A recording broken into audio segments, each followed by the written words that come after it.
After 3 days on the Overberg trails down in Hermanus, the Absa Cape Epic in 2023 visited the stunningly beautiful Eikenhof Valley with Oak Valley Estate as our host for the midweek time trial. That was on stage 4.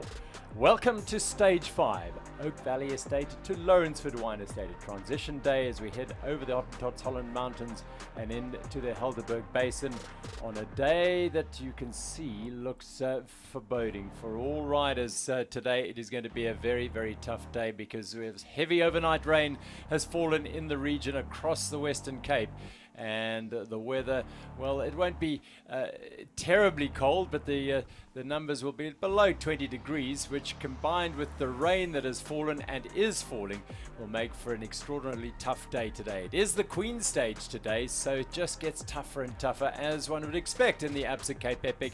This event this year is backloaded with some phenomenally hard stages as they make their way through to Val de Vie in Paarl, which will be on Sunday and the grand finale. A lot to happen between now and then, particularly today on this Queen stage. And wonderful to welcome Neil Gardner and Annika Longfell again alongside us today. Annika, this is a day when you wake up in the morning, you've heard the rain all night, and it's pretty wet out there. It's super wet out there. Today is definitely quite the contrast to the previous days. It will be muddy, wet, just miserable out there today. Head game today in many ways, isn't it, Neil? Get your head around this one. Well, the head game is really comes down to how close the racing is at the moment, and especially in the men's category, with first and second separated by just over a minute, and still 4 teams very much all to play for in the men's category. In the women's category seems to be a little bit more open, but certainly we're seeing a resurgent Vera Lorza and Kim Lacourt for sure. They did have a great day yesterday because they won the time trial yesterday, and in the men's race another fascinating battle that did see that general classification battle get a little bit tighter. Let's reflect on the midweek time trial here at the Absa Cape Epic. Epic has reached the halfway point and the racing has been breathtaking. The podiums have been filled with Olympic, world and national champions, as well as riders that have won for the very first time. This 8-day mountain bike stage race traverses the Western Cape of South Africa, taking in some of the best off-road trails in the world. The pro and amateur teams of 2 all ride the same 648-kilometre course and climb a rugged 15,500 metres. Stage 4, and it's the mid-race time trial. Today's 47-kilometre course loops around the trails of Oak Valley Estate in a short but spicy 875 metres of climbing. The route is packed with single track, making it a test of skill as well as fitness. Maintaining rhythm is the key for teams today. Erg at a climb, puff at a descent, Fissy's magic and sounds of silence all require absolute focus. Wearing the yellow leaders jerseys for the 3rd day in a row are Scots Ram MTB Racing Nino Schurter. Schurter is the most decorated mountain biker of all time, and Frischnecht is a driven rider that has been on the team from a very early age. Schurter has won the Cape Epic twice, and Frischnecht is yet to achieve this accolade. The overall leaders have a gap of 3 minutes and 12 seconds, but are not ready for the intention of the other teams. By the 17-kilometre mark, they are 1.5 minutes off the leaders' pace and can see their GC lead slipping away. Schurter is no stranger to managing a partner in this race. He knows how to limit the damage. Scots Ram MTB Racing crossed the line in 1 hour 47 minutes and 33 seconds to take 3rd. Schurter and Frischnecht survived to fight another day. On the Oak Valley start line, Orbea Leert Speed Company, Gail Gregor and Lucas Baum have a point to prove today. The defending champions have been outmaneuvered tactically for the last 2 stages and now see a level playing field on today's time trial. They go out guns blazing and are leading the stage for the first 10 kilometres. Egger and Baum are desperate to get into the jersey today, or at least get within striking distance for the final 3 stages. They put their foot down and ride a very consistent race. The German duo lead for the first 15 kilometres and look very confident. They cross the line and take 2nd place today. It's a clean sweep. They have been on the podium every day, but more importantly, they've dented the overall classification and they're just 1 minute and 11 seconds behind Scots Ram MTB Racing. Today's stage goes to Toyota Specialized 91, Matthew Beers and Christopher Blevins. They had a bad day on stage 1 and were 8 minutes off the pace. With consecutive stage wins, they've clawed back some time and sit in 4th overall, 7 minutes and 40 off the leaders. There is still a long way to go and anything can happen on the Absa Cape Epic. The South African-American duo go all in from the start. Beers digs a bit too deep and hits his limiter. Eventually, they find a rhythm, and by the 17-kilometre mark, they have the fastest split time, but by a very small margin. This is the natural environment of Blevins. He is the 2022 short track world champion and has the firepower for the shorter stages. Toyota Specialized 91 crossed the line in just 1 hour and 45 minutes and 9 seconds and take a third win in a row. On the podium for stage 4 is Scotsram MTB Racing Nino Scherter and Andrei Frischnik in third. In second is Orbea Liet Speed Company, Georg Gega and Lucas Baum. And today's winners for a three-peat, it's Toyota Specialized 91, Matt Beers and Chris Blevins. The yellow leaders jerseys stay with Scotsram MTB Racing by just 1 minute and 11 seconds. 91 Songo Specialized with defending champion Sofia Gomez-Villafañe and new teammate Katarina Nash are currently in second in the overall and are having a mixed race. After winning the prologue, they held the jersey for just one stage and are now playing out the race the best they can. Gomez-Villafañe is on great form, but Nash is struggling with the consecutive days of racing and the tough technical terrain. She is one of the most versatile athletes on the start list, but this is one of the few events she's yet to win. The Argentine-Czech pair have an 11-minute gap to third place, and it seems this is what they'll be defending. They cross the line in just under 2 hours and 15 minutes and lose just over 2 minutes on the GC. The Orange Leaders jerseys are proudly sported by the E4.net Seattle Coffee Co. with the all-South African team of Amy Wakefield and Candice Lill. They have been impressive and consistent from the start. Podiums every day, and they've been in the orange jersey since stage 2 and are defending it with everything they have. After yesterday's stage win, they ride a steady race today, but still managed to reel in 91 Songo Specialized. Keeping it safe, not losing time, but also not racing to extend their 8-minute 20-second lead, they do it unintentionally. Crossing the line in 2 hours, 12 minutes and 24 seconds, they take second place. Today's standout performance comes from Efficient Infinity Insure with Kim Lecourt and Vera Losser. They've been on a leapfrog race this year. One day they've been good, the other not so. They won stage 2 and have been on the podium every day. Yesterday was a tough day for Losser, but she has come out swinging today. The Mauritian and Namibian national marathon champions gun for the win, with extra motivation today being Lecourt's 27th birthday. Losser pushes hard and loses her front wheel around one of the loose corners. She's straight up and back on the bike to take the win for Team Efficient Infinity Insure, and they gain 2 minutes on the GC as a bonus. On the bottom step of the podium, we have 91 Songo Specialized with defending champions Sofia Gomez-Villafañe and Katarina Nash. In second, E4.net Seattle Coffee Co. with Amy Wakefield and Candice Lill. And today's winners, Efficient Infinity Insure with Kim Lecourt and Vera Losser. The Orange Leaders jerseys stay with Lill and Wakefield for tomorrow's Queen stage.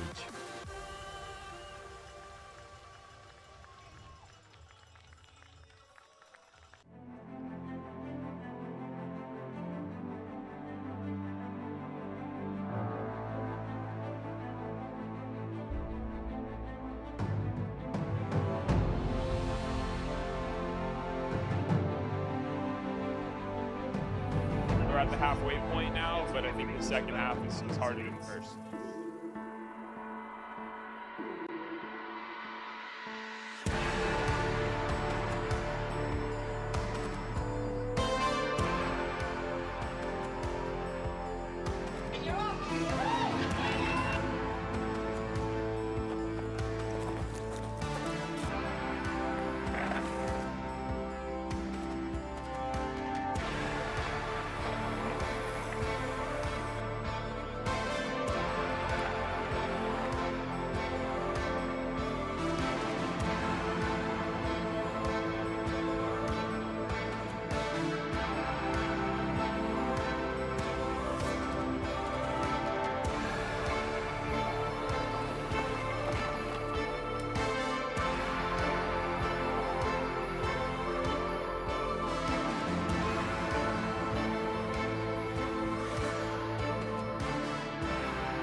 mid-race time trial has all manner of emotions going around of it. It is over halfway through the week, so riders are feeling they can start sensing the end, but of course they've got 3 tough days to come, very tough days. And this is how it all unfolded after that time trial. Shirt and Frischneck's lead cut to 1 minute and 11 seconds. Beers and Blevins have vaulted back into the top 3, having been in 8th place 3 days ago. They are now very much in contention for second, and who knows, maybe even for the yellow jerseys, with the drama that is unfolding this week. Ravenstein Alleman have dropped out of the top 3 down, having been passed by Beers and Blevins. Sevold and Storsek recovering, but they've lost heaps of time, and their teammates just behind them. Basin Miller continue to lead the Absa African jersey. It didn't have a great day yesterday. They conserved their energy, and the day was taken by an excellent ride by Marco Hubert and his partner Peter Dutoy. In the CM.com women's race, 10 minutes and 42, Gomez VFN continued to lead time. Critically here, the advances made by Lacourte and Losa through yesterday's efforts have seen them slash the gap to Gomez and VFN to just under 6 minutes, and there's a real opportunity for the Namibian and the Mauritian to take second place in this race. 10 minutes and 42, Wakefield and Lille have the lead. E4.net, Seattle Coffee Co. They continue to ride imperiously throughout this week, despite the issues they've had throughout or in the early part of the week. Steinberg and Calderon Martinez of Canada Vassarabay seem to get stronger and stronger as the week continues.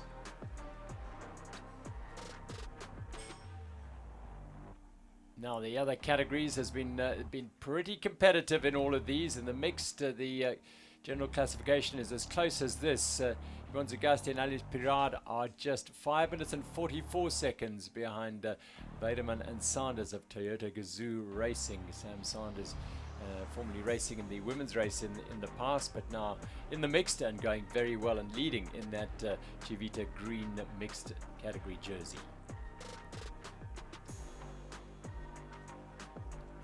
Elsewhere in the categories, the amateurs, well, they're still in control are Mitch Dockrani and Boswell, the Digger and Doughboy, the Australian and American, and they have a 15-minute lead over Oliver Munich and Rogan Smart of South Africa, the Signal Racing team. Going well, but still just not quite able to match Docker and Boswell, the James brothers, in 3rd place. A big effort by NTT Masters yesterday, but Craig Uriah and Mike Posthumus had all manner of problems towards the end of their stage yesterday.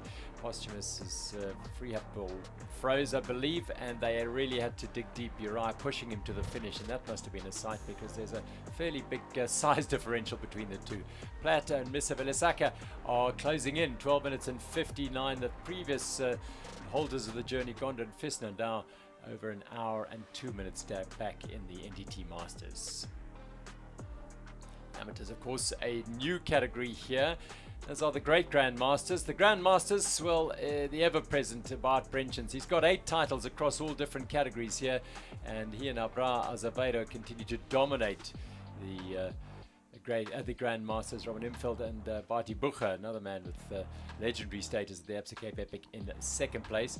And in the great Grandmasters, René Valley and Alain Brolia lead the first Great Grandmasters category by an hour and 17 minutes from Graham Monteith and Robin Albrecht, the emergency diesel pair.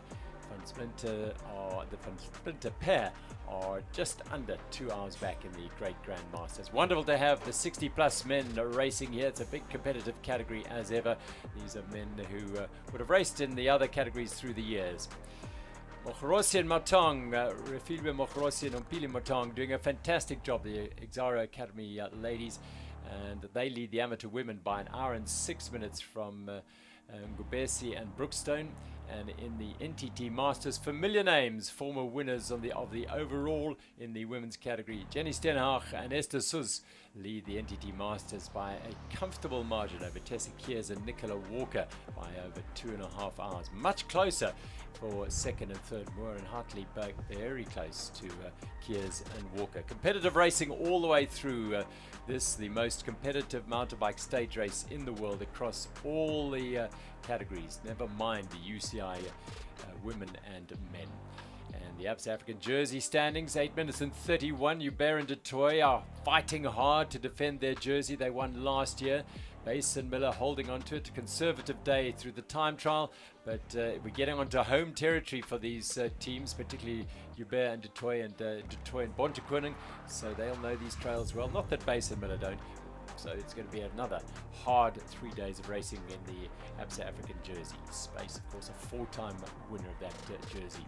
And Wakefield and Lille, of course, as overall race leaders, are the holders of the Absa African jerseys. They're not wearing them because they are wearing, of course, the preeminent CM.com women's leaders jerseys, the orange ones, but Lecourt and Lossa will wear the red jerseys today. Tiffany Keep and Hayley Preen are in 3rd place in the Absa African women's jersey standings.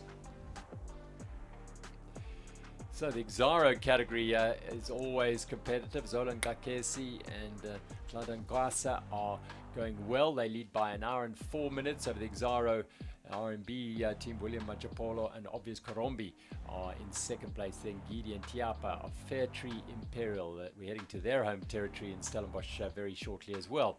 So again, this is an opportunity for these young men and the young women in the Xaro category to prove their worth here and put their names in lights. And at the moment, Nakeni and Nokasa are doing just that, but Toyota Specialized at 91.3.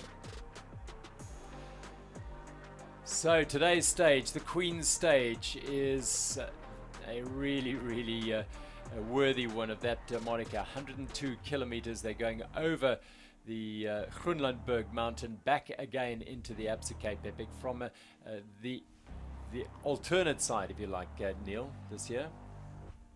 Well, it looks like a super challenging route, and we've just get some clues as to how the riders are, you could say, I wouldn't say dreading, but they're apprehensive about today's route because the appearance of Groenlandberg, the grand old Dame Groenlandberg, has made an appearance many times at the Absa Cape Epic, been pivotal very often in the stage, and no doubt again we'll see the same thing.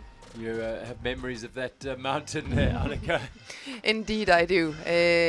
It's almost like a moon landscape up there. It's a different world. It's quite unique, and it separates itself from the rest of the trails that we're riding here. So it's a special day out.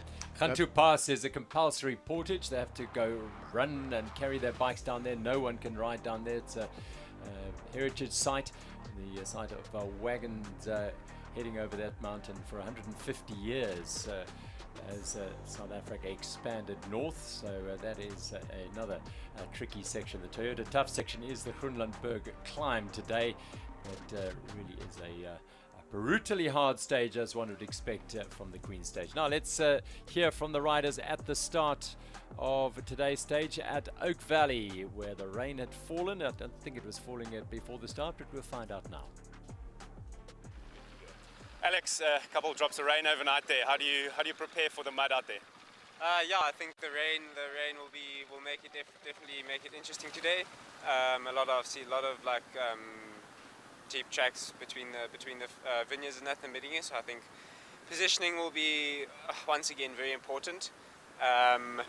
And otherwise, yeah, it doesn't really faze me too much. I think if it rains on everybody. So yeah, looking forward to the day. It's a big day, 99 kilometers, I think. And yeah, once again, looking after the equipment, very important, and like I said, positioning as well. And is it a day to potentially make a move up front? Could it be a day for the Africans? Yeah, for sure. I think it's always possible, but it always depends how the legs are feeling once you've gotten the start underway. But for sure, if you're feeling good, maybe try something. All the best. Thank you very much. Vote and Fabian, you've got the jackets on, still leggings. How do you prepare for a day with this kind of weather? Yeah, I think it's not so much difference because it's still quite a good temperature. So, but yeah, we have a little bit less air in the tires, and I think for the rest it stays more or less the same. And what do you expect from the racing up front? It's a long stage with lots of big climbs. A lot can happen today. Yeah, sure. Today is the Queen stage. It's a really hard stage, and everything can happen. So we will have to be concentrate all the time, and then we will see how the race is going. All the best out there. Thank you. Matt, lots of rain fell overnight. A lot of these creeks are going to be sort of torrents today. What's the plan? How do you manage that? Yeah, I think today is a really important day you're going to have to manage equipment. Obviously it's the Queen stage, so the Groenlandberg is already a beast in itself, so now with like possible little waterfalls and all types of vibes, it's going to be quite interesting. But yeah, it's going to be a good stage, and it's definitely going to, I think, separate quite a bit today. And how was the recovery yesterday after that big push you guys did? Yeah, I actually feel, I think just a shorter day. It's obviously intense, but like the load on the body is not as much, being 4 hours. This epic has been quite consistent, like 100k days, which it catches up with you. So I think people are going to be fired up today as well. So we're going to have to be on our toes. Good luck. Thank you. Katarina and Sophia, it's been a lot of rain overnight. Yeah, and it looks like the Queen stage is going to be even tougher. So what are your thoughts on today? I mean, cyclocross is my background, so a little bit of rain doesn't scare me, so I don't mind. And did you do anything specifically to prepare for today? Change anything equipment-wise, setup-wise? Not really. I mean, just adjusted a little bit of the tire pressure for a little softer, rockier terrain today. But no, this Specialized bike is running really well, so I don't need to mess with it. And Sophia, has your overall mindset changed from day one till now? I mean, obviously coming here as a defending champion, maybe you would have hoped for a little bit better. Yeah, I mean, you just never know, and that's the beauty of a partner race. It's like you have to work together, and the result is a combined result. And to have been in Katarina's shoes with everything, she had a hard fall, and to show up, and she's doing this for me. So she knows how important the Cape Epic is for my build for a really important race this summer, and she's literally here because she knows it's going to help me be better in the summer. So there's not many other riders that would take on this race just to help somebody get a little more fit for some races later on. Okay, thank you so much, and good luck out there. Enjoy. Thank you. Yeah. Well, all sorts of strategies and tactics going on there as well, but lovely to hear from the riders ahead of what is this very tough stage, the Queen stage. Coming late in the race with so much racing and riding in the legs, the mind. I said earlier, today's a day for the mind, isn't it? It's a real battle. Definitely, it's all about the mental game now. I mean, everybody is tired, so it's how you handle it.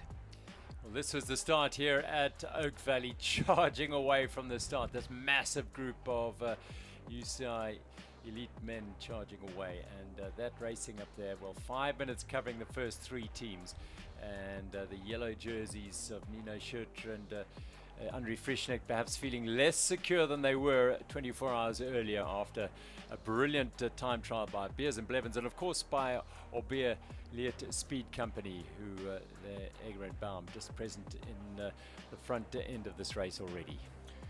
Well, we saw from the prologue. The prologue was a flat-out time trial, and similarly, the stage 4 was a race against the clock, and we saw the leading teams in both categories, the CM.com women's and the men's category.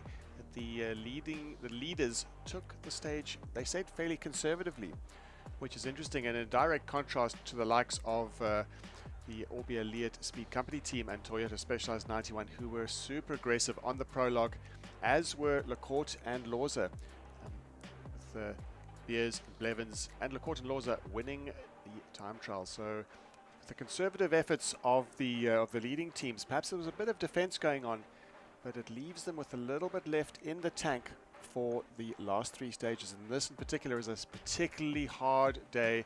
It's not known as the Queen stage for nothing, and you can see out there just the conditions are pretty harsh. Yeah, I mean, if we roll back a year to the 2022 Absa Cape Epic, and Lourensford, where they're finishing today, was hit with brutal heat and incredible dust and dry conditions. Well, today very, very different. This is a winter rainfall region, but we are in the midst of a very big front that's come through, and the rain gushing, water gushing out of the mountainside, out of Groenlandberg, those waterfalls. You can see the water just pouring out there. Well, already you can see the conditions and the terrain shattering this lead group up. Yeah, today is really also a battle against the elements and the course, and luckily it seemed like the rain has stopped a little bit, but for sure at the very beginning of the day it was so wet. Whoopsie, well that's what can happen on the trail here. I think that's May and Arroyo. It is indeed. Yeah, and those boardwalks got very slippery indeed. They're back up and riding, and you just get the angle wrong, you lose your front wheel, you can slide off that very easily. Routes and bridges especially are particularly dangerous when it comes to when they get wet. And if you're not exactly perpendicular to them, if your tires aren't perpendicular to those slippery surfaces, you can come unstuck very fast. But it looks like no harm done. They are back on track, and it could have been a lot worse. Yeah, nursing it gently along after that little scare, falling off those bridges. They are built up on the higher bits of the trail above Oak Valley and Paul Cluver. Beautiful images from the air of that waterfall gushing out the mountainside, and well, that water's got to go somewhere, and it might end up on the trail as well.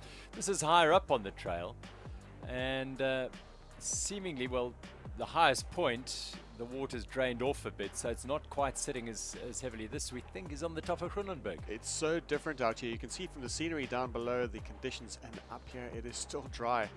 Just shows how the terrain and how the conditions can change. Even just in one stage, not just throughout the week.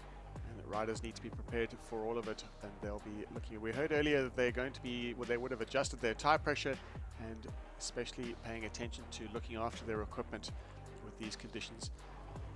TM.com women's group headed out, smiles on the front row there between Lourensford and LaCourte and Lille and Wakefield, and they're heading out onto their Queen stage today.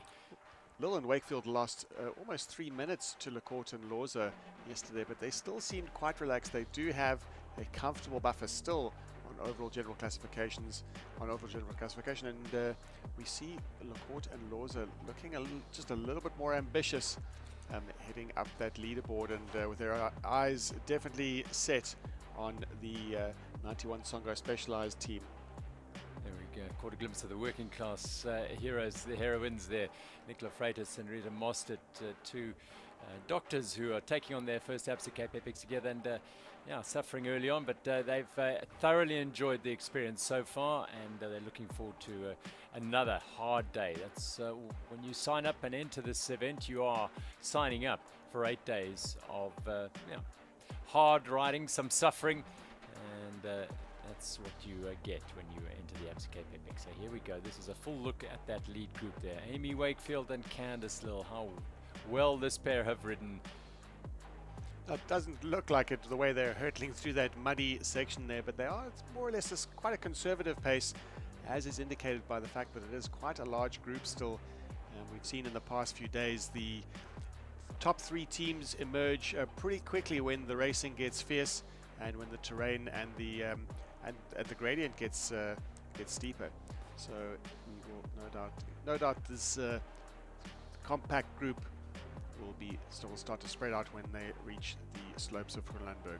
Amy Wakefield going ahead there, just getting out of trouble on that descent there, and making sure she gets a nice clean line running down that hill, staying out of trouble. But this is the sort of conditions they had to deal with. This is early this morning, coming out of Oak Valley, making their way up towards Tierkop, and then the Tierkop itself is a seriously tough climb. In many ways, Tierkop presents a longer ascent than Groenlandberg, but perhaps not quite as steep. But it comes very early on in the stage, inside the first 10 Ks. And here we can see that the 91 Songo Specialized team with Sophia and Katarina struggling a little bit here at the very beginning of the stage to keep up with the pace at the sharp end of the race. And oh, it looked like there was a deep, yeah, it's a puddle, a big so all the water coming down makes the chorus even more tricky, and it was quite a deep pit here, and it looks like something is off. She's checking her shoe. So that fall cost her troubles again with her shoe. We saw earlier on that she had shoe issues. Seems to be a little bit of a theme here. And duct tape throughout this week. So Vera Losa having to duct tape her left shoe, having come off a little collision in that water, and she's now having to duct tape her shoe once again, which is very disappointing for her. She had that on the first day. She had a fall and had to duct tape her shoe. We do know that they did manage to fix that shoe, and she's back riding. But now again, that is very early in the stage, and not the sort of issue you want during this Queen stage, particularly this early, with so much more work to do. So she's now got to try and rejoin her teammate a little bit further up the trail. Yeah, and now she has to navigate the traffic that is naturally coming with all the batches starting. So, and she has to work so hard, to catch up again. It's really not the ideal start to the day. But they have something to gain today for sure, with the opportunity as they get past the Titan Racing team. They have the opportunity to perhaps eat into more time of the 91 Songo Specialized team, hunting down second place, and they must feel that they've got a real good chance there, having seen Gomez Viefan yesterday and Nash not making too much time on the time trial. I believe they're very motivated to go for that second spot. Oh no! But the conditions today are definitely not easy, and you need to stay extra focused on a day like today. It's better to take it off, just take it down a notch instead of pushing too hard, because you can see all the hard work you did just to catch up can be lost in just a second. And that's exactly what it is, keeping that composure. She's lost time. She's now trying to get back to her partner, a little bit panicky to get back there, and there's another of those bridges taken very carefully. Racing on the edge is it's all very well in the dry conditions and controlled conditions, but today will be all about managing equipment, managing the body as well. It'll be really, it's just with the slightly cooler temperatures, it's just a slightly different strategy with looking after yourself and your nutrition. The riders are, of course, consummate professionals. They'll understand. They've raced in all kinds of conditions, so it should be no challenge to them, but it'll still be one thing in the back of their minds that they'll need to just adjust their approach to a stage like this. Mindset, and not panicking, not getting too worried. There we just caught a glimpse of the orange leaders jerseys, and this is the second batch, because Losa and the court still making their way up. So Sophia Gomez-Viefan, Katharina Nash, and Calderon and Steenberg from Cannondale Vas Arabe on their wheels here. This is now Kim LeCourt just behind Vera Losa. I think in fact, no, they're closing up on them, so they are catching the Cannondale Vas team, which are together with the Specialized team, and you can see they're actually carrying a good momentum, and they're actually just continuing past them. They're not joining the group. They are on a mission, and they are just they're starting out strong, but they had to spend so much energy here at the beginning, like wasted energy on those tiny mishaps.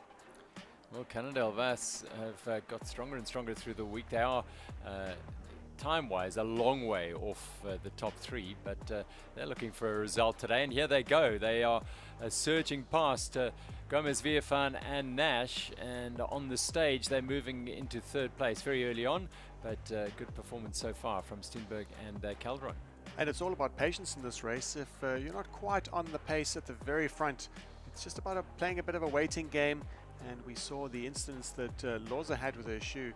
The waiting game can reward those with patience. They seem to be back in touch with the CM.com leader jersey, whereas the pairing of Wakefield and Lille. Yeah, now it's getting super interesting because it actually looks like Vera and Kim are not going to slow down. You can see here a little bit of a battle for position. So definitely the racing is getting hot now. Yeah, and there's Candice Lille giving Amy Wakefield a little bit of a push up the climb here. Yeah, the week, the attrition of the week, and the trauma suffered by Wakefield. We chatted a little bit about it yesterday. That continued pain and the swelling maybe is going down a little bit now, but the pain still remains. Yeah, and also, most importantly, you know, those days where she had to deal with the cut and the injury and the lack of sleep, the increased attention about the story and the team and the performance, you know, it all adds up. And it could be that she's starting to feel it a little bit now. And yeah, they have to keep it consistent in order to continue to keep those jerseys. And you can rest assured that they're counting down the days now, day by day. Well, that beautiful sight of the sun just trying to break through the misty cloud as they were heading up to Groenlandberg. Now, this is earlier today with the men, and it is Georg Egger and Lucas Baum, and they have charged down the mountain and are now, we have it on reasonable authority, round about a minute clear of the rest of the group. Toyota Specialized 91 and Scotsram MTB. They started the day a minute and 11 down. Well, we've got a man out on the course, keeping tabs on the conditions and the ride as well. Look at them fly. Oh, well, that is what can happen. The crash into the water, you're not sure, you're going full gas, and that does happen. So let's catch up with our man on the route. Jazz Kushka is out there to tell us what it's like.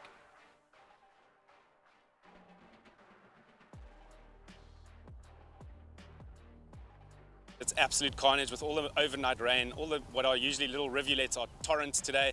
There's definitely going to be the odd mechanical. We have heard that Kim Lacourt had a crash in a puddle and had to fix her shoe with duct tape. In the men's race, there's also been quite a few fierce attacks up front. So we're looking forward to seeing what happens when they come through here. Thanks very much, Jazz out there. He's at the Eikenhof Dam, which is the Crabo Country Club, where the Tech Zone Water Point is. So you'll see when they come through there. Now, have a look at the time splits at 41 kilometers. So Albea Leert Speed Company leading by 53 seconds on both the Specialized and Scotsram teams. They're in thereabouts. Singer Racing are in there, having their best day so far. Fry and Steve Jun. These are live pictures coming to you from the mountainside, and rugged, rough and untamed terrain they certainly are going to face today, that's for sure. Well, you can see from the time check that we've already passed the 41 kilometer mark as the water point.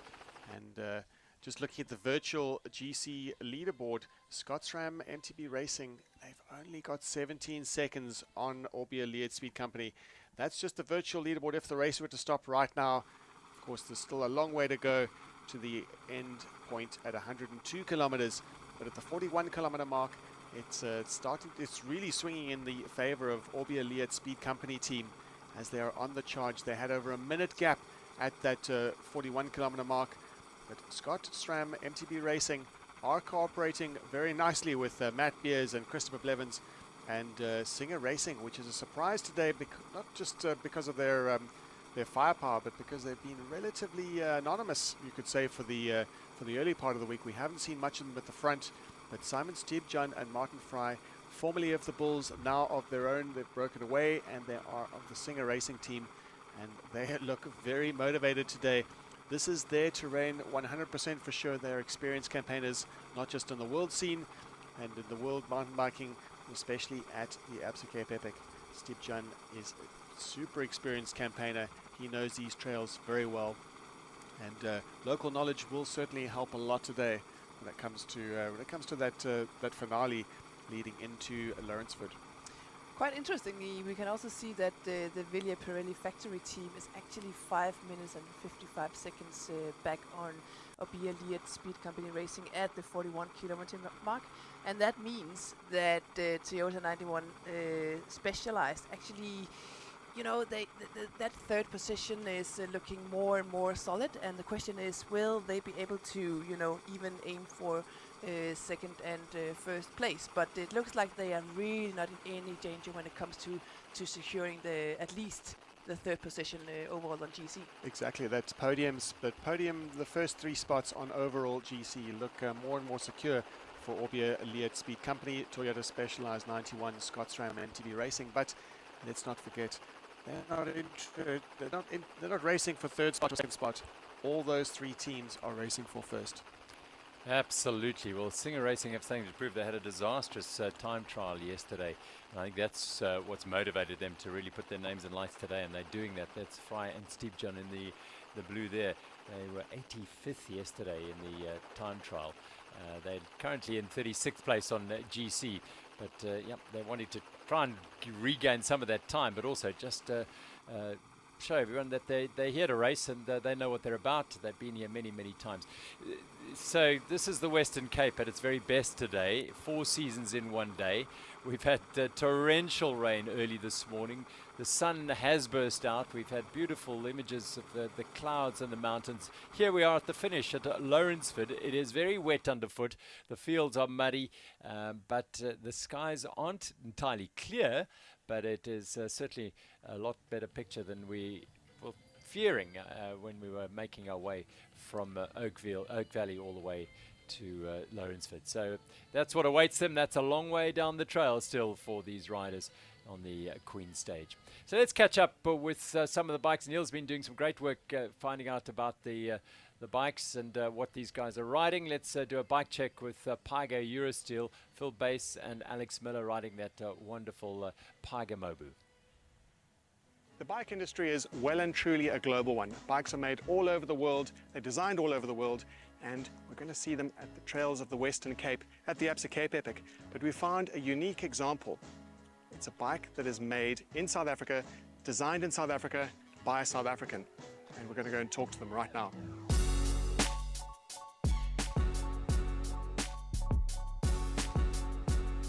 So we're lucky enough to catch up with Philip Bass, multiple national champion, multiple African champion, and current wearer of the red Absa Africa jersey and multiple winner of that jersey. And he's the best person to tell us about probably the most South African bike that we've ever seen at the Absa Cape Epic. We're going to start with the heart of the bike, the heart of any bike, which is the frame, and it bears the name Pyga.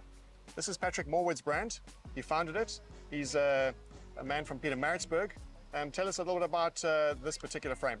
Yeah, so this is the Pyga Mobu, and yeah, that's what we raced the whole season through. And yeah, the bike, as you said, is designed by Patrick Morwood. I think he's world renowned for, you know, his eye for bike design, and aesthetically it looks like a fast bike, and yeah, functionality and the way the suspension works is just probably the most efficient bike that I've ever ridden, and I think that's ideal for South African conditions. There's one last question. How much does it weigh? If I had to take a guess, the way it feels out there, it's under 10 kgs. Well, let's put it to the test. The water bottles are empty. We managed that, right? 11.47. Dis lig though. That's not bad.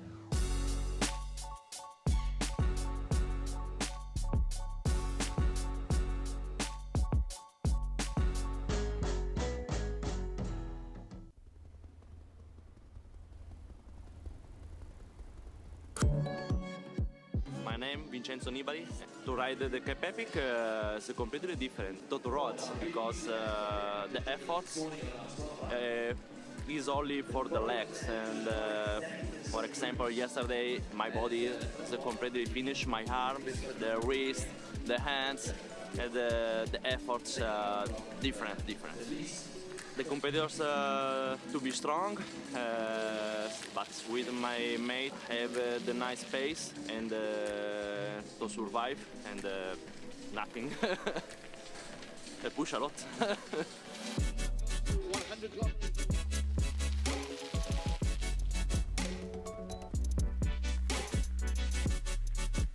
Yesterday I got the good old stomach bug, been living on the toilet ever since, and it was a tough day in the office for sure today. Big respect for him to finish this race. So now we can probably recover and still make some good days. Yeah, there are a few road riders here. I think everybody comes here because they love to race the bike and also like to try some different disciplines. And yeah, mountain bike is a hard but fun discipline. Well, cyclocross racing, of course, is only an hour. Here it's, yeah, 3, 4, 5, 6 hours every day for 8 days. Uphill, downhill, trying to put the power down while you're navigating and maneuvering on a small track. It's really difficult, but I enjoy it. What I like the most about Cape Epic is, of course, the route. That's why I came here, to see some nice trails. Nog 4 dagen te gaan. Misschien morgen nog een beetje rustig aan, maar als Gorsen dan helemaal hersteld is, al 3 dagen gaan ze erop.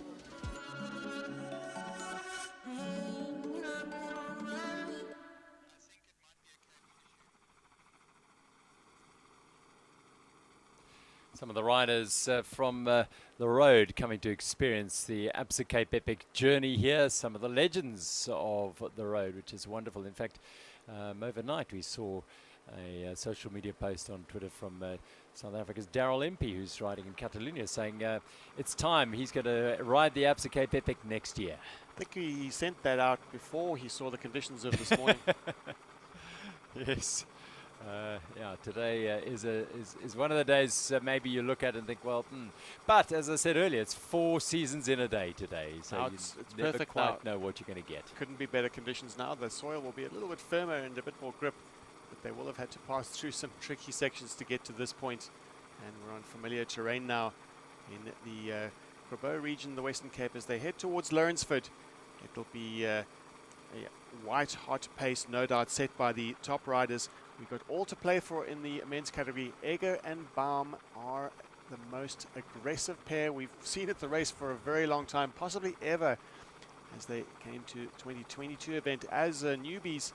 And just from their brash attitude and their sheer just aggression when they were racing, they won the race. It was really, we can attribute it to their firepower for sure, and some tactical ability.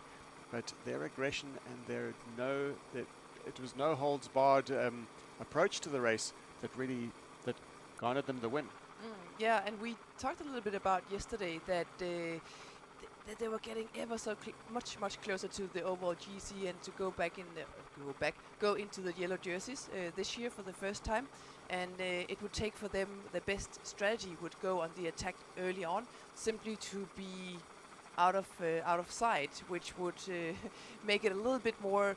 It would be a crack in the morale for the chasing teams, because when you can't see, your competitors up the road, also mentally, the chasing gets a little bit harder. So it's a good strategy, and the question is if they will be able to, hang on to this gap and hold the pace until the finish line. This is the chase group, Beers and Blevins, and the yellow jerseys, who now are going to feel the heat. So how are they going to approach this? Nino Schurter, Andrei Frischnik, what's the yellow jerseys mentality going into the situation now, when they've really lost time now? Well, they already knew yesterday that Speed Company Racing is going quite well at the moment, and of course, whenever they're interviewed, they will, hold the cards a little bit, close to the body, not maybe tell, elaborate in details on their feelings, but they're here to win the race, and they are under massive pressure right now. Who wouldn't be feeling a little bit, not so happy about this situation? Well, the tactics really play into the favor of Toyota Specialized 91 and also for Singer Racing for 2 different reasons. Singer Racing can hang on to this group and possibly go for a stage win after yesterday's disastrous time trial. They can save the day, they can save their week with a stage win, and Toyota Specialized 91 can afford to sit on the back of Scotsram. Scotsram have got more to lose in this situation with Orbea Lead Speed Company up the road. Scotsram really is their responsibility to chase. Slightly different in mountain biking. There is a little bit more cooperation because, of course, Toyota Specialized 91 do also want to put Orbea Lead Speed Company to the sword. There was a bit of an interchange after stage 2 and stage 3, I think it was, with the stage victory. Of course, today is another long format stage, a full stage, and Toyota Specialized 91 will have Orbea Lead Speed Company in their sights. Egger and Baum are on another storming day. We saw Lucas Baum go down on one of those we wouldn't say it's a river crossing. In fact, it was more of it looked like a collection of water. Certainly wasn't a river yesterday, I think. Exactly, and with the heavy rains, that has played a role in the racing today. Baum would not have liked that. He obviously got completely soaked, and it's not just his shoes, but also his outfit, his entire clothing, and that not only would make him cold, because no doubt that water wasn't very warm. It would also just add a bit of weight to his jersey and to his pants. So not ideal, but it looks like they've bounced back, and they're going to keep forging ahead. We just saw another example of the way they, and it happened last year on stage 5 when they gunned so hard, heads down, and yes, they just missed. There was sort of 2 options around that corner, and they had to stop and come back again. Last year they missed a turning around Tierkop Kloof, and we've seen it a couple of times here as well, where they're really on the gas, and they are just going so hard, minds totally in heads and eyes totally on the trail. Yeah, I think it's all or nothing approach. Like either we go for the win, the overall win, or we risk it, and we're not going for the win, but they're willing to really put it all out there and take everything do everything it takes, and take all the chances and risks to get into that leader's jersey. And we spoke a lot about, or some of the riders actually mentioned that for today they would lower the tire pressure just a little bit, simply to get more grip on these more wet and slippery conditions. But still, there's so many rocks out there in this terrain, so could be a day, where if you're not really careful about picking your line wisely, you could hit a rock, and it's easier to get a puncture. How interesting that was, that group all going round the island, and the others just coming short. I think actually I spotted there was a sign on the ground, so I think actually Speed Company Racing, maybe they hit the sign. So it's not easy to see where, but the trails is pretty similar there anyway. Well, we can see the beautiful views of this region, and no doubt the riders will not be looking at the views at all, especially the chasing team, who have all to lose. The Scotsram Racing team are, we haven't got a time check yet, but at the 41 kilometer mark, they were only a few seconds, it was only a few seconds in that virtual leaderboard, as we say. If the race were to stop at that point, they would still be in the yellow jerseys, but there is some momentum in favor of the Egger and Baum pairing, who we see right now. Egger, just a slightly taller rider, is easy to spot, slightly taller than Baum, and they are in perfect cohesion, taking turns at the front. Their cooperation is remarkable. Yeah, they have been very much in sync. They've been looking like a very harmonious team all the way through this year's race. And I'm pretty sure, fueled by the fact that last year they won the race, they come here to show that they're worthy winners and that they can repeat it. It was a special set of circumstances, and the cards fell in their favor for in 2022. They still had to win the race. That's obviously one thing that in bike racing, and especially in mountain bike stage racing, you have to go out and win a race, and they certainly did that. But just to prove that last year was no fluke whatsoever, they look to be certainly one of the strongest teams in this race. Absolutely, no doubt about that. Wonderful images from the sky. Our chopper pilots, Skalk and Fluffy, doing a great job. Skalk and the white chopper keeping an eye on the leaders, and Fluffy keeping an eye on the chase group, which is here on the right-hand side. Just thanks to them yesterday in those blustery, incredibly tough conditions yesterday, with the wind gusting around the Eikenhof Valley. They gave us incredible images. They are of the very best of their kind anywhere in the world, these two, as are these riders. We see some cooperation there. Christopher Blevins on the front, helping out Scott Sram and André Frischnecht and Nino Schurter. Just probably grateful for some help from the Specialized team. They are cooperating right now because they have an overall objective. The primary and prioritized objective is to shut down the attack of Lucas Baum and George Egger. That is their most important task right now. When all comes together, when everything is neutralized, the tactics will change. And that's the beauty of mountain bike stage racing, is that it all can change in just for this a single moment. because once this catch is made, and who knows whether it will be made or not, they've certainly got a lot of distance between them. It's going to be all to play for in that group of 4. We suspect that Singer Racing are going to sit on. They've got nothing to gain from trying to catch the leading pair of Baum and Egger, because they are really far down on overall general classification. They've got nothing to gain from this, and the yellow jerseys, of course, could be losing that jersey to the German pair of Egger and Baum. It's wonderful to watch them through the trails here, just following the sign and then into these fantastic trails in the Grabouw, above the town of Grabouw. The A to Z trails here are renowned as some of the very best trails in the Western Cape, and they are able to ride them. They're looking in pretty, I mean, considering the rain that we've had, it's looking pretty, that they've certainly been well drained. Yeah, for sure. And that's the advantage of these very sandy sections, that the rain actually drains and the water drains quite well. It could even be that a lot of the trails are even faster than they were in the previous days, where everything was very loose and sandy and dusty. Now it's like that firm, like hero dirt, so-called hero dirt, that's really fast rolling and has some nice grips. But for sure, there will still be a lot of puddles, a lot of water and muddy sections, but some sections will be quite nice too. Egger and Baum making a fist of really hammering this out at the start of the day. We did suspect this would be the case. 1:11. I mean, we've still got 2.5 days of racing to go. They're not waiting until the last day. They are going every day at it. They want to wear the yellow jerseys. I think they have yet to wear them, so maybe they can do that today. For a moment yesterday we thought they might do that, but today they've got a really good shot at it on the big mountain stage like this. Indeed, Gerald, that was one of the remarkable things about the 2022 races. They never wore the yellow jersey, only on stage.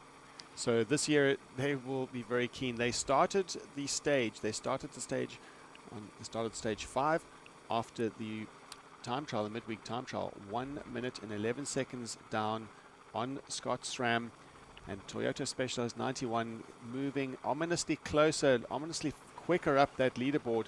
They're now in 3rd at 5 minutes and 16 seconds. So Orbia Lead Speed Company, all they need is 1 minute and 11 seconds, and that yellow jersey that they've always wanted to wear during a stage will be theirs.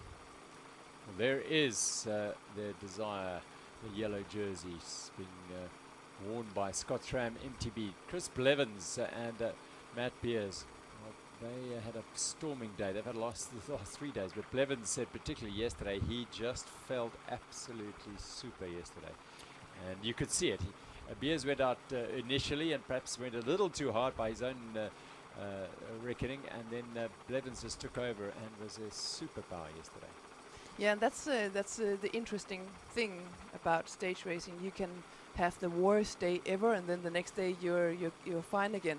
So yeah, you really need to be able to handle these ups and downs. And of course, Chris Blevins, having done the race before, he knows that it's part of the game, and you just have to continue. And you know, tomorrow could be the day where you really shine. What technical rocky trails these, so every now and again the momentum is halted and riders just slow down to negotiate their way through the terrain here. Those rocks protrude and they can be derailleur breakers quite comfortably if you miss the right line. So riders having to look after their equipment today, especially today in these conditions. Yeah, we started out this morning and it was super wet, a lot of rain, and still you can see the riders, they constantly plow through these huge puddles of water, and all this stuff, it almost turns into some sort of like sandpaper on your bike, in your drivetrain, and especially on your braking pads. It's not unusual to see the riders run out of braking pads on a day like today, simply because the sand just wears them out completely. Of course, the mechanics would know that this is the nature of today's stage, and so they would probably have made sure that they're riding the harder compounds of braking pads that do not wear out as easily as the more softer ones. They've swept through the water point at the Gantouw Country Club on the banks of the Eikenhof Dam. Here you saw them each collect a bottle from one of the fathers, and then their masseuse was out there, Tanya, handing the bottle over. So they're now switching, swapping bottles perhaps. They have had issues collecting bottles earlier in the week, but now they're no problem. We're now heading towards the A to Z trails on this wonderful Gantouw area. The country club is a real hotbed at the moment. Plenty of people out to enjoy the racing. And we've seen the A to Z trails ridden from A to Z, and this time riding in reverse to what some of the riders are used to. So it's kind of a Z to A trail at the moment, and they're going to be hitting that time check very soon. We'll be able to get an idea just of the progress that Egger and Baum have been making, the two Germans.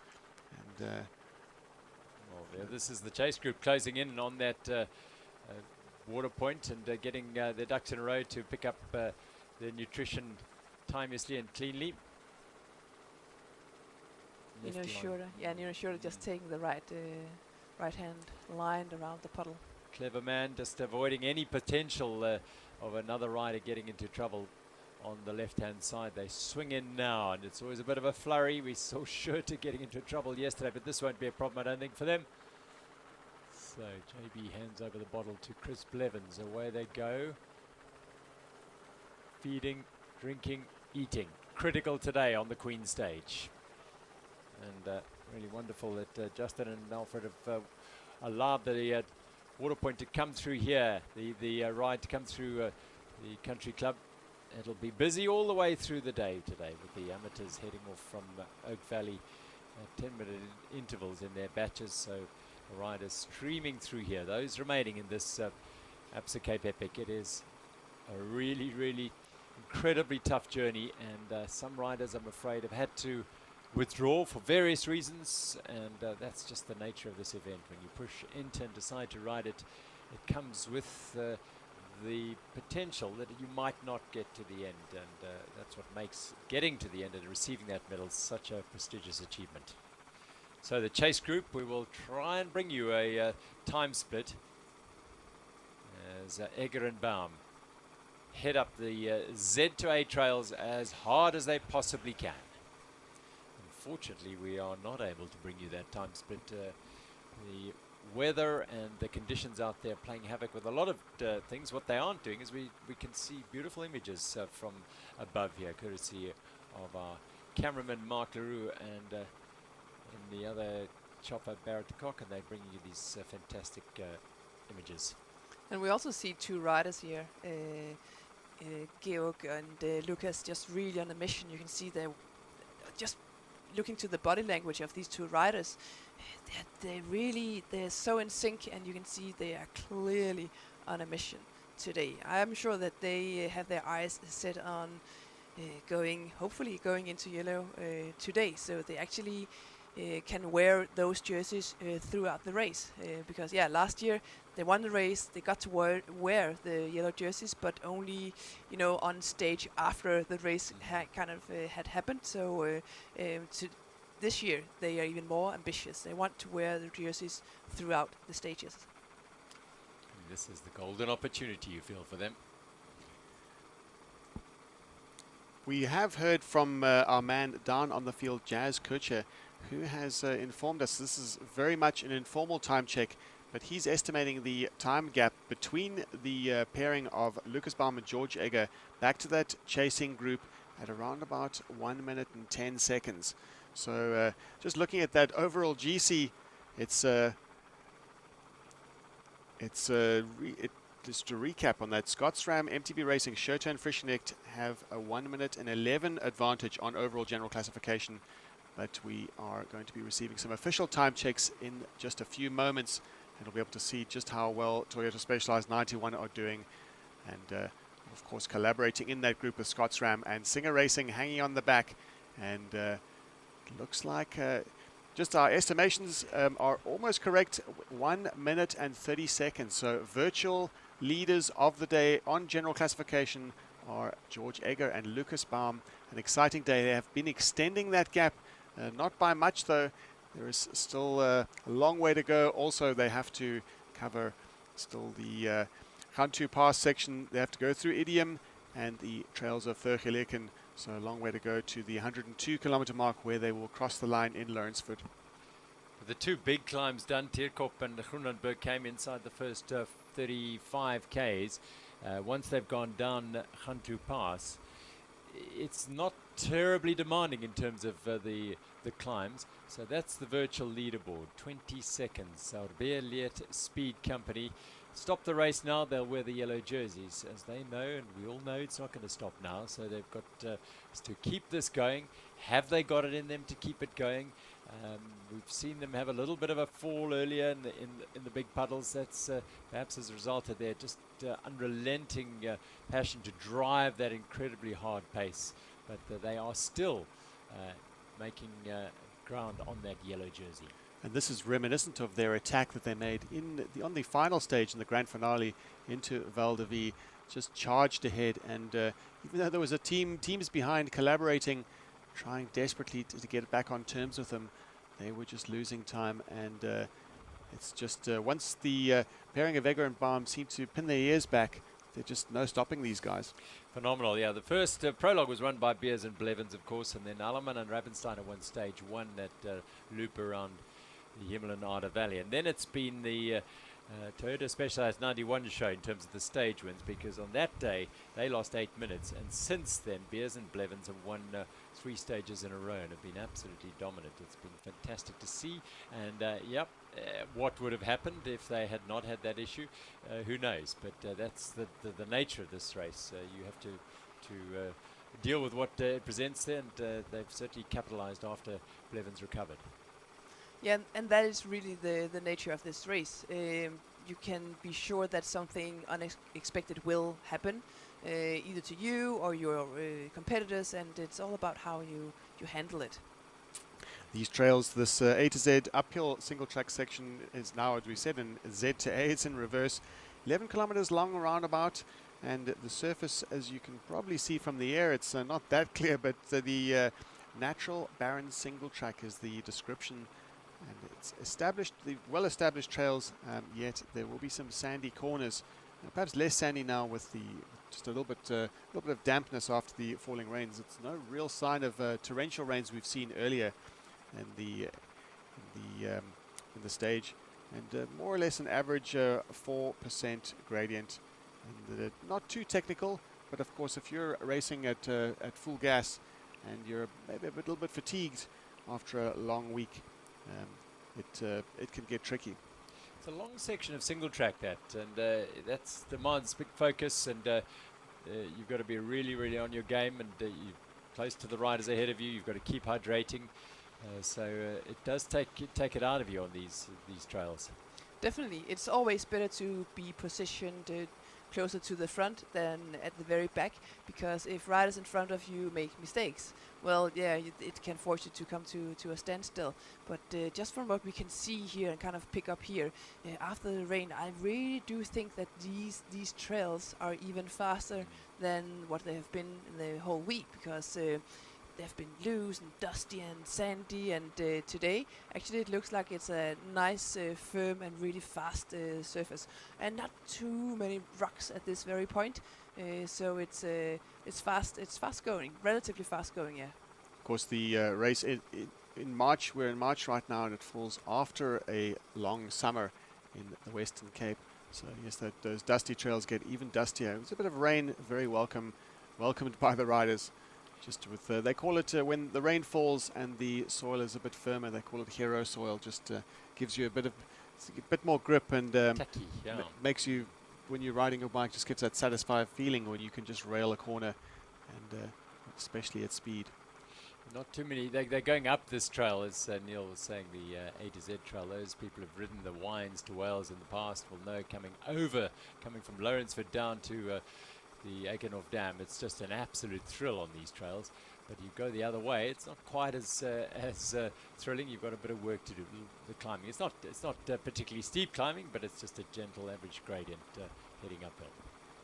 The women's CM.com, just an update on there, going through the 41 kilometre mark. Kimlercourt and Vera Lossa, well, they're remarkable. They had their issues, as we saw. Vera Lossa broke a shoe, had to tape it up. She regained contact with Kimlercourt. They then went straight to the front and have passed Amy Wakefield and Candice Lill, and they have 1 minute and 41 seconds there. More importantly, though, 91 Songo Specialized in second going into today's stage. Sofia Gomez-Villafana, Katharina Nash, 5 minutes and 6 seconds down. So if it keeps going like this, Kimlercourt and Vera Lossa will be in the virtual second place of the race, because they started the day just under 6 minutes behind 91 Songo Specialized. And Cannondale Vass Arabe enjoying an excellent day, a strong day today. Greta Steinberg and Monica Calderon are 5 minutes and 33 back, just 23 seconds or so behind Sofia Gomez-Villafana and Katharina Nash. So the racing, whilst it might be quite big on the GC, 10 minutes between Amy Wakefield and Candice Lill in the second place 91 Songo Specialized team, that gap is closing. It is opening for first to second, but second could become Efficient Infinity Insure, and they're looking stronger and stronger as the race progresses. They really do. It looks like they're just they have found their groove, and yeah, what kind of race wouldn't we have had if it weren't for them having a few days where they, struggled a little bit more than their competitors. And just looking at that time trial, Efficient Infinity Insure put 2 minutes and 52 seconds into Wakefield and Lill, and 5 minutes and 13 seconds into Gomez-Villafana and Katharina Nash. So really, it seems like they're on the upswing, Lacourt and Loza. But Wakefield and Lill happy to ride conservatively, because of course they've got that overall to defend, that orange leaders jerseys, and they've still, going into the stage, 16 minutes and 29 seconds over Lacourt and Loza. Just had that map showing you where the riders were. They've still got quite a long drag to get to the Gantouw Pass as they go through the A to Z or Z to A single tracks in that order. They'll have a little bit of Fire Road, and then a fairly new piece of single track between the Fire Road and the Gantouw Pass to get to there. They must dismount at a certain point at the top of the mountain as they go over the neck of the Hottentots-Holland Mountains, and then they must run down that trail. So that'll be a whole new challenge. Whether it's wet and slippery on those rocks, the sandstone has the tracks from the thousands and thousands of ox wagons that were dragged over that mountain over the period of about 150 years.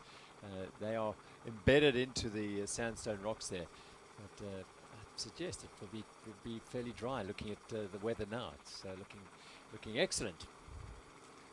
It surely is. I've done that portage section both up and down on various occasions, and it's quite long, and the rocks are pretty big, and you're running that stuff with a bike on your shoulder and in cycling shoes. It's definitely not easy. I actually even think I prefer running up to running down, just because it's actually quite sketchy, and you need to really be careful and take it down a notch. And interesting that you say running, because some of the riders are going to be walking, carrying their bikes. Maybe even the top riders. Yeah, I think most of this whole field will be walking down it. Yeah, it's going to be an interesting challenge. I'm not sure that these two have done it before. So they will have an opportunity. It's not the sort of place you can go and just scout and go and ride. It's at the heritage site.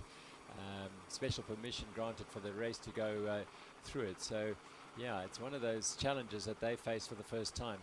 But as they hunt the yellow jerseys for the first time, they will not be too phased by it, I'm sure.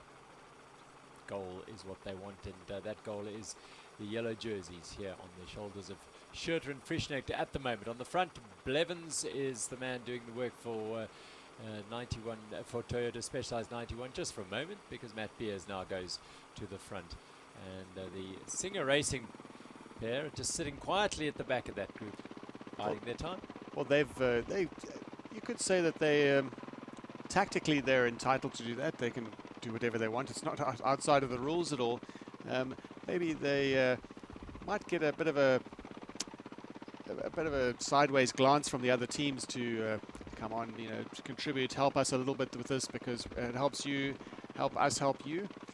but Singer Racing have got all to gain from the overall general classification battle that's going on, because that keeps them ahead of the chasing riders, and Canada Vas Arabe are 6 minutes down. They're 6 minutes off the leading pace, and Willie Factory tumbling down that leaderboard.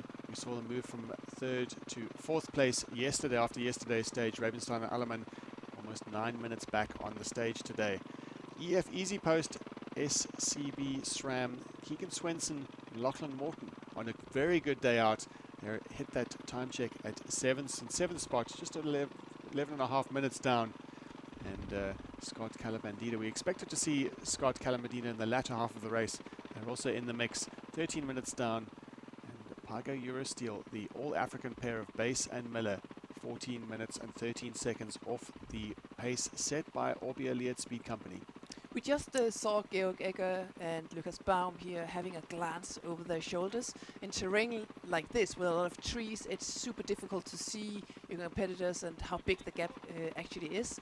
They would for sure, from their staff, get some sort of information at the 60-kilometer water point that they just passed just a little while ago. They would have the information and get some sort of a time gap, but they don't necessarily know when that time gap was taken. And you know, sometimes you get a split that is maybe, you know, half an hour or even an hour old, and then you have to like guess a little bit if it has grown or diminished. So they were just really trying to themselves to get some sort of confirmation about the gap. Well, this is Beers, Blevins, Schurter, Frischnecht, Fry and Steve John just taking a moment to have a drink as they head up this climb. They'll go up, it's a shortish, steep fire road climb, and they'll drop into more of these wonderful trails. As you saw, there was a little entrance there, the gazebo planted next to the entrance to the trail. And Singer Racing here, they are having the best stage of this year's race so far. One could speculate that the reason why they didn't perform better yesterday, maybe it was a tactical move. Maybe they said, okay, well, we're not really up there on the overall GC anyway. Let's chill. Let's change our strategy and save some energy. Maybe try to go for a stage win tomorrow. Standing on the rock there, Peter Silberbauer, a man of some status in this part of the world. He runs a wonderful little establishment just down in Grabo, the Trails End Bike Hotel, and it's wonderful. It's geared towards looking after mountain bikers, and it is a really cool place to go and stay and then explore these wonderful trails around Elgin Grabo. He's got himself a nice position to watch the riders drop into more of these sensational trails. They really are fantastic. You feel as though you are riding on the ends of the earth here as you make your way up. As I said, it's perhaps preferable to come down them, but in order to come down them, you've got to get to the top up here, and this is the way they're doing it today up these steep trails. Well, Singer Racing's Martin Fry. Let's not forget that Martin Fry and Simon Stibjan were second in 2021. Overall, they won a stage, and Martin Fry has finished 3 Absa Cape Epics, and Simon Stibjan, the erstwhile experienced campaigner. We've talked about him already being very well experienced. He certainly will have walked and possibly run up and down the Gantouw Pass. He has finished 8 Absa Cape Epics, having previously ridden in support of the 5-time winner Carl Platt and Urs Huber, and of course the Stefan Sam, who is out on the Bulls Media e-bike today following the pace, the fierce hot pace set by the front riders. And Steve John really he's got a free, wow, that's a lot of water. That's a lot of water. This valley is drained by a couple of big rivers, and that one is in torrent at the moment as a result of the heavy rains that have fallen in these parts. The Palmit is one of those rivers that drains into the Eikenhof Dam, and that one is just powering down there. They've got to be careful, as we saw. They know only too well. It happened to them earlier today, going blind and fast into a little swollen river crossing. Yeah, it's part of the nature of the course right now. Like the impact that the massive rain had overnight. But actually, I think we will hear from a lot of the riders out there. Yet, yes, there was some water, but actually, I have a feeling that the whole course is in prime conditions, despite a little puddle every here and where. Wet shoes, what's it like? Well, it's wet. Wet to ride with wet Neil shoes. is just touching upon the issue about yes, whenever you're drenched over and over again. By now, you know everything you're wearing is damp anyway, and with the sun coming out, yes, the shoes will be heavy, and you'll feel a little bit like, oof, okay, that was a little bit cold, but your mind, especially for these two riders, is somewhere else, and that is, you know, on the trail in front of you, and to be fast and consistent. Yeah, I think when you look up mountain biking in the dictionary, as if there was such a thing nowadays, it would say wet shoes. That is part of the deal when you ride mountain biking. You're going to get wet shoes, and you just have to deal with it. And nowadays, you know, the shoes are so good. The fabric is light. There's a lot of ventilation. So if water were to come in the shoes, it would actually leave the shoes rather quickly. And by now, you know, everything on the clothing, the shoes, the helmet, the gloves, everything is damp at this the moment anyway. And we heard Alex Miller saying if it's raining on one rider, it's raining on all of them. Everyone. So Same for everyone. it's the same for everyone. Yeah. But you just got to, and again, so it boils down to how your mindset, what's your mindset about it? Are you going to worry about having wet shoes and wet socks? No. You're going to worry about making time on your rivals, which is Matt Beers seems to be feeling pretty good today. He's looking over his shoulder and just seeing what's happening behind him. We saw them having a little drink earlier on. Now it's strung out a bit. Beers is putting a little bit of heat on the front there as Baum and Egger are closing in slowly but surely on the Gantouw Pass. Perhaps a pivotal moment in today's Queen stage. They've dealt with Tierkop, they've dealt with Groenlandberg, and they continue to deal with the puddles, the wet, and occasional muddy trails. But really, the trail's in great nick for them today. And now Gantouw Pass is starting to arrive on the horizon. Actually, so Toyota Specialized 91, if they have ambitions to climb even further on the overall GC, they should start to do something, because they're running out of trail, they're running out of time, and as long as they kind of carry Scott Schramm with them, or at least that they're riding with them, they're not really making any difference on the overall GC. So yeah, as the clock ticks by, you know, they're running out of time, and they should be trying at least to make a move. Yeah, 5 minutes and 19 seconds, I think it was. We saw there why Beers was going so hard at the front there, trying to stretch it out so they could get into. He could get into the single track first, and the frame froze just as Blevins and I think Surte were trying to jockey for position to get into that trail. That's what it's about here. Beers knows these trails very, very well, of course. He would have ridden here multiple times, both in events and training. So he's using that local knowledge very well indeed.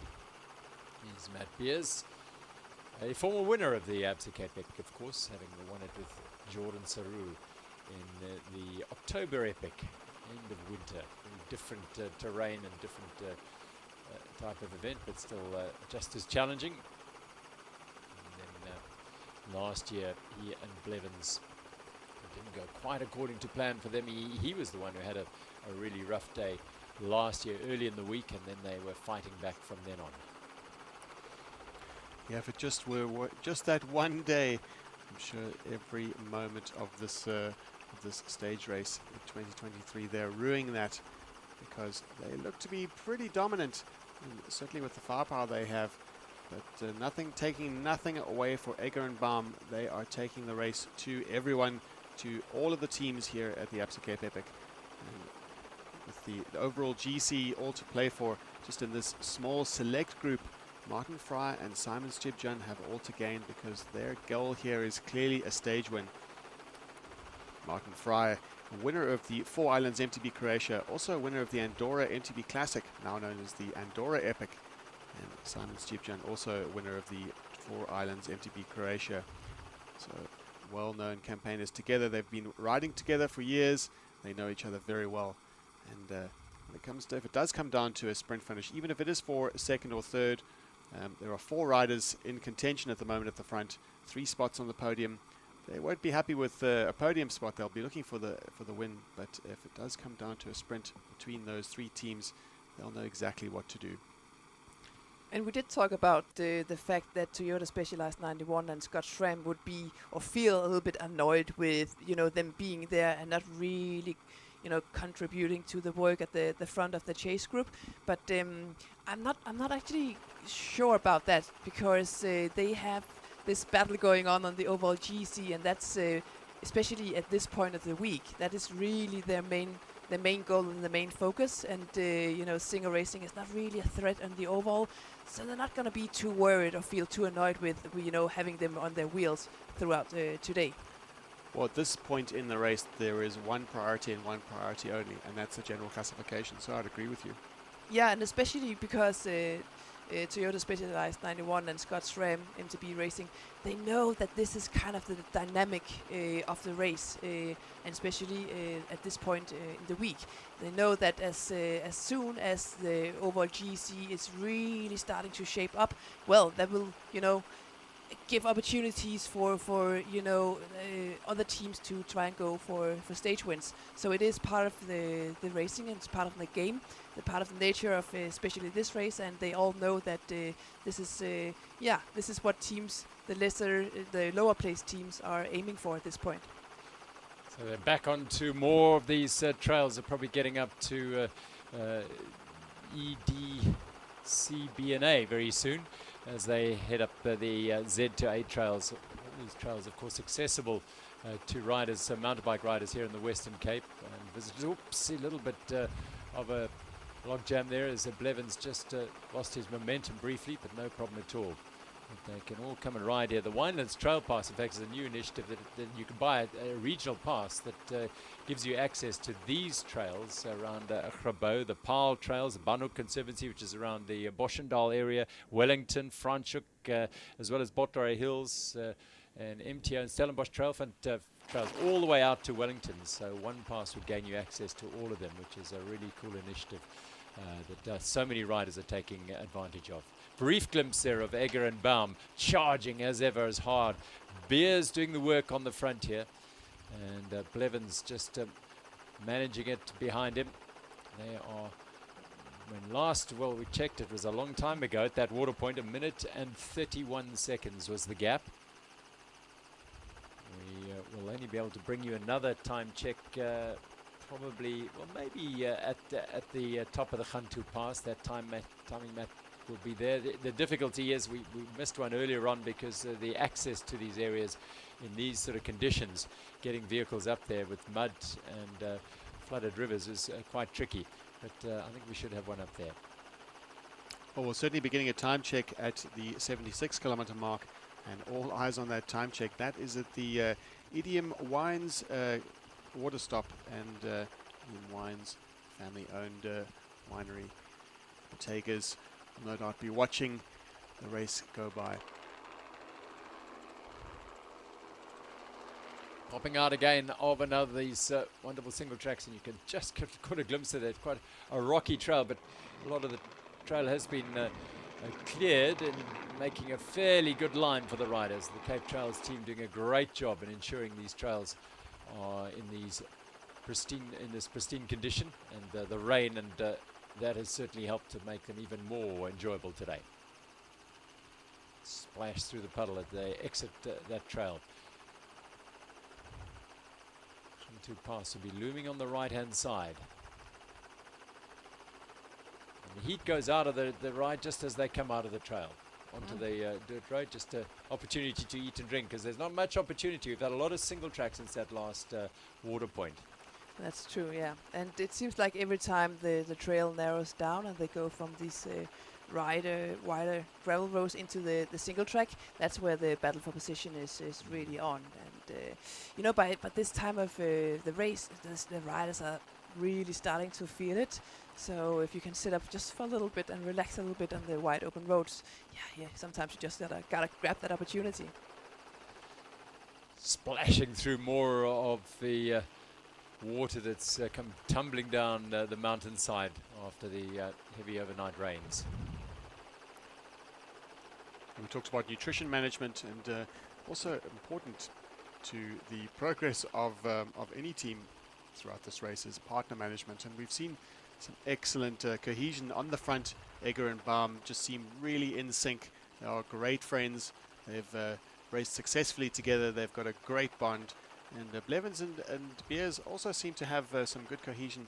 And one thing we have noticed is that Nino Schurter and Andre Frischknecht also seem to be well in sync, which is, if there was anyone would ever dare say that Nino Schurter had any weakness at all in mountain biking, it would be that his partner management is something that wouldn't necessarily come completely naturally to him, but certainly he has identified that weakness, and he is looking after Andre Frischknecht absolutely perfectly. Yeah, I mean, but the same token, his career has been racing cross country and as an individual.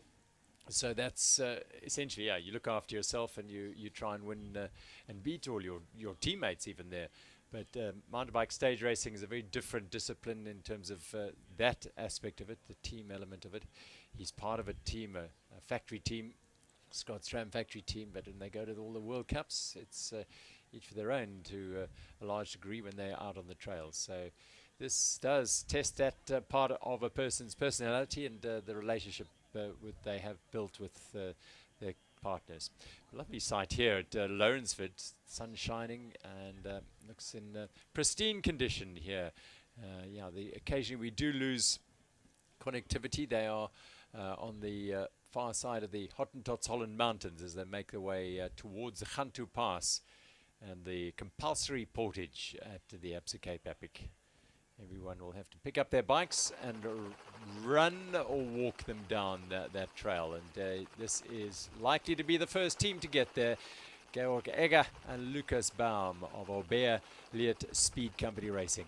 Just never letting go of the gas at any point at all. We saw the chasers behind them. It was almost like they were just sitting up a little bit once they hit the fire road. They were not chasing, like they were not keeping this constant pressure in the same way that like these two here, Egger and Baum. It's just phenomenal riding, and you can see that today is really the day that they are aiming to do a huge impact on the overall GC. That was that thing, out of sight, out of mind thing that you were talking about, Annika, earlier, is that this pair are certainly out of sight with the windy, twisty trails and the trees. It's just when the riders are out front, it's just that somehow, just after such a long chase, the urgency can go out of it a little bit. The only indication from the chase group is the position of the helicopter. There are two helicopters up there at the moment, so they'll be looking up and seeing where that helicopter is, how far ahead is it of them. That'll give them a sign of where they are. And this is back with our women's leaders. Very, very briefly. Very briefly. But last we checked in with the women's racing, it was Vera Lusa and Kim Lecourt who they had to overcome all sorts of issues at the beginning of today's stage with a crash and a broken shoe, and they still caught up with the leaders like very shortly after, and now they have put even more time into Amy Wakefield and Candice Lill and the 91 Sango Specialized team. So they're having a phenomenal day out. It's quite impressive. And just a reminder, after the pair crossed over the time check at 41 kilometers after the Groenlandberg section, really Groenlandberg was you could say the big obstacle of the day, and the Kim Lecourt and Vera Loza were they passed through there just after 2.5 hours of racing, and they were 1 minute and 41 seconds ahead of Amy Wakefield and Candice Lill. Still, they have some way to go before they reach the country club. That is the next timing check at around about 60 kilometer mark also. So we'll get an update then as soon as they pass through there. 91 Sango Specialized have lost over 5 minutes already at that time check, and momentum is not swinging in their favor. But still a third spot on the overall podium, very much a possibility. All they have to do is keep going, never give up, and get through today and live to fight another day, because tomorrow everything could change again. Yeah, it seems like everything is almost changing a little bit on a daily basis. Now, if you want to keep up with the race and to follow all of the updates and the timing checks and the results, and follow your rider, that's your favorite rider, You can get the Epic Series app. It's available on the Google Play Store and on iOS as well. And you'll also be able to get more information on the Epic Series races, the Four Islands MTB, the iconic Four Islands MTB race, and the Andorra Epic, and the venerable Spa Swiss Epic, a favorite among many of the European riders, and the Epic Series. Of course, the Cape Epic is the pinnacle of the Epic Series, and just a reminder, if you would like to ride the Four Islands, the iconic Four Islands, you could win an entry. All you have to do is subscribe to the mailing list, and might have a chance at tackling one of the most unique mountain bike races. And here we go. We're passing the very top of the Gantouw Pass. You can see the riders have dismounted. It's a compulsory portage section. Egger and Baum are indeed running. They have some time to gain on their overall rivals, Scott SRAM. So they're running alongside their bikes here. Some will pick up their bikes. They may well do it a little while later and try and either run them down, carry them on. It still is a bit damp there, so there will be a little bit of some rocks that are a little bit slippery. And if I recall it correctly, some parts of this section is actually quite steep. I don't think they've actually even hit the worst parts of this section just yet. Yeah, the boulders get quite big a little bit further down, and you've got to take a few careful steps. At the moment, Egger and Baum are doing it fairly well. No, it's not entirely. They've got mountain bike shoes on, and they do have a certain amount of grip, but with the riders don't do a lot of walking throughout this Absa Cape Epic at all. In fact, very, very little. So the shoes are, you could say, minimal protection, minimal tread. So the rocks can be quite slippery. Of course, they have their cleats as well. So just taking a bit of care not to slip on the rocks and to injure themselves. We just saw there. Just it's not as straightforward as just running down. The rocks can play a major role. And there's a pretty big drop-off down this descent. And yeah, that's why you can see he was just skidding a little bit on the rocks. And now that he's running here, you can see he's trying to aim for kind of the side of the track, because there's some grass and some dirt, and that gives a little bit more traction to the shoes that can be quite slippery underneath, especially with the cleats that are mounted for clipping into the pedals. So we go to our women's race, the CM.com women's race, and our leading team is this pair of Kim Lecourt and Vera Losse of Efficient Infinity Insure, and they're going so well again today. The pair who won yesterday's stage in the time trial had a few problems early on today, as we saw Vera Losse going down and then having to duct tape her left shoe, but they rode themselves back up the trail and have taken the lead and are looking in very, very good shape at the moment. Looking in fantastic shape, possibly even a third stage win. Their best performance yet at the Absa Cape Epic by a long way. We've seen them one recently, in fact, as recently as the 2022 Spa Swiss Epic. They won the grand finale stage, riding together, and cemented their third overall. And that was kind of a turning point in their mountain bike stage racing career, giving them the confidence to come into this race knowing that they can do it. And a great performance from the Mauritian and the Namibian. Back with the leading men, George Egger, Lucas Baum, as they go through the Gantouw Pass, the famous Gantouw Pass, the compulsory portage section, as they walk through this historic section, the World Heritage Site. And interesting, last time we checked in with them, it was actually Georg Egger at the front, and he was now running at the back, if I caught that correctly. So a little bit unusual. Maybe something happened. We need to catch up on that. Well, now with our leading ladies, Amy Wakefield and Candice Lill, as they defend that CM.com orange leaders jersey. Perhaps today, again, just taking it's a big day, taking it a little bit conservative. They know they've got 2 more big days after this to go. A 10-minute lead going into today's stage, and knowing, because Losse and Lecourt are up the road, that they have a little bit of a leeway behind the with the specialized team. Their second place on GC, suffering a little bit today, but let's hope that it's going well for this pair because they've shown incredible determination, courage, and cohesion and composure in some really tricky situations. Heading down towards, I think we're going towards the water point at, there's a while still, but to the water point at the Eikenhof Dam. Yeah, that Gantouw Pass is going to test riders today for sure. And Baum, not having done it before, running down there. Not Dino Schurt has done it many, many times, and he is unbelievably fast down there. Now the Eikenhof Dam on the left, you can just catch a glimpse in the distance there, the white marquees of the water point as they head into the Nieuweberg trails, snaking alongside the dam here. Not sure the time gap at this stage to Vera-Losa and Kim LeCourt. Well, they'll be reaching that 58-kilometre mark. Hopefully we'll have some information from the timing mats just on the progress of LeCourt and Losa.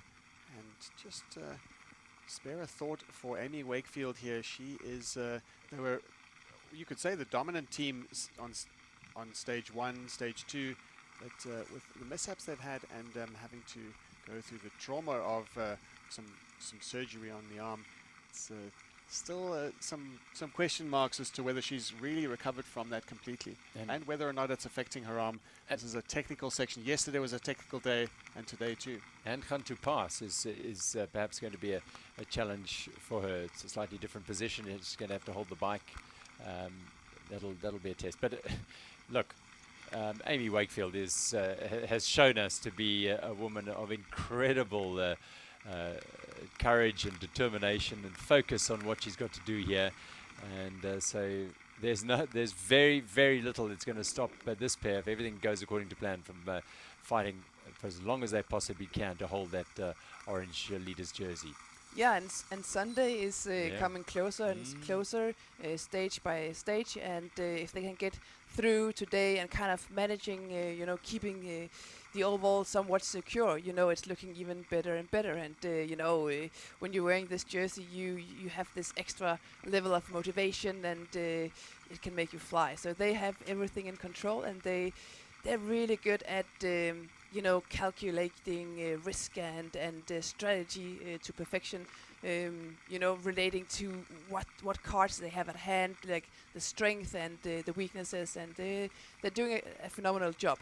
Totally agree, and Amy Wakefield has certainly shown, it has proven to the world, the mountain biking world, that she has the strength and determination to be able to get through this, and just the tactical know-how of managing efforts.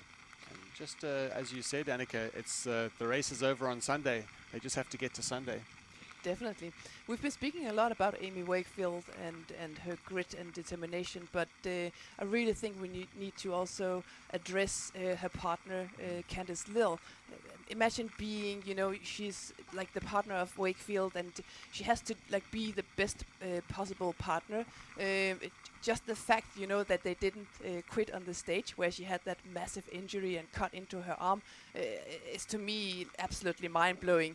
Instead of saying, you know what, we need to get you to surgery as soon as possible, they were like, no, wait a second, do we have some duct tape? Yes, I have. Okay, let's tape it up, let's go. It's quite impressive, and just being that morale and that support for Amy Wakefield.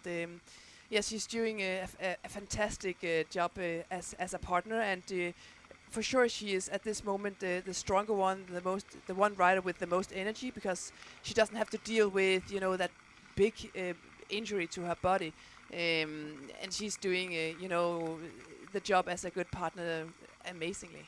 So we just cast our minds back to that moment when Isla Stowe, who we're seeing the viewpoint of Isla Stowe right now on the Bulls Media e-bike, she was the one who broke the news to us first, and she was following Amy Wakefield on the trails, and when she was giving us a live update from the Bulls Media e-bike from the trails, she was telling us about the moment that Amy Wakefield, she said, pierced her bicep, which was puzzling to us because there she was riding out on the trail, and of course there was no big relief because we could already see that she was still going, but we had no idea at that point just how serious the wound really was. Well, here is Vera-Losa and Kim LeCourt. Of course, Vera rode the 2017 Candice Hill's first Absa Cape Epic was 2017, and Candice and Vera rode that together and finished in 6th place. Well, they're leading the stage now and looking very, very impressive indeed. Are the Efficient Infinity Insure pair. Rock solid today after the mishap of having that shoe needed to be taped up for Vera Lossa. But they are clearly getting stronger and stronger as the week progresses. And yeah, that 2nd place is, if not already in their hands, because they were close on 5 minutes ahead of Gomez, Verfan and Nash. When we checked on the last checkpoint, we'll know now when they go through the next checkpoint at the Eikenhof Dam at the Gantouw Country Club whether they have in fact moved into virtual 2nd place. And they'll most likely have some supporters at the upcoming feed station, and they will get the information that the amount, you know, the size of the gap that they have pulled on the Sango 91 Sango Specialized team, and for sure, you know, they have all eyes set on, you know, moving up into 2nd place on GC, and you know, if everything goes right for this team, maybe even 1st place. You know, still today's stage and 2 more stages to go, and anything can happen. It only takes, you know, as a serious mechanical for, you know, the orange jerseys to be yeah, a little bit off, you know. Absolutely, you know that only too well how tenuous a lead can be. They've just crossed the Palmite River, which is draining into the Eikenhof Dam. 29 million cubic liters of water, and it provides irrigation for the farms in the Eikenhof region. Meanwhile, it provides a wonderful backdrop for the riders of the Absa Cape Epic, the Queen's Stage. The chasing women, the leaders are on the single track, and the chasing women, Candice Lill and Amy Wakefield, are on the district road, the dirt road, just above that single track. And there's a nice long section. You can see the water point at the top left of the corner on the screen on the left. That's where they headed. But Wakefield and Lill still a way to go to get onto that single track. So the lead is quite healthy for this pair of Lecourt and Loza.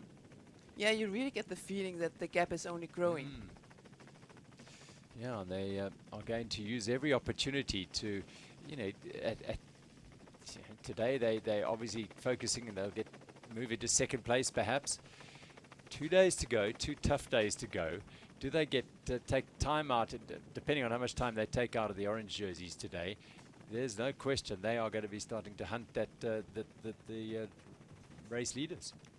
Yeah, and why shouldn't they? Yeah. They're clearly feeling good. They have found a perfect rhythm of working together, and you can see that the momentum is definitely in their favor. It's just growing and growing, and it's looking quite good.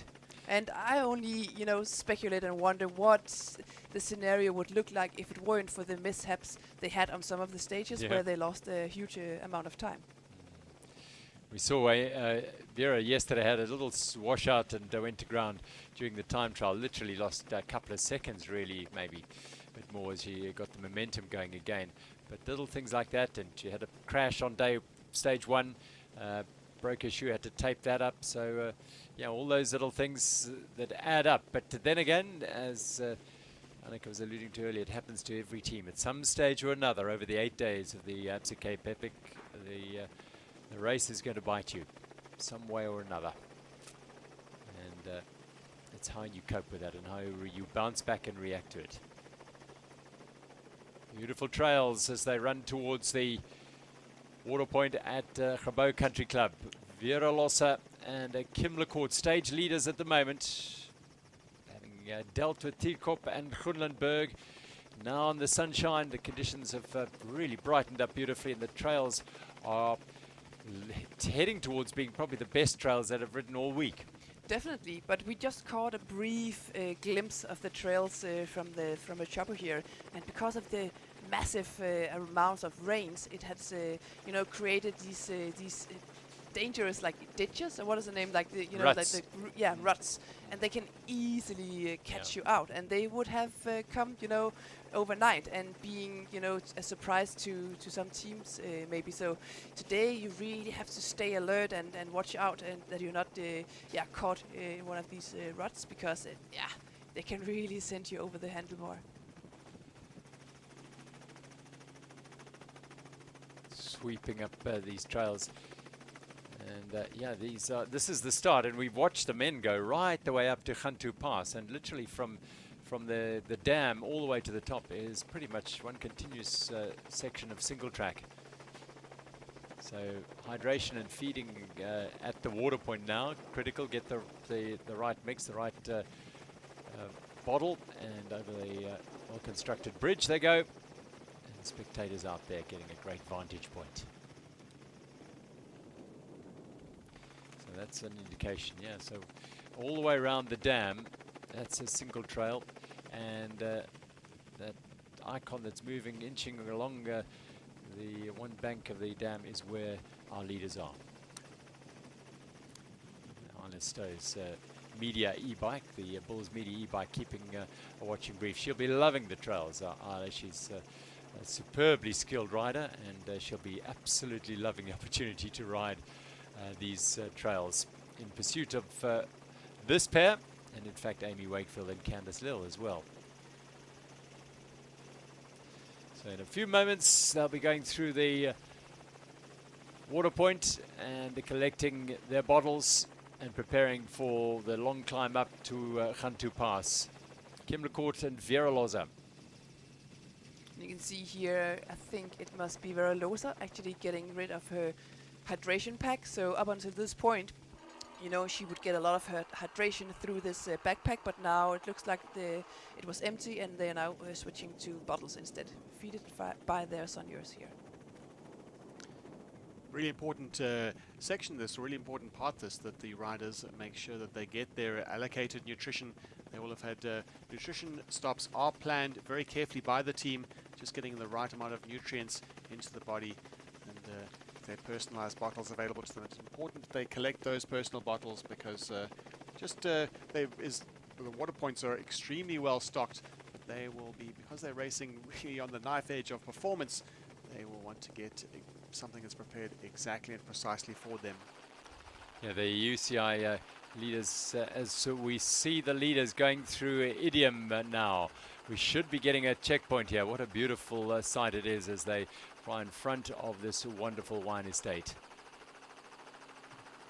And it is Georg Gegger and Lucas Baum. The clock is ticking as they go through here now. They'll also look to get their personalized, or not their personalized nutrition, they look for a water stop. It's going to be interesting to see how they don't. I think they took something earlier. They took something, yes. They are need to be the experienced campaigners. They're not going to go without nutrition just to gain a few extra seconds. But now have a look at this. I don't know if you saw that. Or it almost looked like that they were using some of the bottles to actually spray their drivetrain a little bit, simply to keep it clean, keep it running. We know that at the beginning of today's stage there was so much water and sand and spraying onto and mud spraying onto the bikes, and you know, it's especially now it will all start to really, you know, add up and kind of build up in the drivetrain, and you want to keep it as clean as possible. It'll be interesting to see if we can get a view of if there is a catch, if the riders are looking to be gaining any time on them. But no doubt we'll hear from people on the ground at Idiom whether or not how close the Scots Ram team are. So Idiom is 76 kilometers in, 77 kilometers in, and the stage, one of the riders saying 99 kilometers. It's slated to be 102 kilometers today. Big crowd of supporters. We see the Sonias and the team supporter out there for the UCI riders. But as the day progresses, people are coming out here to watch their own amateur riders come through. Here comes the chase group. 6 riders strong. Beers and Blevins, Schertrand, Frischnet, and Fry and Steve John. And the question, of course, is if the gap has come down since last time we checked in with them. Just guessing. I mean, you're looking at it now. It doesn't look as though it's got too much bigger. But again, we are waiting those time checks to come through. We'll wait for the official time check for sure, and just speculation, and really just running the clock on our side here in the studio. It's still hovering around about the 1.5 minute mark or so, and we want to get exact time checks, of course, so we can feed as most accurate information as we can. But just to give you an idea, more or less, we're looking at around about 1.5 minutes or so that Egger and Baum have over the general classification leaders, Scott SRAM, and the third place overall team, the pairing of Blevins and Beers. A lot of district road, a lot of farm road now, virtually all the way into Lourensford. They're going to go through Vergelegen a little bit as well, but a lot of open road now for these teams. Yeah, and that's it's not good news for Baum and Egger. If the teams behind, the Scott SRAM and the Toyota Specialized 91, agree on working together, you know, they can actually be faster as a group than just 2 people, 2 riders up the road. So if they agree, okay, let's work together, let's see if we can catch them, it can be dangerous now. What's the likelihood of that happening? Yeah, we'll have to see. We will have to see. I wouldn't put money on anything, because anything could happen in this race, and it's just one of those things that, you know, the Egger and Baum could just suddenly run out of steam. It doesn't look likely at the moment. They are hyper motivated, but it could come down to refueling. Yeah, this is shades of stage 1 in a way, isn't it? Where they went out hard and they led for nigh on 40, 50, 60 kilometers, and eventually, as they closed in on the last climbs up towards Rotary Drive, did they get caught by this similar type of group. So very similar scenario. Wout Alleman and Fabian Rabensteiner were in that group on that occasion. And Beers and Blevins were not, because they had lost some 8 minutes. But they are still, well, perhaps not quite hammering it as much because of the climb there, but you can bet as soon as it flattens out, they'll be winding it up. Georg Egger and Lucas Brown, what dynamic riders. They brought such an exciting edge to the Absa Cape Epic, adding an element of thrill to what is already an incredibly engaging event, and so it does make this last 3 days so enthralling. How are they going to go about defending their title? Are they going to be able to defend their title, hold off the most successful mountain bike racer of all time in Nino Schurter, and the brilliance of Beers and Blevins? It really is just the story is going to be fascinating. And you can rest assured that Scott SRAM, they have no interest in letting go of the yellow jerseys. That means, you know, they have to go to the front of the chasing group and really just chase these 2 riders down. We have got news out on the course in the CM.com women's category. Team Efficient Infinity Insure, Lecourt and Vera Loza passed through there after 3 hours and 23 minutes of racing. And Amy Wakefield and Candice Lill, they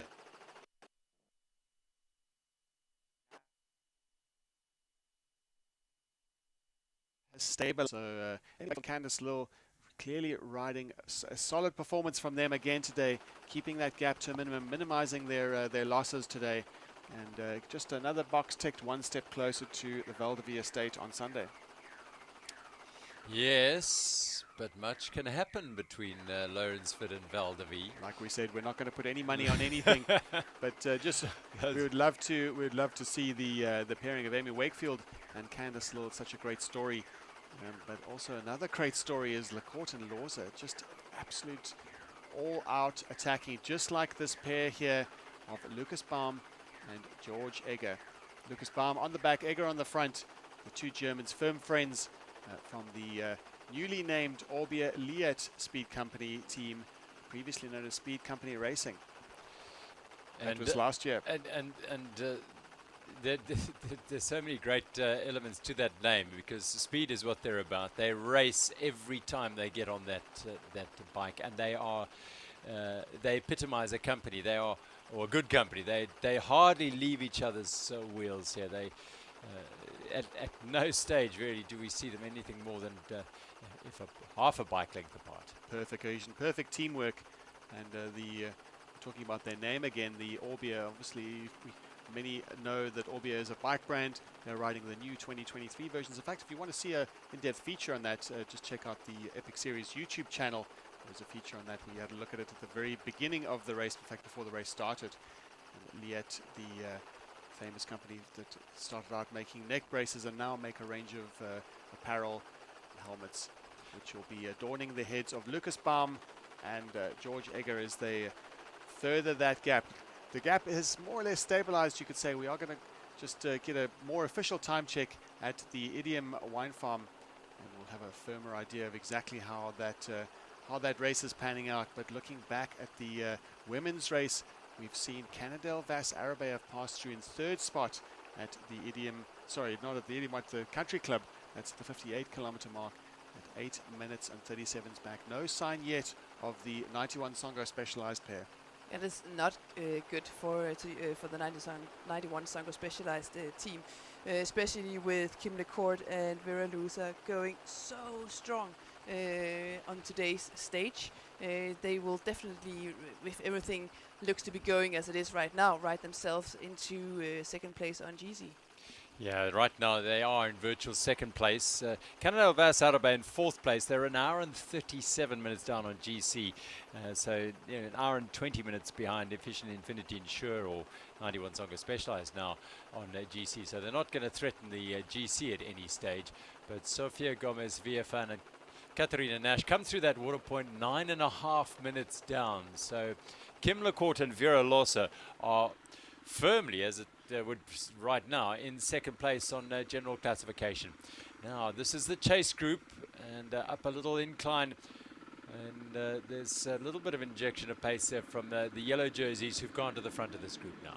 Yeah, and like we spoke about last time, we just quickly checked in with them. Scott Schramm, they have to go to the front and work hard in this group. They're about to lose the yellow jerseys, and it's all on them to chase these two riders down here. Speed Company Racing are looking phenomenal out there today. A tremendous performance. Shades of the Stage 7, the grand finale of the 2022 edition. That's about as cautious as they've been all day. As they went into that, they had a little splash earlier when they went down. Lucas Baum went down, but taking it a little bit cautiously. But there's no caution here, is there? You're winding it up on the front now. So the yellow jerseys are now deciding that they have to do something about this scenario. Their jerseys are starting to slip off their shoulders. Well, the yellow jerseys commented yesterday after the time trial. They did lose some time to the Germans. They were third overall, so not a third at the time trial, but not a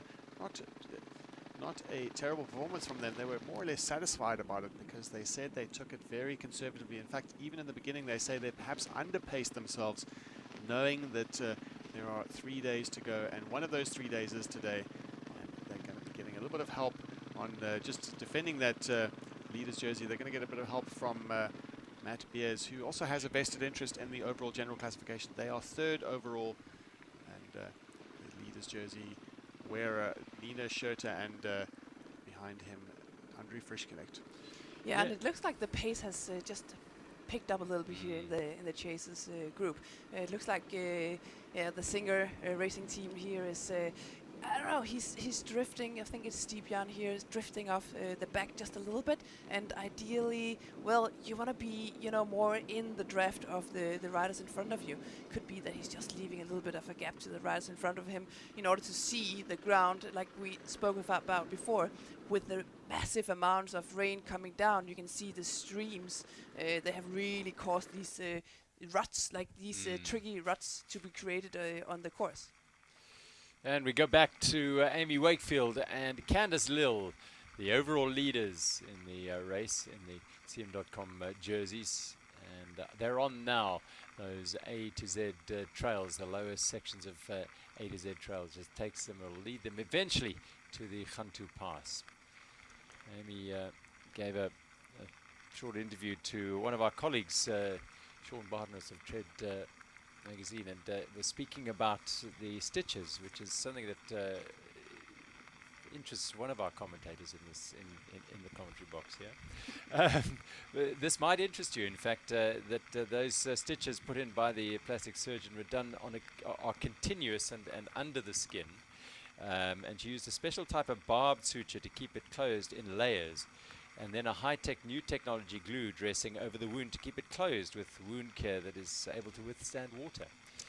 Sounds like the right way to do it. Absolutely. In layers. Yeah. It just tells something about how deep the cut was. You only normally do suturing in layers when the cut is of somewhat significance, depth.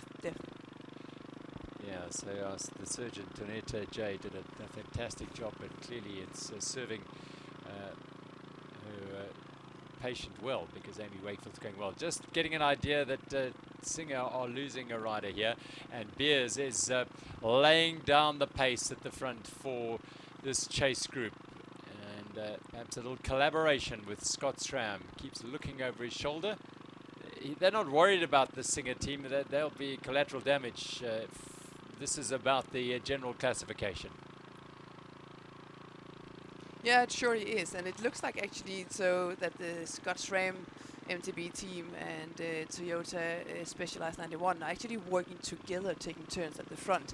So at the moment they pretty much agree on the agenda and the sense that it's a dangerous move from Speed Company today. Well, look at that time gap, 1 minute and 50 seconds.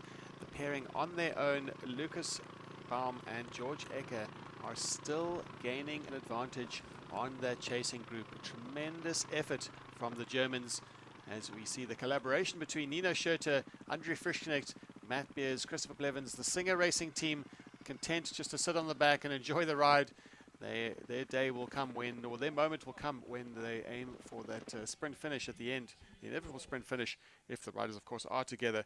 It is fairly flat. It is a fairly, wouldn't say easy run-in, but it's a non-challenging run-in as they pass through Vergeleken. We're passing through the time check, the 8th time check of the day, and then just 2 or 3 more single-track sections before they reach Lourensford.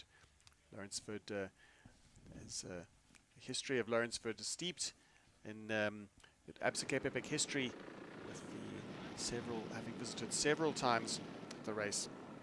In 2007, it was the first time used as it's a grand finale. The grand finale, yeah, and that was still when the event was a point-to-point race, starting in Knysna. So it was a thrilling finish. It was a thrilling finish, a sprint finish, in fact. Yes, the Thomas Zant, I believe, was involved in that sprint finish, having won the stage. And 2008, the Bulls, in fact, saved their week by winning the grand finale. They did come second overall that year. Vlockiger brothers have had a great campaign here. Hamida and Van Hertz, they've also won twice, and 361. This is in the men's category, obviously. And we've also seen the likes of Kool Harvey nearly ending his campaign on the trails leading into Lourensford. Right just before the line, he had a crash. Fortunately, nothing damaged. And in the women's category, we've seen Pia Sundstedt and Alison Seidel, big names in the sport. Sharon Laws, Hanley Boyens, and of course Hanley Steyn-Kotzer, when she was riding with Yvonne Kraft, has also won a stage in Lourensford. So a lot of big names of the sport have had their names in light in Lourensford, and suitably so. The winners of the 2022 Absa Cape Epic, George Egger, Lucas Baum, are on track for another.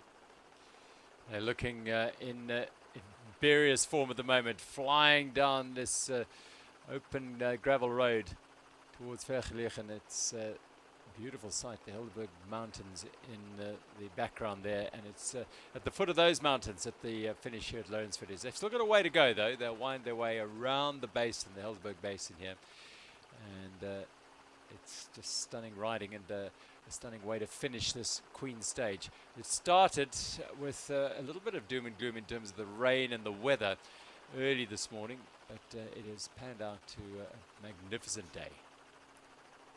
Now that lead 150, perhaps it was when they went through the Idiom order point, the indication is a hair dashes off in the conservatory here.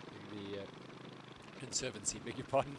And this is the pursuit. So maybe at that water point, they were given the heads up about what the gap was. So they turned up the firepower. Stefan Sam, I think, is able to... is with us. Stefan, are you with that group? Yes, I'm with the race group, just behind the Singer team. And the speed is picking really up. I realized doing the pace, and it's really tricky in all those corners. They're super slippery. It's one line.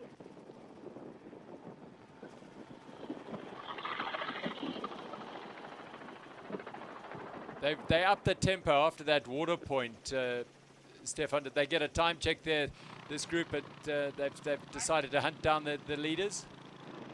I am pretty sure they had someone there to tell them the time gaps, and now they're trying to minimize the damage. Not sure how far Speed Company is ahead, but they went on the second climb up Groenlandberg and never looked back, like crazy in the downhills. Really impressed today again.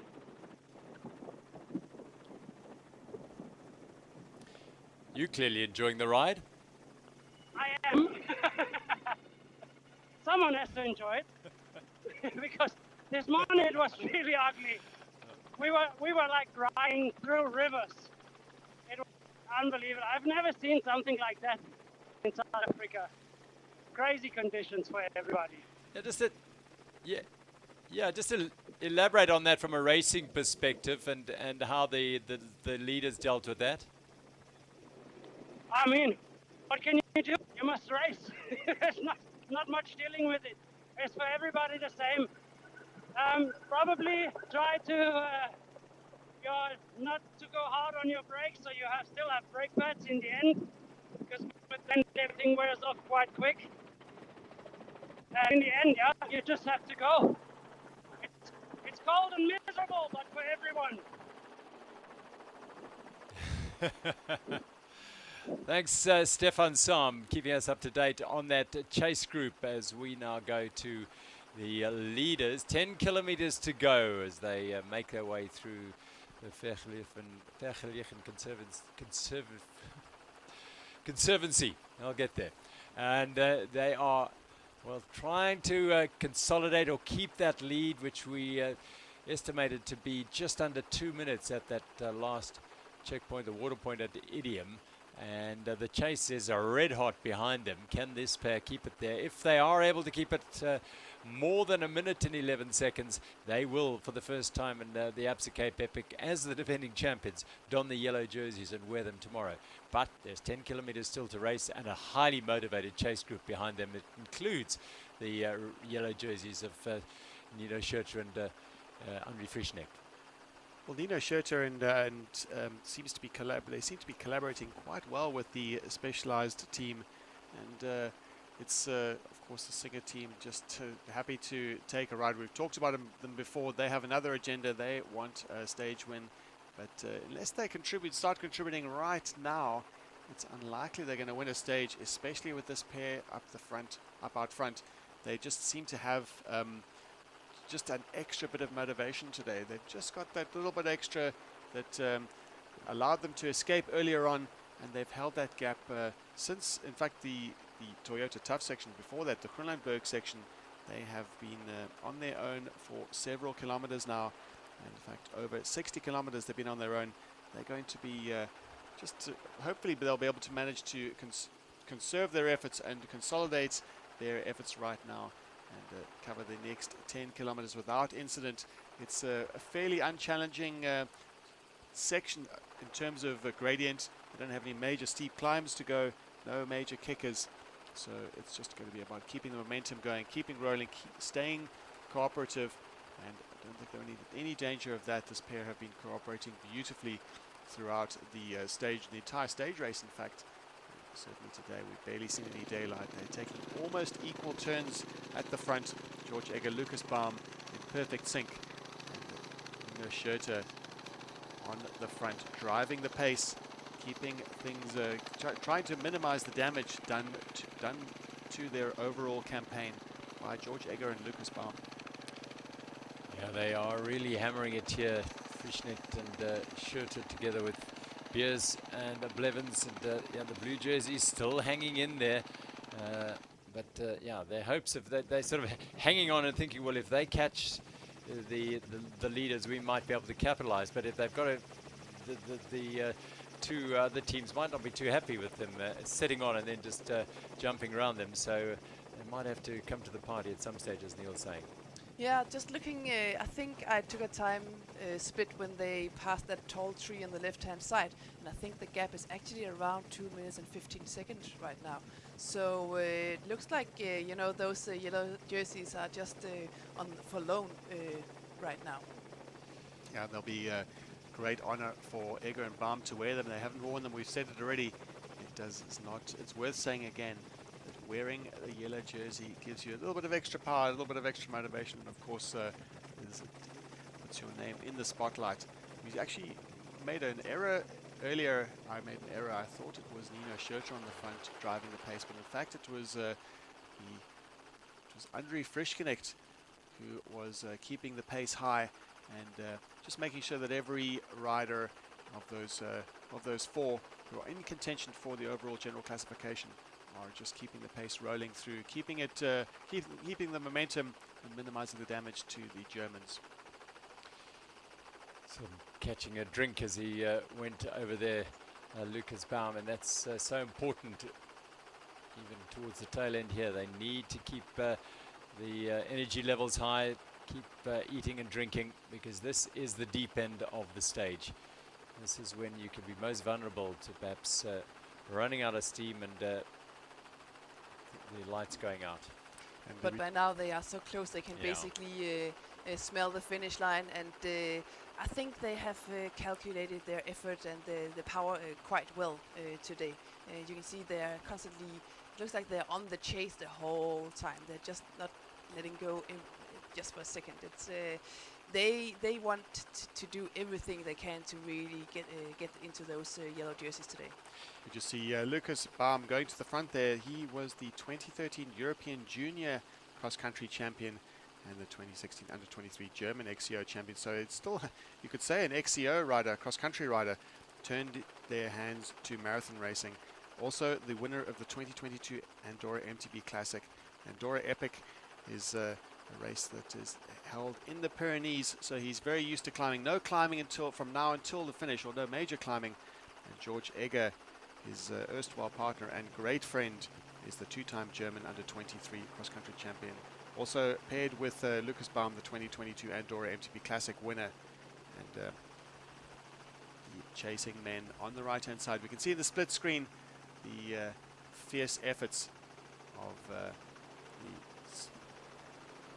see with it's hard to tell from this angle, but it looks like Nino Schurter on the front, pushing the pace super hard. The cohesion in the group has it's gone away a little bit. It's one of those difficult things in the narrow sections that we're seeing right here. The dual trails, the dual tracks, not quite easy as it was to do a through and off roll through, so that the can collaborate and use almost like road tactics, using each other's draft effectively. Now the momentum of the chasing team is broken. It is, as they go across the river. It's breaking up a little bit there, and Baum and Egger taking advantage. They're onto the single track now, just powering away. And it's a phenomenal performance again by this pair. We keep talking about it. It's difficult not to, because they came here last year never having ridden the race, and rode it as if they'd ridden it many times, but just at flat out. And today, again, it trails on a route that they don't know. And they've just ridden it supremely well again. These are slightly unfamiliar trails to them, or certainly some of them are, but the beginner's luck that we could attribute to their win in 2022 rather, it is absolutely not the case. They are worthy contenders at the 2023 edition. That is one thing that's for sure, and they're proving it today. They were very aggressive early on in the stage race, early on in the week, and the gap that they created early on in stage one, in fact, was neutralized. So some would say a waste of their efforts. And today they took another gamble, escaped really early, and were able to hold that. They identified the launch pad on the first third of the race. It's a long way to go. 102 kilometers the entire stage with 2,450 meters of climbing. This is the Queen stage from Oak Valley into Lourensford Wine Estate, and their gamble has definitely paid off. And it has. They're on to closing in on Lourensford Estate. 4,000 hectares it is. It's a beautiful farm. Started off as a fruit farm, but in the 80s started planting vines. They still do plenty of fruit, but there's proteas and forest and fynbos as well on this. In fact, 1,200 hectares of fynbos as well on this beautiful farm as they snake in. Yeah, they're not far now, are Baum and Egger, as they charge towards victory on the Queen stage. And the yellow jerseys, that'll have to be confirmed, of course, once they cross the line, and the yellow jerseys who are behind them cross the line. We'll know that for sure. But with all the time checks we've been getting in the last hour or so, it is they are virtually in the yellow jersey, with Nino Schurter and Henri Frischnecht about to hand those over for the first time. We got a time check at around about the 10-kilometer mark to go, a little bit beyond the 10-kilometer mark to go, and we can see them up here. The split times are quite remarkable. Orby Elliott Speed Company have a 2-minute and 31-second lead over the chasing trio. 3 teams, 6 riders, Toyota Specialized 91, Scott SRAM and Singer Racing chasing, and the gap is growing still. Absolutely, under the protection of the plastic, the flowers are growing and blooming, and this pair's hopes of defending their title ever increasing here today, because they are virtually, well, right now, 1:22 on general classification ahead of Scott SRAM MTB Racing. We suspected it might happen, but on a day like today, the Queen stage, so much can go wrong, and so much can transpire for all the teams, and they have made it count in the most spectacular manner. Again, Georg Egger and Lucas Baum. This is the chase group. Again, Beers on the front of the group, driving the pace. They have much to gain as well from pushing it hard here, but the yellow jerseys not letting them out of their sight. It's a rare sight at the Absa Cape Epic over the history of the racing over the years to still see the racing, everyone still very much in contention, or at least 3 or 4 teams in contention. And at stage 5, by this point in the week, normally the pecking order has been established. The race lead has been more or less cemented with a few consolidating stages to go, but it's not the case. Not until Speed Company Racing arrived on the scene at the Absa Cape Epic. 2022 also saw the lead change multiple times, especially at the end, the Speed Company taking the victory, and the overall really right up until the last stage, the last few minutes of the stage, we only know that Speed Company had taken it. The German pair, have brought something truly exciting to the race.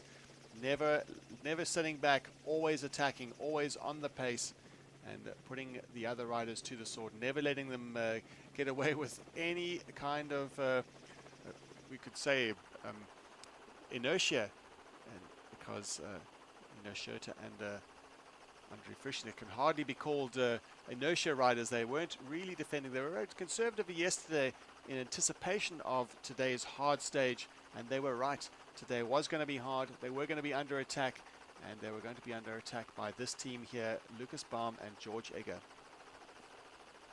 Just a phenomenal ride, really, today.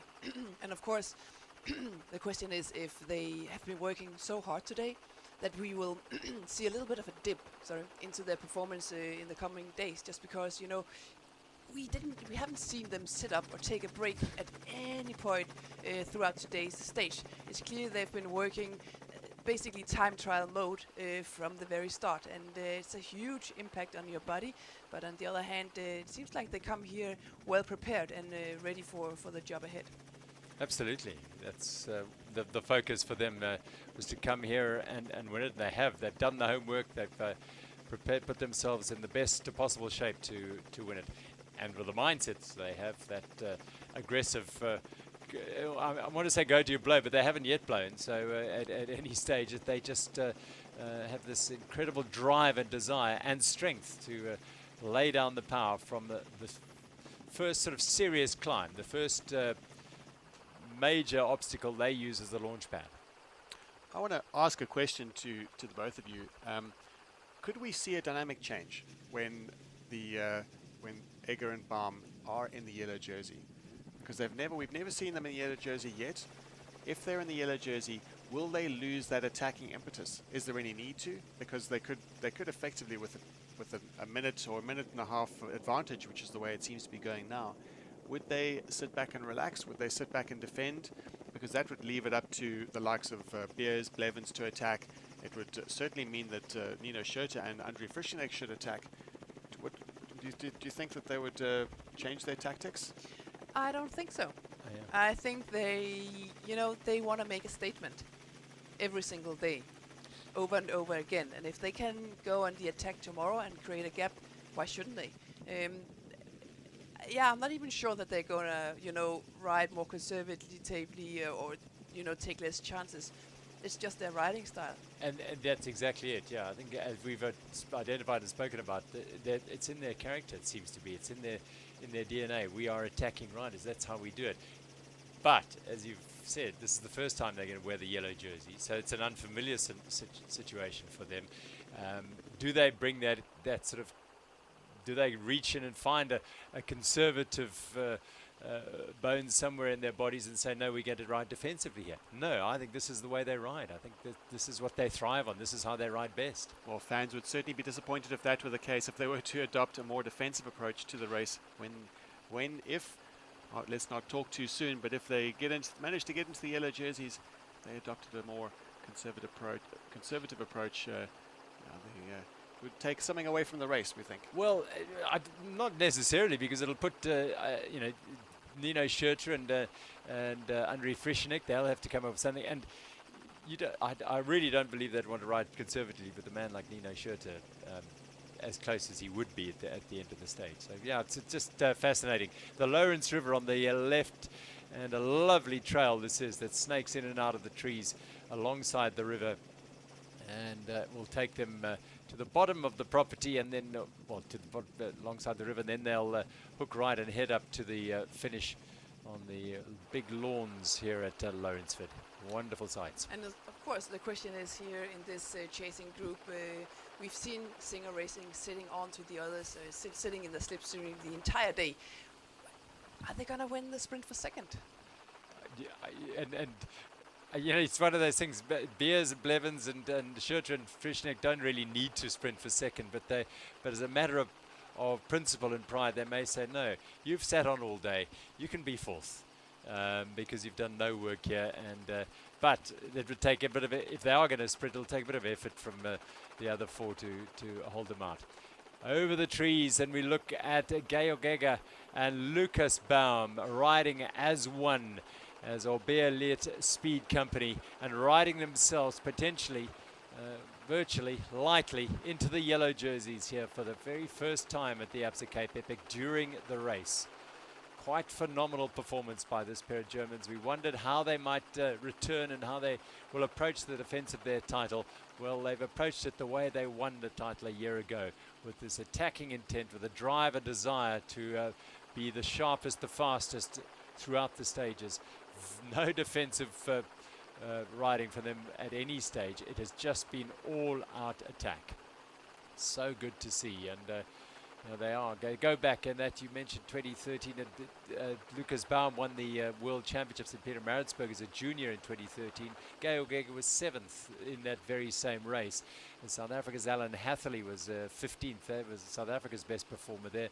But that was obviously the early building blocks to a relationship as they travelled as part of the German team here, and they've continued on and found a niche and a strength as a marathon stage racing pair. They still ride and race cross country, but as a unit here, they are absolutely brutally strong. Yeah, it's quite refreshing to see relatively young German riders like the Lukas and Georg here. Most riders who have been involved with the federations and the whole, national team system and going to world champs and world cups and so on, they would very much be drawn into that mindset of this is what we need to do. This is what we're focusing on solely. And it seems like they approach it very differently. Yes, every now and then they do World Cups and cross-country races, but it seems like, the story they want to tell is, we're going to go fast and we're going to race these stage races and marathons, and, that they're not really being put into a box. They really, they're here to tell their own story, and they're doing it brilliantly. Yeah, you'd think that as a national federation has a world champion as a junior, you're going to make sure that you do everything possible for him to continue on that trajectory and take it on to under 23s and then elites. But they've broken the mold, and they've broken the epic mold as well here by riding in this phenomenal manner over the last 2 events now. Charging through the orchards here at Lourensford. And just to give you an idea of just the kind of mindset that Baum and Egger have, is that this team, the Orbia Liat Speed Company team, is their team. They haven't joined a team, they haven't become part of another program. It is their team. They founded it, and founded in combination with the German Armed Forces, the German Sports Aid, and the German national team. And they went out and found their own sponsors. So a bit of an unusual case. Many teams or many riders go out and they find a trade team to join, and this pair decided to make their own. And they're making this stage their own for sure. And the yellow jerseys, we haven't seen the chase group for a while yet, but it's unlikely at this pace that that gap that was at 2 minutes and 32 seconds at the 80-kilometer mark is going to come down a great deal here, because they have not let off the gas 1 second. And even with 10 Ks to go, that gap was still remaining over 2.5 minutes with Orbia Liat Speed Company in the lead. And the chasing 4 teams, Toyota Specialized 91, Scotsram, Singer Racing, in fact 3 teams, sorry, and Cannondale Vas Arabe further 13 minutes back. Great day out for the Cannondale Vas Arabe team, the Spanish riders, but the day looks like it belongs to the Germans today. Just navigating around a very slippery corner. You can see here just the amount of rain that has come down, and here in the shades it really hasn't dried up completely, and leaving these almost like muddy clayish grounds somewhat slippery. Well, they are closing in on the finish. The vibe and the hype we can hear from our commentary position here at the finish is starting to build as this pair close in. They'll be watching on a big screen there and ready to welcome in. The helicopters getting close as well. Lourensford's massive 4,000 hectares, a lot of it ridden today, but I can tell you what, tomorrow's stage is all around this beautiful wine estate. The loop around the Helderberg Bowl, and pretty much the entire route will be on this Lourensford estate. That's the finish village. Yes, it's a little muddy in sections after the rain overnight, but an absolute picture it is, as Lourensford once again hosts a stage of the Absa Cape Epic. Well, when these riders were here a year ago, it was stage the prologue and stage 1, and they surprised everyone by getting onto the prologue podium. And when asked about their goals for the race in 2022, they came up with one of the great quotes. I think they said they're not here to take part, they're here to take the race apart. Yes. Something like that. Yes. We might have adapted it over time, but that's pretty much the idea. And that mindset doesn't ride defensively. No, I would think. not at all. Not at all. They're just firing on all cylinders. So when they said that, the other teams, now it's easy to say in retrospect, of course, you take note, because that sort of mindset and that approach at your first event suggests a degree of confidence, and they have ridden with confidence. Surely, but you also need the shape and the abilities to actually follow up on a quote like that. And they've done that incredibly well. Amazing. And they've one thing they've done really well is transcended the title of race favourites, because of course, being the defending champions, they are de facto race favourites, and they have shed that pressure brilliantly, the German pair. And going to be interesting to see how they cope with being no longer the underdogs. You could arguably have said that they were still the underdogs coming into the into the race this week, with the likes of Nino Schurter, Andreas Seerwald, these highly decorated riders in the sport. So they're going to be shifting very much towards away from the underdog status into race favourites when they slip on those yellow jerseys, provided that everything goes okay. The campaign has been great today. They've hardly put a foot wrong, apart from that one small dip in the in that massive puddle that Lucas Baum went down in. They have been fantastic. Have shown a fantastic performance. So we'll see how that underdog status affects them, and then shifting into the major protagonists at the Absa Cape Epic, trouncing, you could say, the best in the world, Nino Schurter, André Frischknecht, and the pairing of Blevins and Beers. Yeah, they are. Blevins, Beers, Schurter, Frischknecht, and their pilot fish, the Singer Racing team, just sitting in, and as the yellow jerseys try and limit their losses here. Who knows whether they made a good move, Singer Racing. If they had cooperated just a little bit more, perhaps they would have been able to get back, or help the group get back in contact with Egger and Baum. So they did elect to sit on. Maybe it was a matter of just form at the time. But if they'd cooperated and really kept the momentum on that group going, they would have had a far better chance of catching Baum, and then by default they would have had a better chance at winning a stage.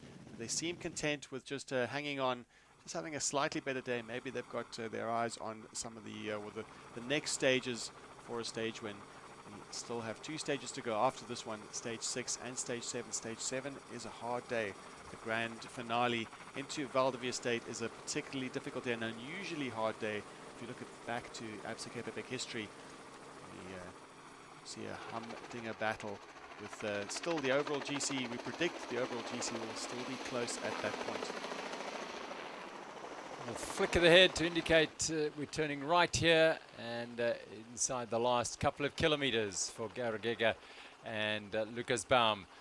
And a glory of a stage win, but it comes with a particularly sweet prize for this pair, because they have chewed up and swallowed the lead that the Scotsram team had of 1 minute and 11 seconds, and they are putting time into the erstwhile yellow jerseys of Nino Schurter and André Frischknecht, and are coming in towards the finish. They've gone up above the finish here, and they're along some trails that they would have ridden a year ago in the prologue, and this was used as part of the finish sector for the out and back loop on stage 1 last year. But they will be loving this. They know they are close to home. But as we saw last year when they got to the finish at Val de Vie, they had no idea what the lead was. And yes, they know they were leading perhaps here, but they don't know yet exactly the extent of their advantage here. Well, there's still time at stake. The clock will still be ticking, and like it was ticking in Lourensford, they crossed the line. It was a celebration, of course, because they'd won the stage. And there we get an idea of the support staff. Just a few more members of support staff for the Orbia Lear team. Last year they only had 1, and they seem to have bolstered their numbers, which is great to see. And looking on nervously to see how their riders are faring. And he's, you can see he's standing there ready with the clock. I'm sure they will, start the clock as soon as Speed Company passes the line, to make sure that at least those 1 minute and 11 seconds passes. And well, in this case, it will be even more. And but that will give them an immediate knowledge about, the gap they will have on GC going into tomorrow's stage. Yes, of course. And you just see that the pairing of Scotsram are alone at the moment they seem to have been distanced, or they've distanced themselves from the others. It's all eyes on this pairing as they come into the finish line. They will be powering all the way to the line. We doubt we'll see a showboating to celebrate the win, because of course it's all about the clock. It is about the clock. Lucas Baum and Georg Egger, they take their first stage of this year's race. The defending champions are right back in this picture, and they cross the line after a storming ride on the Queen stage from Oak Valley to Lourensford. And they're greeted by their fathers and their masseur, and they will be starting the clock now and watching just how much time they have put into the chasers. The yellow jerseys started the day on the backs of Nino Schurter and André Frischknecht, and the effort put in by Georg Egger and Lucas Baum has emptied their tanks for today. They will refuel and need plenty more over the next couple of days, but they have rested, they have snatched that jersey away as the clock ticks now. 1 minute and 11 seconds was the gap at the start of the day, and Lucas Baum and Georg Egger had over 2 minutes at the last checkpoint, and what counts now is what that gap is when the yellow jerseys cross the line. They sit and they wait to watch and see what happens. So we're just watching how quickly that first bottle of water went down into that Georg Egger took in. Clearly a sign of the efforts that they made on the stage, and now it's all eyes on who's going to be taking the second spot and what that time check is. So two things we're looking out for the time that it takes Nino Schurter and André Frischknecht to get into the finish, and the last two spots on the podium for the stage. Looks like Martin Fry and Simon Stiebjan might well have got away to snatch second place here. Well, it suddenly seemed to split up. We didn't catch a visual on what happened in that section, but it looked like Martin Fry, Simon Stiebjan are keen to getting their name in lights after a disappointing day yesterday. Well, they certainly will make up a lot of places on the general classification, getting into this lead group today and sitting on, and perhaps whilst Egger and Baum were in this group as well, they fancied their chances of taking advantage of the fight for general classification and maybe taking a stage win. But they're coming onto the field here. The stage is already won by the Germans up front, and here come another pair. Simon Stiebjan and Martin Fry of Singer Racing, a newly formed team, and they are racing onto the lawns of Lourensford, and they will finish second today after sitting in that chase group for all of the stage. They will take second. And importantly for the general classification of the race, the clock is ticking still as the yellow jerseys will be crossing a line right now. Nino Schurter and André Frischknecht rolled over the finish line at Lourensford, and the gap to them is 2 minutes and 40 seconds. So decisively, the jerseys are on the shoulders of Georg Egger and Lucas Baum for the first time in their Absa Cape Epic journey. And a big effort today from Matt Beers and Chris Blevins, who has clearly emptied his tank.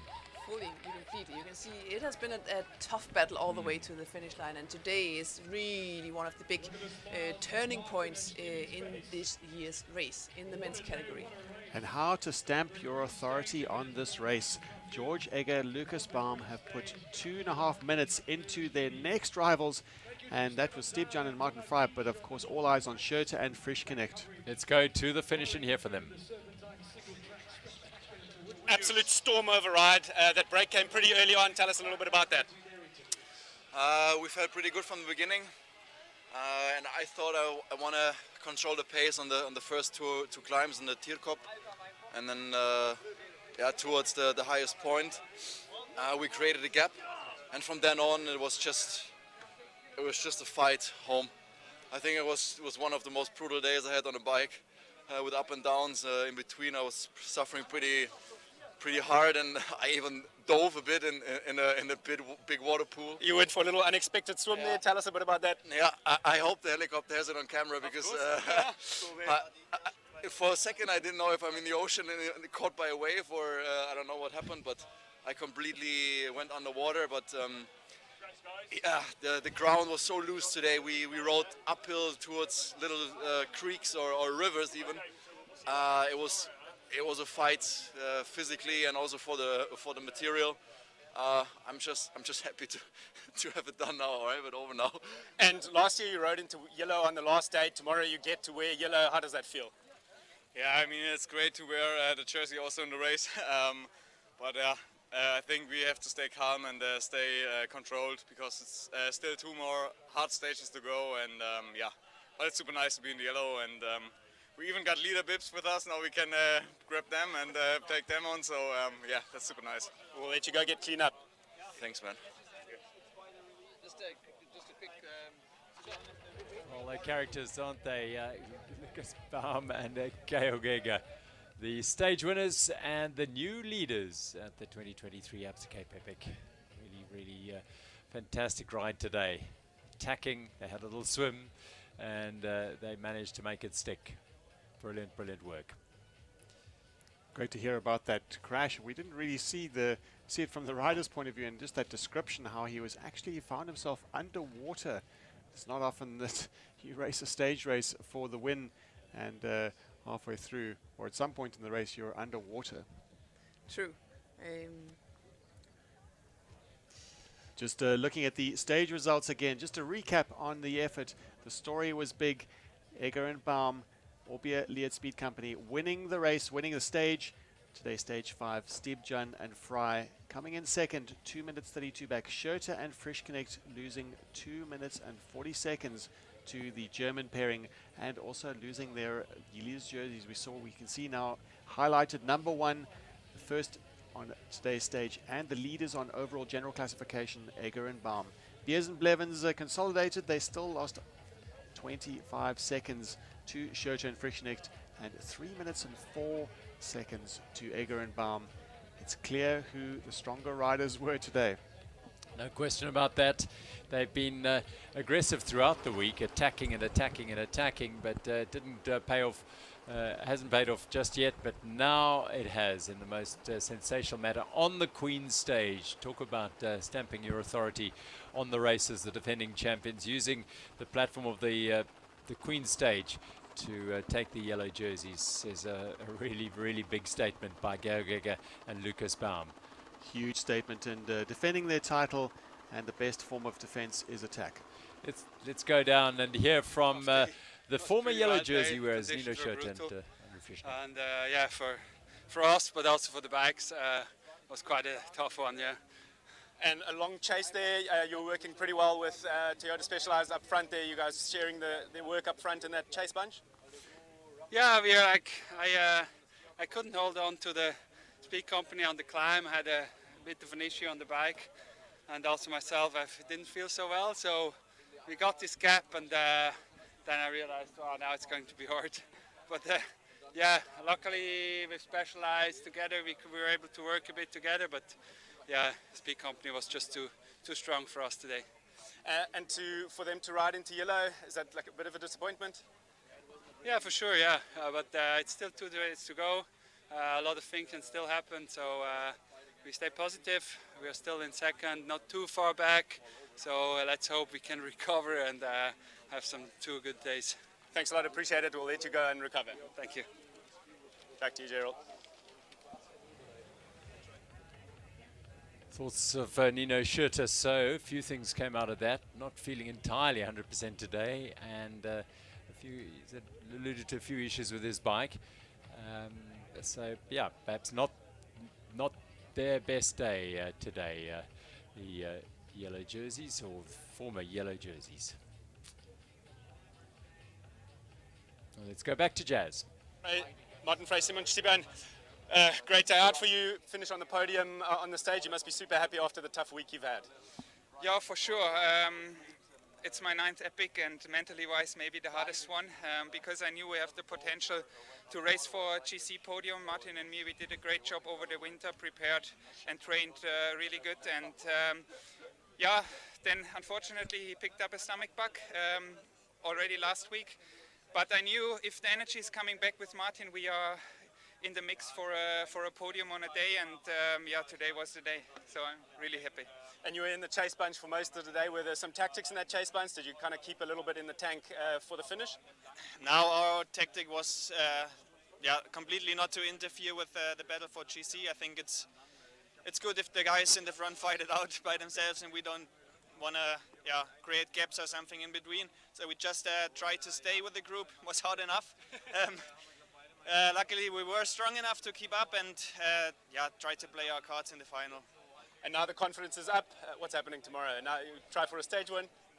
Oh, let's see how the afternoon will be, if we can recover good enough. And like you said, there are 2 more days to go. And hopefully, at least at one day, we can fight again for another podium. Thanks a lot, guys. We'll let you go get cleaned up. Thank you very much. Cheers. Martin Rice, Simon Steve Jones, Singer Racing, and they did take second place on the day. Didn't want to get involved in the dynamics of the GC racing up there. We speculated maybe they might have done some work and help, but they were quite happy just to let them go and at least let the GC battle happen. And the GC contenders were happy to let them get second place, if they were happy indeed, or whether they just couldn't stay with them at the end there. No, I don't think they really bothered too much about the Singer Racing team. It's part of the game, and you know, they have even been in that exact same situation themselves at one point. You know, just sitting in, and then trying to go, you know, for the stage win towards the end. So it's not new to them or unfamiliar to them, and they're not really, sadly, a threat on the overall GC. So yeah, it doesn't really matter too much. What they will do is, I think, move up a few places from where they were at the start of the day. 36th place at the start of the day.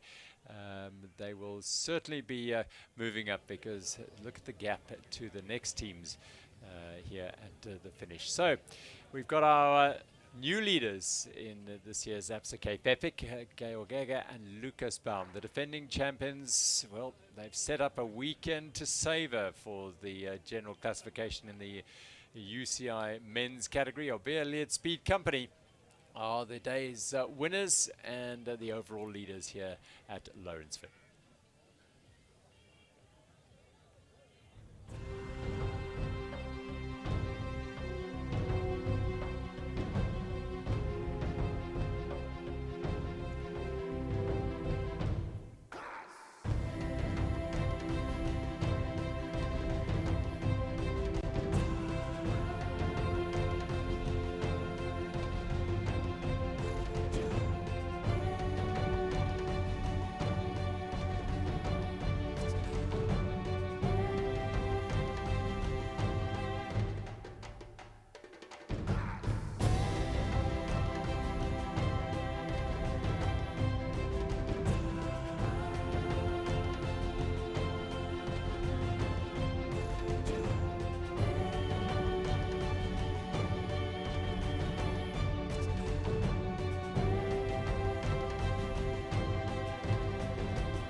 Very special place is Lourensford. Starting this morning at Oak Valley Estate in the Eikenhof Valley was the Queen stage for today's Absa Cape Epic stage number 5, 102 kilometers of brutal riding, 2,450 meters of climbing. Rain overnight made the trails on the certainly on the far side of the mountain damp, muddy, lots of puddles, little rivulets running down the road, and water pouring out of the mountains, which made for a very, very hard first half of the stage for all the riders, as they very soon became aware that we're going to have a muddy day on the trails. Yeah, and it was really a day where riders before the start were talking about that really had to watch out for the equipment today. But so much mud and water all over. It's really, it goes into your drivetrain, it goes into your braking pads, and yeah, you don't want to get a mechanical, because that will cost you a lot of time. Well, the early conditions and the early climb started to separate that big elite bunch quickly enough, and they were starting to make their way towards Tierkop, and then the big climb of the day, of course, well, Tierkop and Groenlandberg back to back, pretty much, both those climbs coming within the first 40 kilometers of today's stage. And the treacherous nature of some of the bridges did catch out Arroyo and Luis Mayo, and they went down on that bridge. That can be very, very dangerous and potentially race ending, but thankfully for this pair, no problem in the end, and they were able to remount and go along rather slowly initially. I'm sure they're still pedaling towards the finish. The conditions certainly playing a major role, and a big contrast to what we've seen over the last few days. But at the very, very front of the field, things were heating up already at this point on Groenlandberg. The race was taking shape. Yeah, this was up on Groenlandberg, the Conservancy up there, and up front, meanwhile, it was the pair of Lucas Baum and Georg Egger who'd flown the coop and decided that attack was the best form of defense today, because they were chasing that jersey, but they didn't come without its problems. Lucas Baum diving into a flooded road and going down quite hard, as it turned out. But luckily, a relatively soft landing in the water. It actually looked like there was a little bit of a stump on the side that caught his front wheel by surprise. And he said that from the interviews he was saying he was underwater at some point. Yeah, so he had a bit of a swim, but it didn't stop the pair from surging ahead and opening up a lead on this, the chase group. At the back of the group here was the Singer Racing pair, Martin Fry and Simon Stipjan, charging into the trails. Egger and Baum again just missing a turn here, and then taking a little time to remount and get back on the trails. Through the water point at Gantouw Country Club, bottles collected, empties discarded, and away they went. At that stage, they had a minute and a half's lead over this, the chase group, which included the yellow jerseys, Scotsram MTBs, Nino Schurter and Andrew Frischnecht, Chris Blevins, and Matt Beers of Toyota Specialized 91. A look over their shoulders gave them an idea that they were starting to move closer to their goal of snatching that yellow jersey away from Scotsram. Well, they, at this point in the race, they wouldn't have got any time checks. They were just going to be working on site and to keep an eye on it if there were any sign of it. The helicopters following the chasing group, which we see right now. The chasing group consisted of 3 teams. It was the teams of Beers and Blevins, Schurter and Frischknecht, and Singer Racing team Fry and Stibjan, and just give a real idea of how fast Egger and Baum were pushing the pace. Beers and Blevins, then the yellow jerseys, and at no stage in the day did the blue jersey Singer team get involved in the racing amongst the GC contending teams up ahead of them. They were content, and it seems the GC teams were content for them to just sit at the back of that group as they wound their way up these beautiful A to Z trails in the Gantouw, and then they moved further on over the Gantouw Pass, and then they were heading at lightning speed towards the finish, Egger and Baum. By this stage, they had close on 2 minutes, perhaps over 2 minutes and 20 seconds over this chase group, who had got wind of the fact that that yellow jersey was slipping away at the last water point at Idiom and started to attack. But nothing that Nino Schurter and Andrew Frischknecht could do about the power and the strength and the determination of this pair, Egger and Baum, as they surged across the line to take their first stage win of this year's race, and then await the clock ticking by beyond 1 minute and 11 seconds, which was the deficit they had to make up at the start of the day. They did so as second place went to Stibjan and Fry of Singer Racing, well out of contention on the general classification. Beers and Blevins, a torrid day for them, finished in 4th.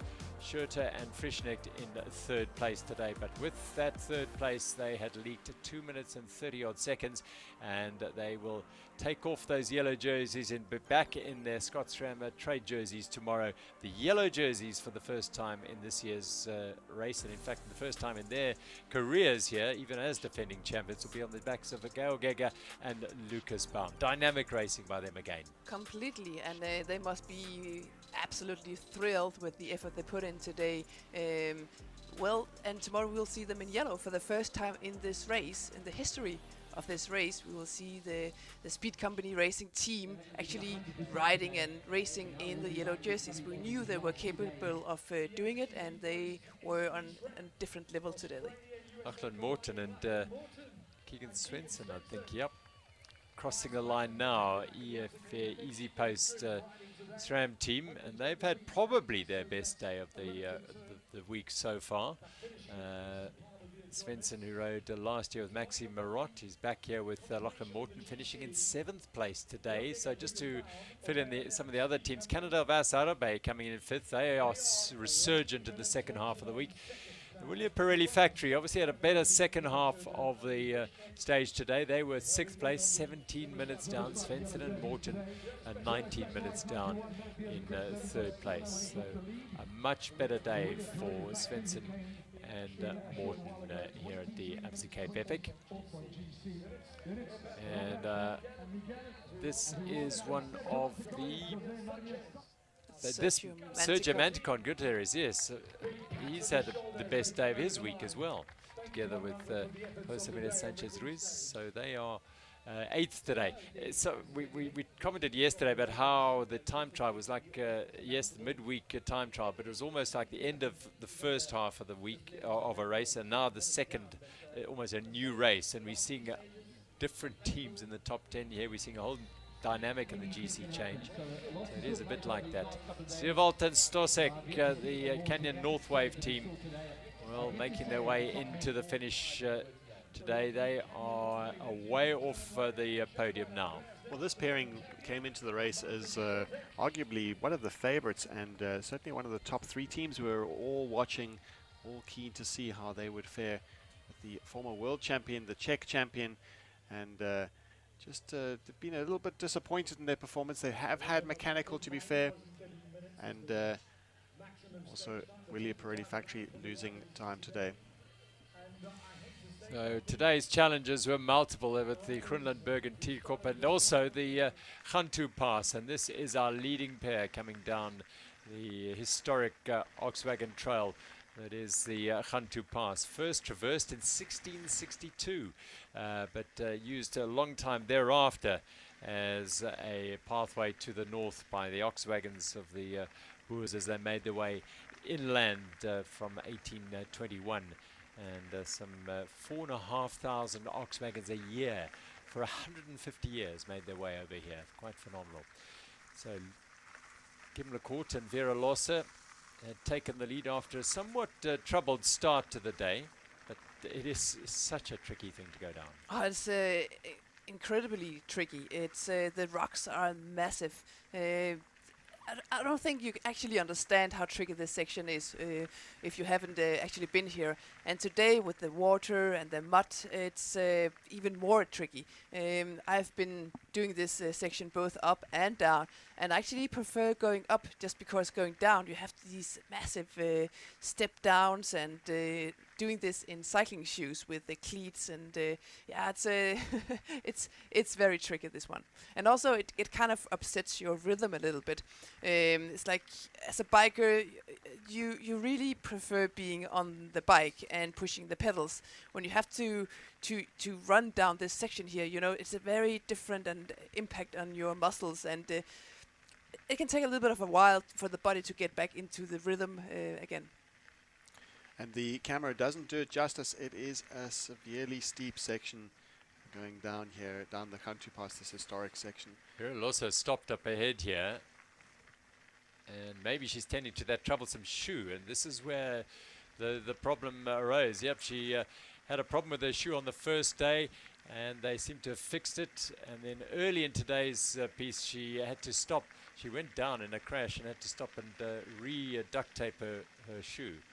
So it's come back to haunt her a little bit here as they make their way down the portage. This is going to be a challenge for Amy Wakefield with her left arm. She keeps saying it's not a problem, and it is. You know, she's winning the race, so she's clearly coping very, very well with it. But this will be a slightly different way to hold the bike and put it under a bit of pressure. Yeah, it will require a lot more arm strength and upper body strength, and we know that she's a little bit limited with her arm. It's, I mean, I believe strength-wise it is probably good, but it's just sore and all these impacts. Is she doesn't need this at this point. But on the other hand, we saw Vera Loser having to fiddle around with her shoe once again. And question is that I think she actually duct taped the shoe, and if she ran out of duct tape or the piece came off, will that be dangerous, you know, for the lead that they have on today's stage? Yeah, It's going to come into focus a little while as they getting towards the bottom. It's a lot longer than you think, isn't it? Yeah, it is. It's never ending. Just And today you can see just from the rain, there's actually rivers running down and streams running down the section as well. Well, can you imagine going up in an ox wagon up there? 1 in 5 didn't make it up there, and we're talking about 4,500 a year. So that's how difficult it was to go up there. They would come up and head away from the Cape up on that trail. They didn't have to go down it. So riders making their way in here. Big time gaps today on a day that has seen a lot of this. A lot of water on the route as the Lourens River flows down through this wonderful valley at the Helderberg Basin. Is a spectacularly beautiful arena in which to ride your bikes, hike, sightsee, bird watch, game viewing. It's all happening here in this beautiful Lourensford farmlands. That's the river flowing down towards Somerset West and then out into the ocean at the Strand.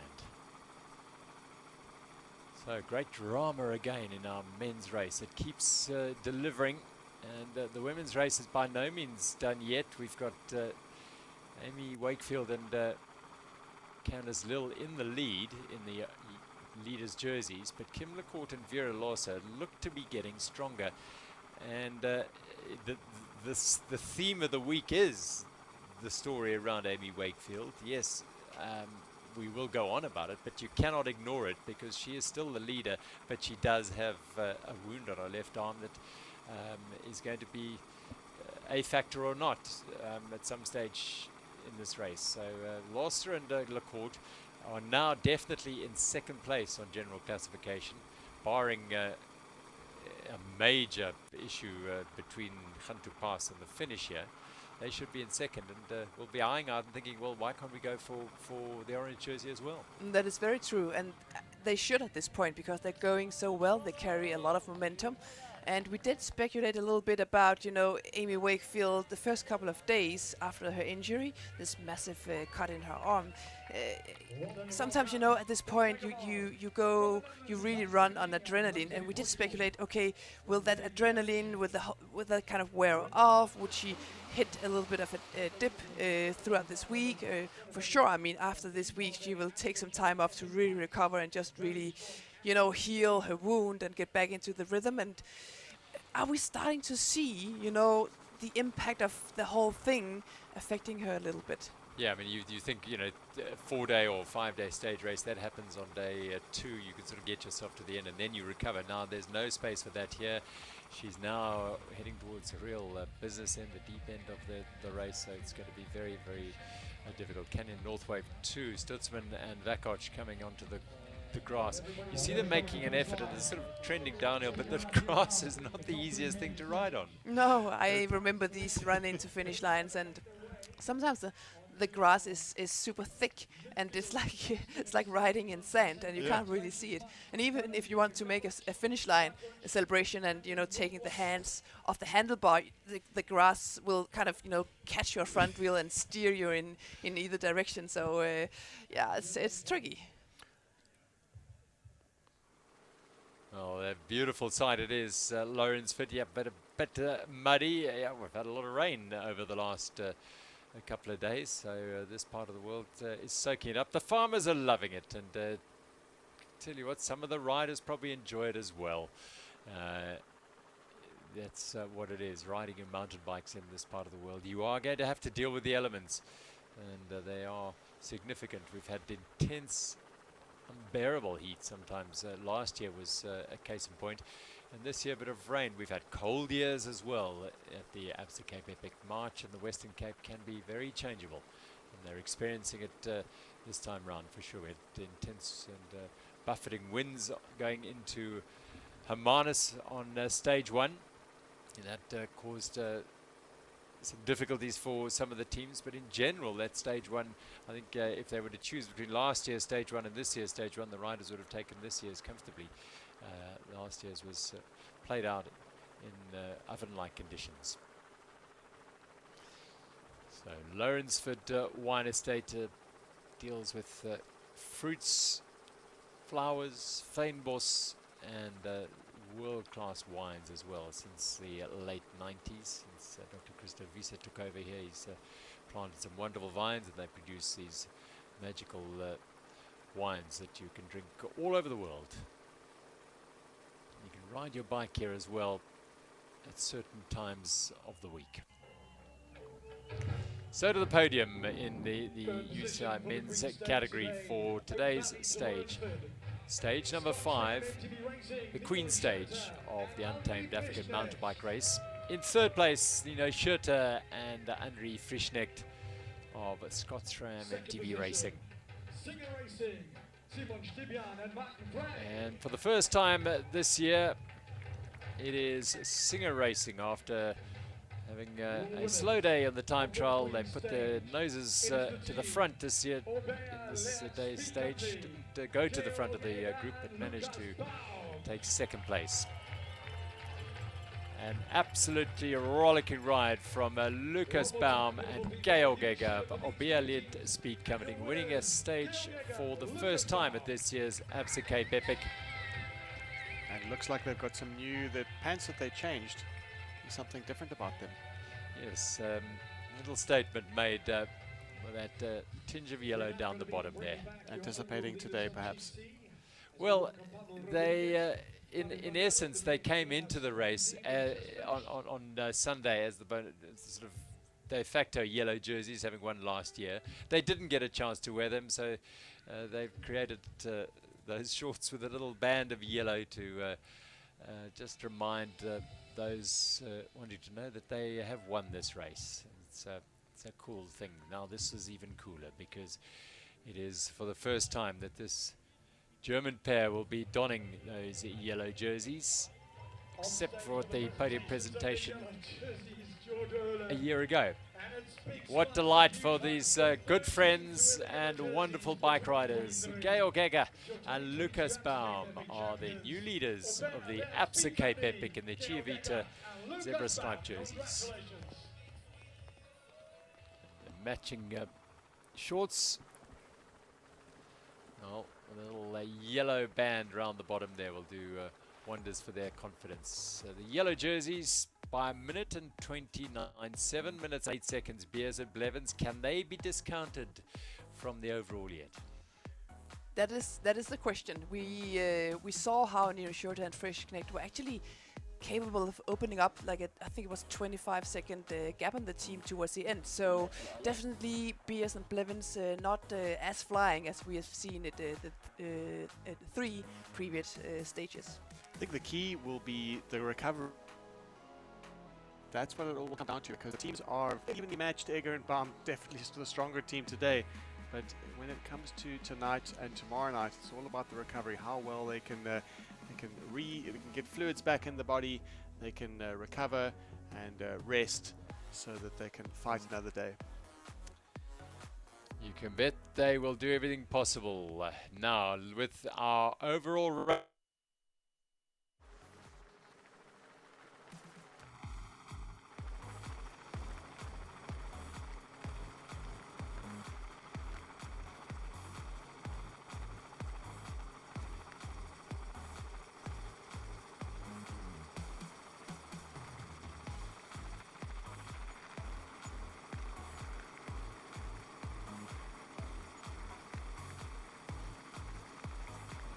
we're looking at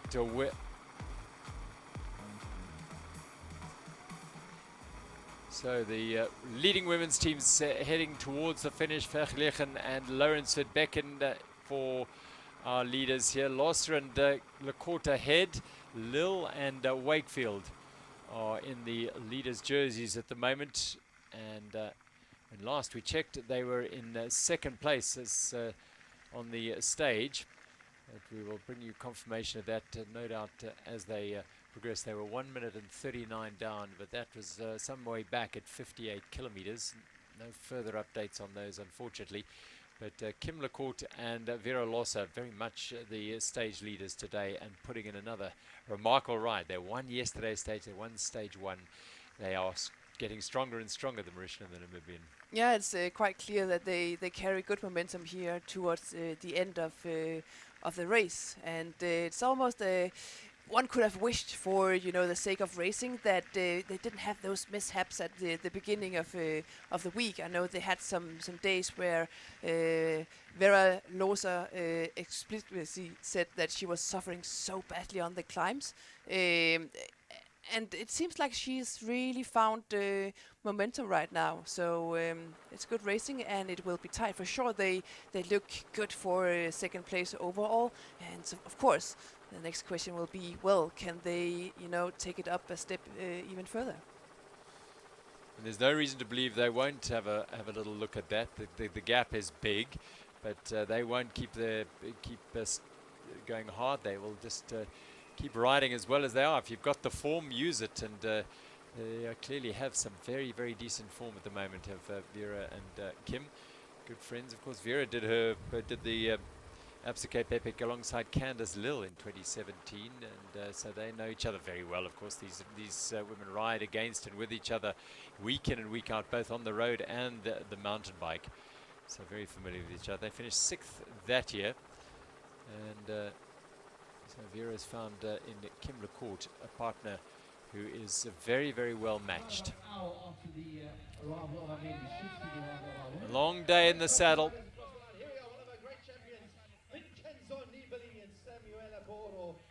And it is Nibali and Poro who make good another stage at the Absa Cape Epic. Vincenzo Nibali and Samuele Poro having a good week. Well, we heard him earlier talking about the fact that everything hurts. It's not just the legs that hurt, it's the arms, the wrists, the whole body. And just from the dip of the head, the body language tells us that today was no exception. And it's not called the Queen Stage for nothing. The Bulls team, they've had a pretty hard time throughout the week. We haven't seen a lot of them at the very front of the field, and just consolidating today. Looks like they have just enjoyed the day out and making sure that they cross the finish all in one piece, living to fight another day. Tomorrow's another day, another chance for them to get their name in lights and to further their legendary status as the Bulls. Amy Wakefield with her shirt unzipped. It's clearly warm out there, so just trying to keep as cool as possible as she and Candice Lill power towards the finish here. Candice, of course, as I said, Vera, then she rode 2018 with Amy Wakefield, finished in 4th place there. Won a stage with Adelaide Morath into Stellenbosch in 2019. And of course the grand finale with Mariska Strauss in 2022. Yeah, Mariska Strauss, a couple of years with Mariska, who had to withdraw due to illness, and hence this partnership getting together. That's no Warren Hayden Baker. The very young Americans, they're still teenagers in fact, and just here enjoying it, soaking it all up. That's the future of mountain biking right there. And just behind them, also the future of South African or African mountain biking. Tumela Marke and Renati Ngomalo from Pump for Peace, a newly formed team under the guidance of Ariane Luti. And they in fact have a UCI license, so they're going to have an opportunity to race overseas. It's really cool. The youngsters given an opportunity. Tumelo is from Lesotho, and they're going very well here. They are going to be riding a couple of races internationally as well this year. And of course being mentored in the Pump for Peace team by Ariane Luti, former winner of this race both in the women's category and in the mixed category. Let's put a camera where there's a tricky crossing. Because they are extra tricky and extra deep today. Like the water really has an impact. Yeah. Of course, most of the course you can see actually looks like it has benefited a little bit from the rain. Of course, with the streams and the rain running down the roads, these dangerous ruts has created, and you don't want to be caught up in one of those. And also we heard that some of the corners are still very slick. So, but actually I did expect the bad weather to to kind of impact the race even more. From what I know, we haven't actually seen a lot of mechanicals or massive issues due to the weather. Yeah, nothing yet that we know. We might hear as the day unfolds of others, but certainly amongst the leading contenders, things haven't been too bad. Oh, we look at the contrast. Look at Amy Wakefield's shirt is open. It's completely unzipped. And the contrast between that and the raging torrents that we've seen out of the course, with many of the riders having to cross some really tricky sections.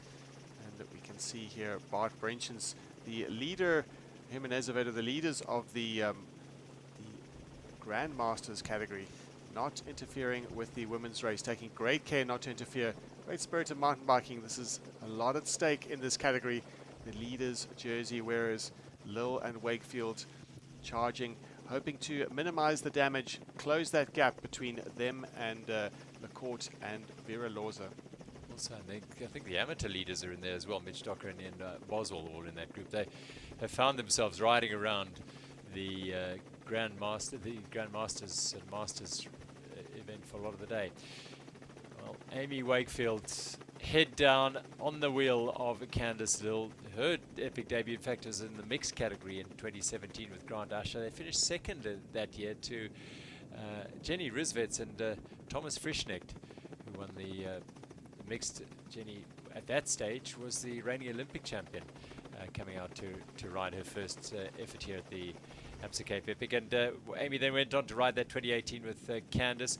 Samantha Sanders didn't finish in 2019 with Samantha, unfortunately for Amy Wakefield. Then with Jenny Stennerhag was 4th in 2021, and Ariane Luthi 5th last year. So she's had a number of different partners, and obviously learned her way around the Absa Cape Epic, and got all the intel and all the skills, and now is perhaps well, at the peak of her riding career.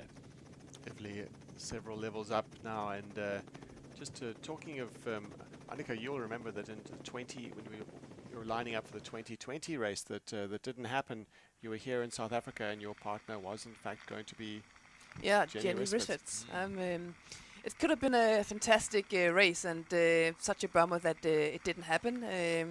It could have been, well, on a personal level, Jenny is one that I really admire, and I really think we could have had an excellent week and really good teamwork. So yeah, shame it didn't happen, but it's COVID, and I think all of us were affected by it. Just a brief glimpse there of our leaders, Vera and Kim. We are sitting with the orange jerseys in second place. There are Vera and Kim. We think they're still leading. They were leading by nearly 2 minutes at one stage, so unless they've had issues. Yeah, we did see Vera having to fiddle around with her shoe. We still need confirmation on whether that going was down, going down Gantouw. And the thing about duct tape is that if it's all very well in the dry, but in the wet, there might have been a little bit of mud, a little bit of water that would have got into that duct tape. Maybe not quite as effective as it should be. No, and the thing is, it seems like it came loose from running down the pass. And the question is, how much duct tape did they bring with them? I mean, yeah, she taped the shoe once, but what if that was all the duct tape that they had? So, shoes. I mean, you talk about equipment and what we need on the trails. When you were racing here at the sharp end, did you bring a couple of pairs of shoes? Yeah, you need to. And I also remember in my early days coming here to race, I would even bring an additional pair of shoes, just I think it was a half or even a whole size bigger, just because from the heat I really struggled with pain in my feet, just because these long days, so many hours in the saddle, my feet would get so sore, like almost like get a little bit of a swollen. So I would carry a spare of shoes, pairs of spare shoes, just a little bit bigger in case I would need it. Luckily, I didn't need it too much, but just having that mental security that they're there in case I need them. But definitely, I would always carry a couple of pair of shoes here. Also because every single day, the shoes are getting so dirty and so wet that you need to wash them. And if they weren't able to dry overnight, I would have a fresh pair of dry shoes to start out with the next day. Shoes are a critical factor today with the run down or the walk down Gantouw Pass, and unfortunately for Vera, it did come back to bite her a little bit. She broke a shoe on, or had a problem with the bow tightener on the first day. Did duct tape her shoe. They fixed that, and the same pair of shoes let her down earlier today, and she had to tape those up again. But they are still leading.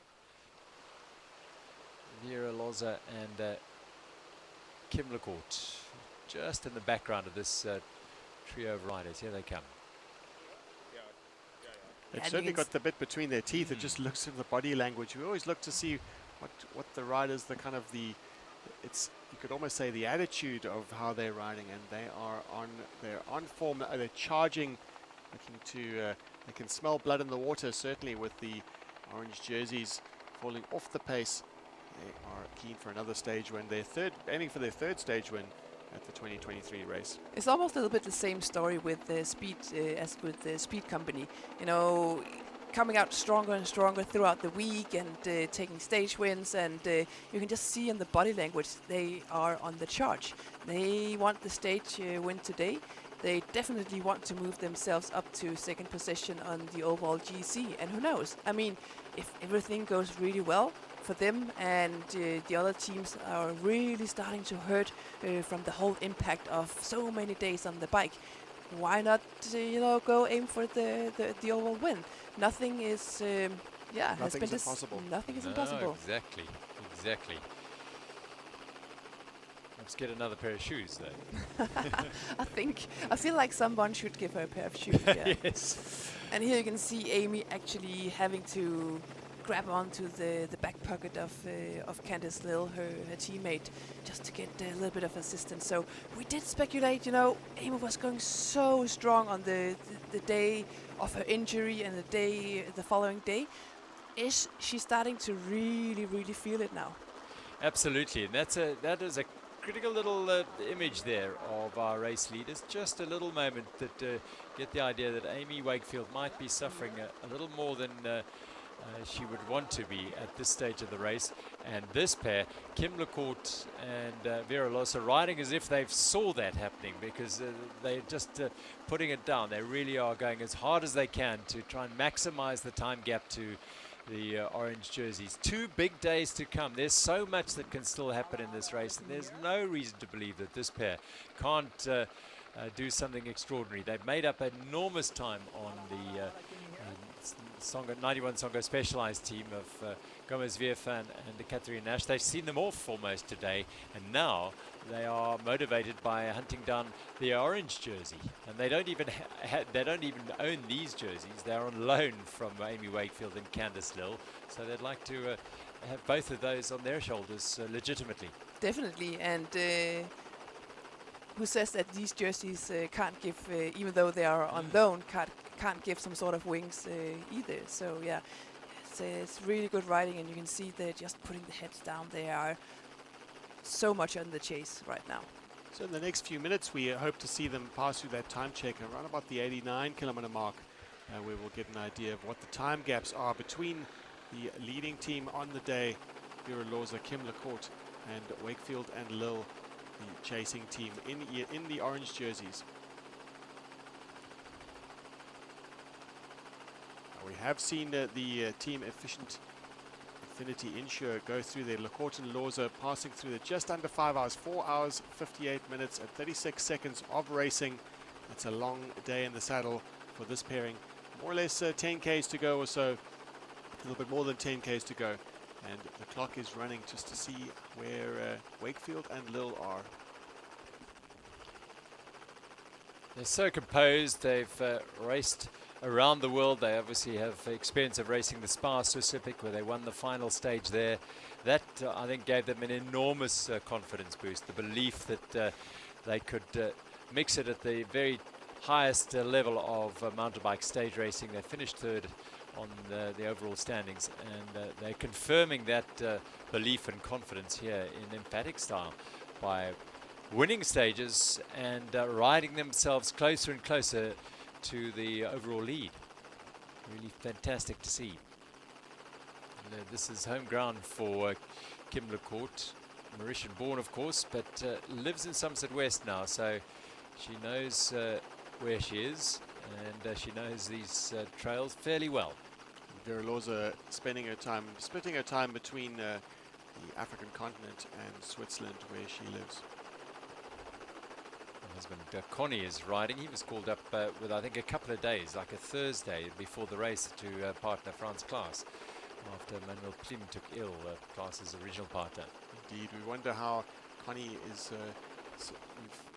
one of the big stories of the Absa Cape Epic in 2008 was when Connie Loza broke his frame on Groenlandberg. So he'll be looking to, he would have already passed that point, hopefully, but might have some bad memories of the Grand Dame.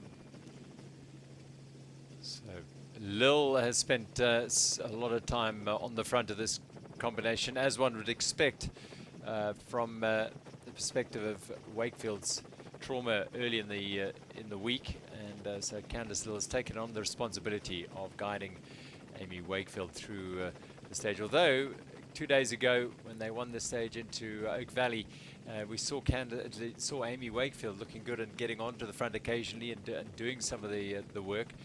But yeah, that's what teamwork is about. Some days some rider has a bad day, the other one has. Yeah, and you don't always know until you actually get up in the morning and you know, get to the start line and get the race going. Like, how are we actually feeling today? And you can see they're riding in second position on the stage today, 2 minutes 28 seconds down on Efficient Infinity Inshore. Who on the overall is still somewhat down on Candice and Amy. So no big threat, but yeah, Amy and Candice, they will have to really be smart and manage their efforts quite well the upcoming days. Word out on the course at the 89-kilometer mark with just over 10 kilometers to go. Is Kim Lecourt Vera Loza with a 2 minute and 28 second lead on Amy Wakefield and Candice Lil. E-Fortinet Seattle Coffee Company are trailing by just under 2.5 minutes. So still keeping in contention, Wakefield and Candice Lil riding conservatively, limiting the damage. And Kim Lecourt Vera Loza looking good on today's stage, not entirely dominant, but chipping away at that deficit, that overall GC deficit that they have of 16 minutes and 29 seconds. Amy Wakefield and Candice will still have a comfortable margin at the end of today's stage. If time stands still right now, they would still be very much the de facto, the leaders and indisputed leaders of the race. 91 Songo Specialized yet to pass through that timing check. We did see earlier on that Cannondale Vass Arabe were riding slightly ahead of them, a minute ahead of them at the time checks. 91 Songo Specialized, Gomez Villafana and Katrina Nash not quite having the days that they've had before. They have won a stage already, and I think that the momentum is certainly swinging in the favor of Team Efficient Infinity Insure. Whether it can swing decisively over the net, it won't be today, but chipping away, and you've got to feel that their confidence will be high. And for Wakefield and Lil, they're still the leaders. They'll still be comfortable.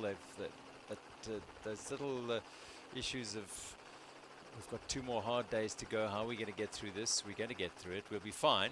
But there's always that but. Definitely. Happen. And you know, it only takes one very bad mechanical, you know, that isn't easily fixable out there on the route to take that orange leaders jerseys off their shoulders. So yeah, definitely they are counting down the days that go well, one after the other, and really just hope to you know, maintain that lead come Sunday. And any day you finish in second place and you've not lost too much time is a good day for them, because they'll start tomorrow in the leaders jerseys, and their goal is to finish in the leaders jerseys, and every day they can tick off is another one closer to that, reaching that goal. But my word, this pair are so motivated. It's lovely to see Vera Loza and Kim Lecourt absolutely driving as hard as they can to the finish. They've still got a while to go. Little trail along the Lourens River here, beautiful single track, and then a weave through the orchards of Lourensford as we get to see these wonderful lands both farm and indigenous lands, and fynbos that is part of this estate, and these women will be enjoying the single track whilst they can in the shade. It's warmed up for sure here after that wet and cold start. 5 hours and 5 minutes of riding already. They're putting in some big days, these riders. As ever, the Absa Cape Epic has lived up to its reputation as the race that measures all. It's testing every rider's preparation. It's testing their nutrition, their eating, how much rest they are getting. That's where we are. You can just see them nearing along that river trail down the bottom of the estate, and then they've got to do a big loop up through the orchards and then drop down to the finish on the polo fields here. So still a little bit of way to go for the race leaders, Vera Losa and her partner Kim Lecourt. A little way to go, and still 2 single track sections to go for the Namibian and the Mauritian, and with the Bulls Media e-bike, Isla Stowe following them closely, getting a rider's eye view, some fantastic coverage, and unprecedented coverage that we've seen at the race. From the Bulls Media e-bike, we get live pictures as if you were a rider. The audience can really get to almost vicariously enjoy these trails as close as you can without actually having to ride them. But beautiful trails here in Vergeleken. Yeah, and as a rider, I can tell you that finishing today's stage with such great trails like these is it's a pure joy. I mean, you started out this morning in the cold, in the wet, in the mud, in the darkness, and now, you know, just before the finish line, you get to enjoy these trails, and you almost forget how the morning started. So it's fantastic riding here. Gerald, you're talking about 4 seasons in one day. It certainly is. And you would never think that the riders were battling what they were battling earlier. Those muddy conditions, dreadful conditions, in fact. And today, or right now, wonderful day in Somerset West. Absolutely beautiful. Annika, were you at the Marathon World Championships in Denmark last year? I was there, yes. What were the conditions like there? Can you recall? I think it was fairly good. I remember. Okay. I don't remember anything dramatic. Because Vera was the best of the field in this Absa Cape Epic. She was the best finisher in that World Championships. She finished in 9th place, Vera Losa, a race won by Pauline Ferrand-Prévot, and Annie Last, Jolanda Neff, they're all there. All the way down to Mona Mittenvaller, who finished just ahead of Vera Losa. So the pedigrees there. In fact, she was just 10 seconds off 7th place, Vera. So she's in great form, and that was a race at, on the other side of the world in conditions and terrain she wouldn't have been that familiar with, or probably completely unfamiliar with. So the pedigree's there, and the form is there for Vera Losa and Kim Lecourt here. And notably, when Vera Losa and Kim Lecourt won their stage at the Spa-Swiss Epic, similar conditions. So yeah, this is a team and a pairing that is going super strong at the moment, and it's really it's showing good for them for the last couple of days here. I wouldn't be surprised if it will be a super close battle for orange jerseys, come Sunday. I think we are up for a very, very exciting end of this year's race. Well, that'll be great for the fans, and shades of the 2022 race of Egger and Baum Speed Company Racing, down to the wire. Yeah, I think they threw diesel onto the fire today for sure. This women's race is much more of a slow burner. The gas is the burner is being slowly but surely turned up, and Wakefield and Lillis, the heat is starting to. They're starting to feel the heat. I mean, she's riding with the jersey open. She's clearly feeling the heat. But there's pressure from this pair. That's for sure. Yeah, but that being said, about Amy Wakefield, I mean, even the fact that she is still in the race is just mind-blowing. Absolutely. The fact that she's got to where she has is quite phenomenal. It is the story of the week. I think there's no question about that. And if it all comes down to that grand finale, what would you say would be to make it really close? What would you say would be a good time gap if the likes of Kim Lecourt and Vera Losa were to close down perhaps 3-4 minutes today by the end of the stage, and then tomorrow a few minutes. What would be the time gap that would make a very interesting race going into the last stage? I think we must defer to someone who's been in that position before, though she's been in the leader's position all of those occasions. Yeah, it's true. But if they can, grab maybe 5, 6, 7 minutes per day, they're gonna be so motivated, so motivated, and yeah, it's hard to predict. It really all depends on if. So we did see this team here, Efficient Infinity Insure. Even on the days where they won, they had issues like crash or a shoe or something. And if they can, have an issue-free day, they will gain even more time.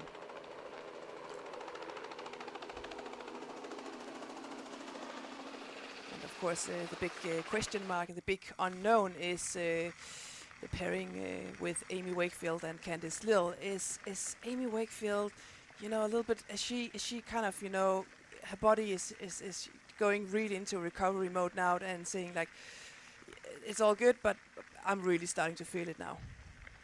And we talked about that initial adrenaline effect of the crash and just the thrill of actually still being in the race, because of course when Candice Lill took her first look at that wound, she said to herself, it's over, we're done, we're going home.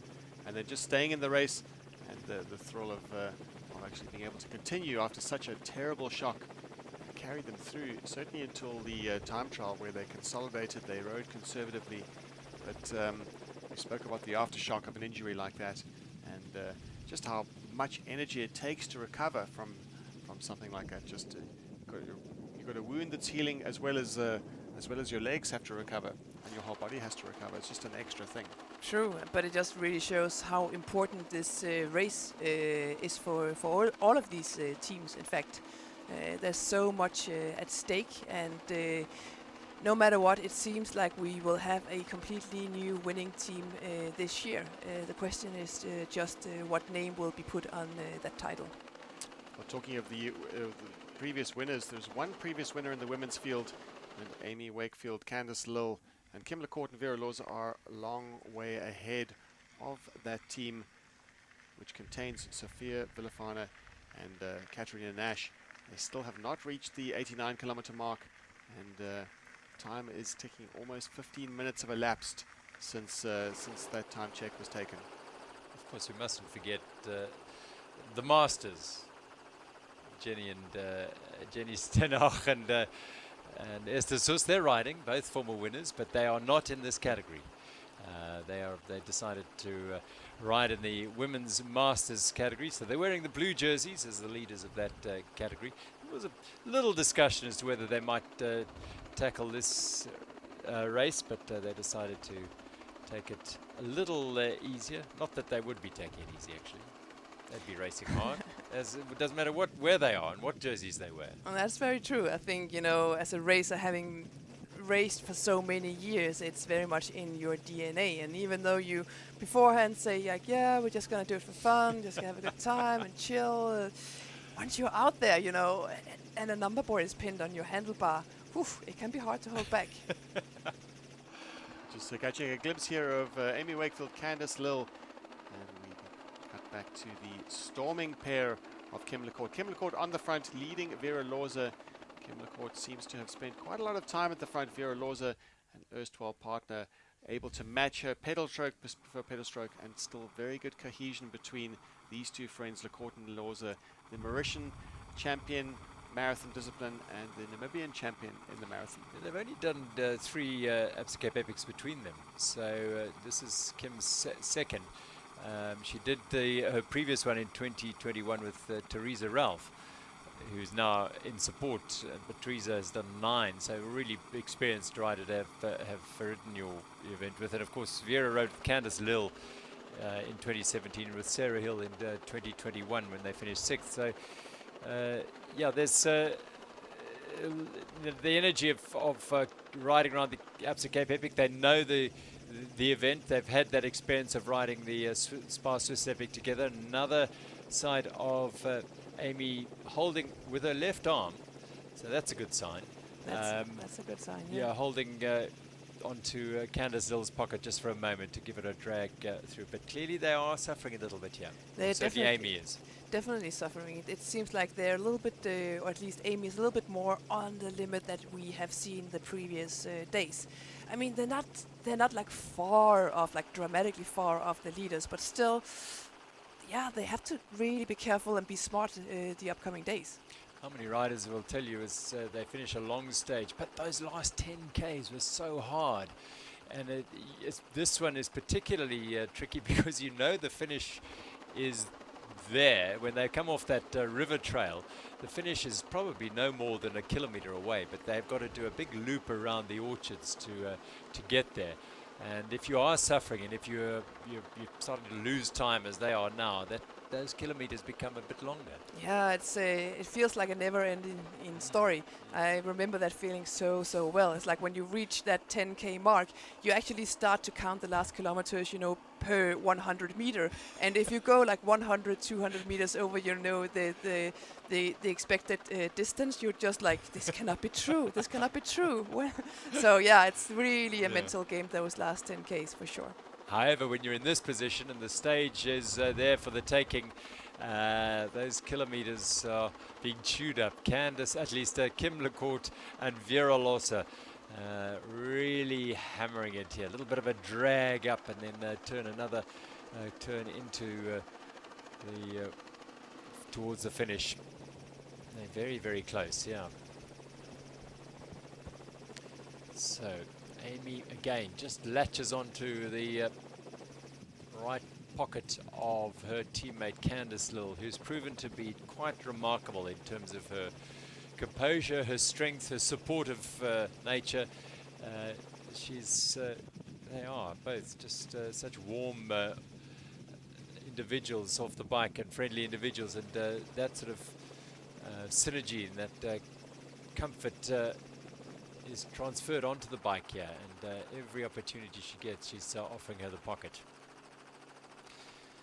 Helderberg Dome presiding over this beautiful finish of stage 5, the Queen stage of the Absa Cape Epic, as we're reaching the climax of the CM.com women's race. 5 hours and 17, another very, very big long stage for these riders as they put the finishing touches to this stage. We always talked about, once this route was announced late last year, that this was going to be a very hard end to the race. 3 very tough stages, all with well over 2,000 meters of climbing, and it's proving just that. And this is just the third last stage. They've still got those 2 to go. Gerald, you're completely right. It's an absolutely backloaded route. In the past, we've seen some very hard days up front. Stage 1 is almost always, and has almost always been a race where it's been almost a baptism of fire, they've called it. But this year, to keep it super exciting, of course, we've got some very hard days. Stage 5, the Queen stage, and stage 6, another day, 78 kilometers, 2,300 meters of climbing, and that's tomorrow. So just a very compact day in terms of climbing, 78 kilometers versus 102 kilometers, more or less the same sort of amount of climbing. 2,300 compared to today's of 2,450. 78 kilometers all crammed into one. If you have a look at the profile of stage 6, it is particularly jagged, peaking out at the highest point, a climb called Driksdrag. So quite a lot of single track sections, and particularly on the back half of the stage on tomorrow's stage. But tomorrow is another day for these riders here. Amy Wakefield holding onto the pocket of Candice Lill. Candice Lill driving the pace, and the two have to be very careful not to hit any obstacles, because holding the handlebars with one hand can cause issues. And Candice Lill just checking that everything's okay. And Amy Wakefield back on track. Disaster averted. Wow, yeah, you don't want to get into that sort of situation. Candice and Amy don't want to make any mistakes at this stage. It's tough enough as it is without having to pick yourself up and dust yourself off. So they're just keeping it as tidy as possible here. Candice Lill and Amy Wakefield. This pair too, Vera Lossa, Kim LaCourte, storming to another stage win here at the Absa Cape Epic, the All-African pair. They're in the African leaders jerseys. Those are on loan, but they are riding like champions today, and they have done for the last couple of days. Well, in fact, yesterday particularly so with the time trial, and today, well, they're just confirming their status as the next best team in this race on the general classification. But as things stand right now, they are the form team in this race. So on the upswing for sure, Kim LaCourte and Vera Loza. Amy Wakefield, Candice still passing through the final time check, 89 kilometer mark. They're well beyond that at this point, but they were 2 minutes and 28 seconds back. Way further back, 91 Songo Specialized, Villafana and Nash, 18 minutes and 26 seconds. Riding quite close together with Cannondale Vas Arabe. Not quite on the pace with Cannondale Vas Arabe, but there and thereabouts. Third coming through that time check, Steinberg and Calderon. Nice few twists and turns here for LaCourte and Loza. They'll turn, they go round the dam very shortly and then drop down towards the finish. The helicopter will be coming round to the finish area, giving them an indication. Now the right hand, Amy is holding on to the jersey. Just looking at Amy's shorts there, and Candace's shorts, perhaps it is just a legacy of riding behind Candace for much of the day, but plenty of mud, and this is a real dig deep moment for this pair at this stage. They're really having to fight to get to the end of the race. They're not fighting deep yet to hold on to the jerseys. That lead is still fairly comfortable, and they will be perhaps very grateful for the time they built up over the first half of this race right now. Indeed, and that is a significant advantage. Thankfully, they'll be very pleased that they have that advantage.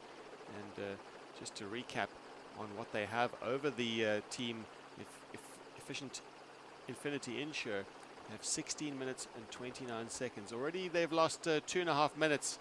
So let's call it theoretically down to 14 minutes.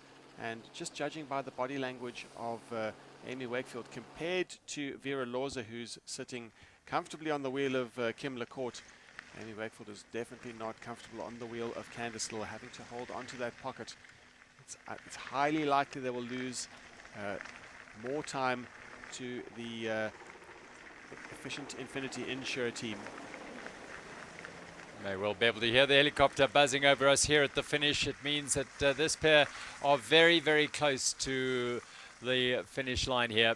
And this is the final bit of single track before they head into the finish. We'll see them emerge from the trees, and in no time at all they'll be hitting that finish line chute and be able to celebrate.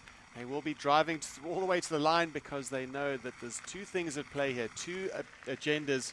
The first is to win the stage, and the second is to gain time on overall. Which they're about to do both. They're not taking huge chunks out of the overall leaders, but onto the grass now. It is Kim LaCourte and Vera Lossa.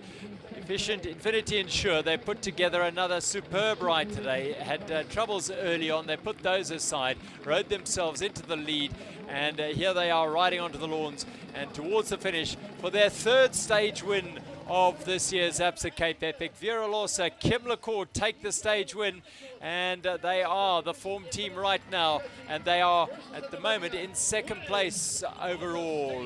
Well ridden, Kim LaCourte and Vera Lossa. What a ride by this pair. They are supreme at the moment in terms of current form in the race, and for the overall race leaders, well, it's all about now managing the time loss as best they possibly can. There's no question that Amy Wakefield is suffering a little more today than she has at any stage in the race, and losing a little bit of time. But high fives all round for the Efficient Insure Infinity team.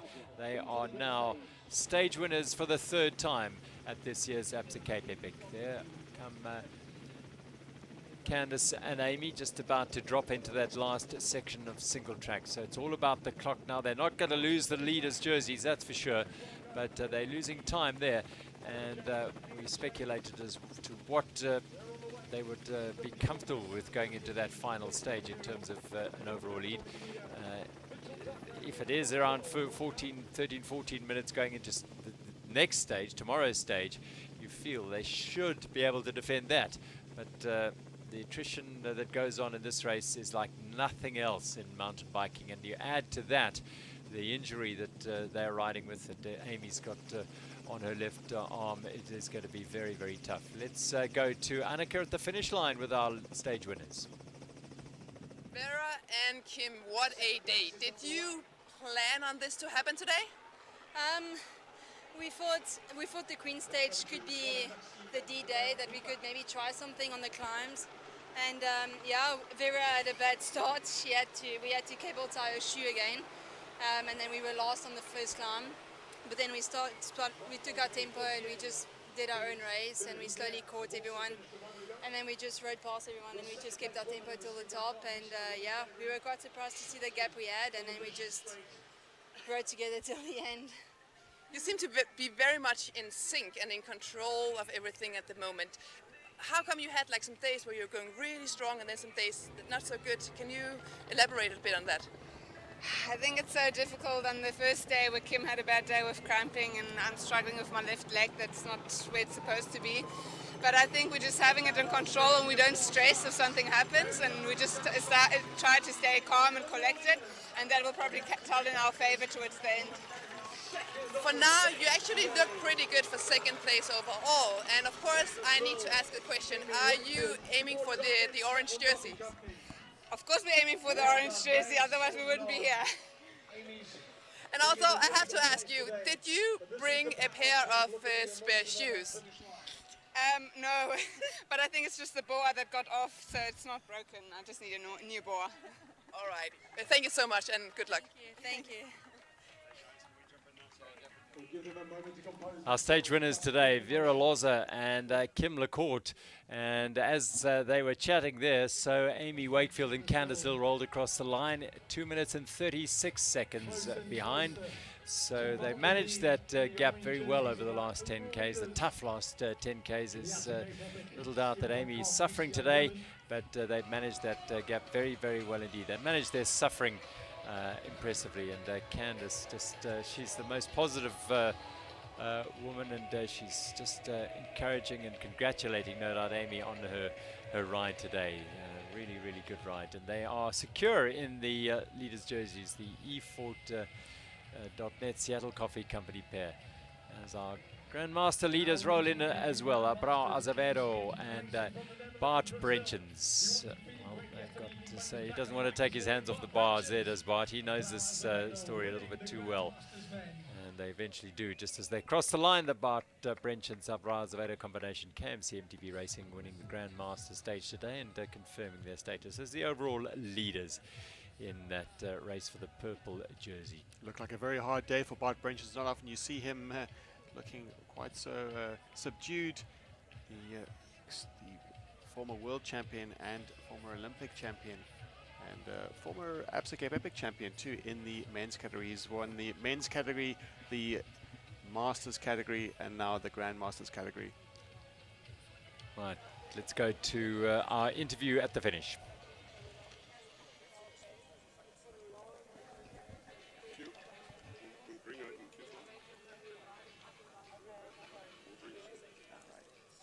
Candice, what a day. That was a Queen stage today. Yeah, it lived up to its name, let's just say that. And how were conditions out there? It was a wild day. I mean, in the beginning we still had pouring rain, very wild conditions, wet, just like rivers running down all the trails. It was pretty dangerous in some places. We had to really be careful. And once we came over the mountain, this beautiful sun. So we had everything. Perfect. And what is the mindset like right now? Are you kind of counting down the days to Sunday? Yes. I had a dark day today. Sure, I had a dark day. I'm so grateful for my partner today. She was lovely. But yeah, counting down the days indeed. 2 left. And how do you see the 2 upcoming days ahead of you? I think they're going to be interesting. We said from the beginning that this race is going to be a close, tight one. And I'm sure there's going to be an exciting showdown, but that's what we like, what we want. Do you expect some attacks tomorrow? Yeah, Pretty much, yes. I'm pretty sure it's going to be fierce to the end, eh? People are going to be fighting for every minute, which is exciting. It really is. And nerve-wracking. And nerve-wracking, yeah. I mean, that's what racing should be. That's what we want to experience. That's what people want to see. That's what it's all about. You ladies are doing great, so keep up the good work and all the best for the coming days. Thank you. Thank you. Lovely disposition both Amy and Candice have. They've had a tough day. Amy was totally honest. She had a really dark day today. And Candice was able to help her through it. And they lost 2.5 minutes of their overall lead, which is not critical just at this stage. Down to about 13.5, 14 minutes, I think, their overall lead.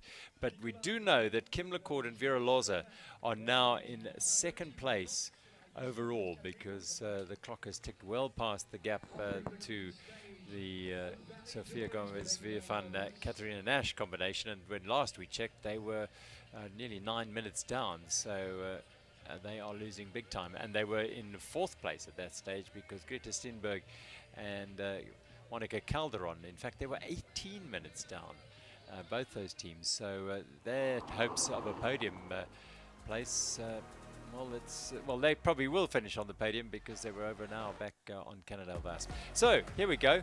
This is a look back, and these are the mud and puddles and slush that the riders had to deal with today initially in the Eikenhof Valley. Amy just getting out front there early on the descent out of Paul Cluver to make sure she stayed out of trouble. And they did stay out of trouble, as trouble lurked at every corner and every puddle, that was for sure, like that there. And that little collision, Canada Vas going into the back of Vera Loza, caused her to stop and have to, she looked back. She might have dropped something and lost, I don't know if it was the tape or the boa on her shoe. She had to stop and have it fixed, or fix it herself, and then ride herself back up the road. Well, had that not have happened, perhaps that lead might have been, the lead at the end of the day might have been a bit more. Yeah, there's just so many dynamics at play here in this race. Can be a small mechanical, like just one small little closure mechanism on a shoe that could play a major role in today's stage. And yes, they are definitely on form for sure. And another incident for the Kim Lecourt and Vera Loza team. Just not smooth going for them in the early part of the race. It was one of the Valley Electrical Titan riders, either Harvey Kriel or Rousseau Becker, unaware that she was coming up on the right-hand side.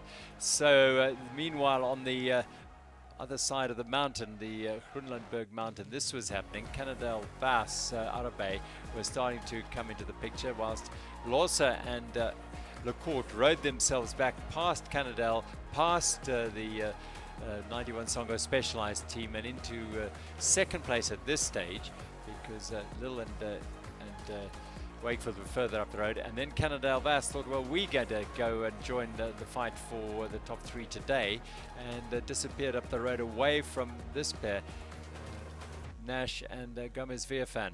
Problems for Wakefield early there, which indicated that the Loza Lecourt pair could go for it here and decide to put them under a bit of pressure. Well, the pairing of Lecourt and Loza, definitely they could sense that there was issues with Wakefield's having a bad day today. She said she had a dark day in the interview, and it was clear that early on they could pretty much work out that there was issues, and not just issues for Wakefield, but just the conditions playing such a role in today's stage.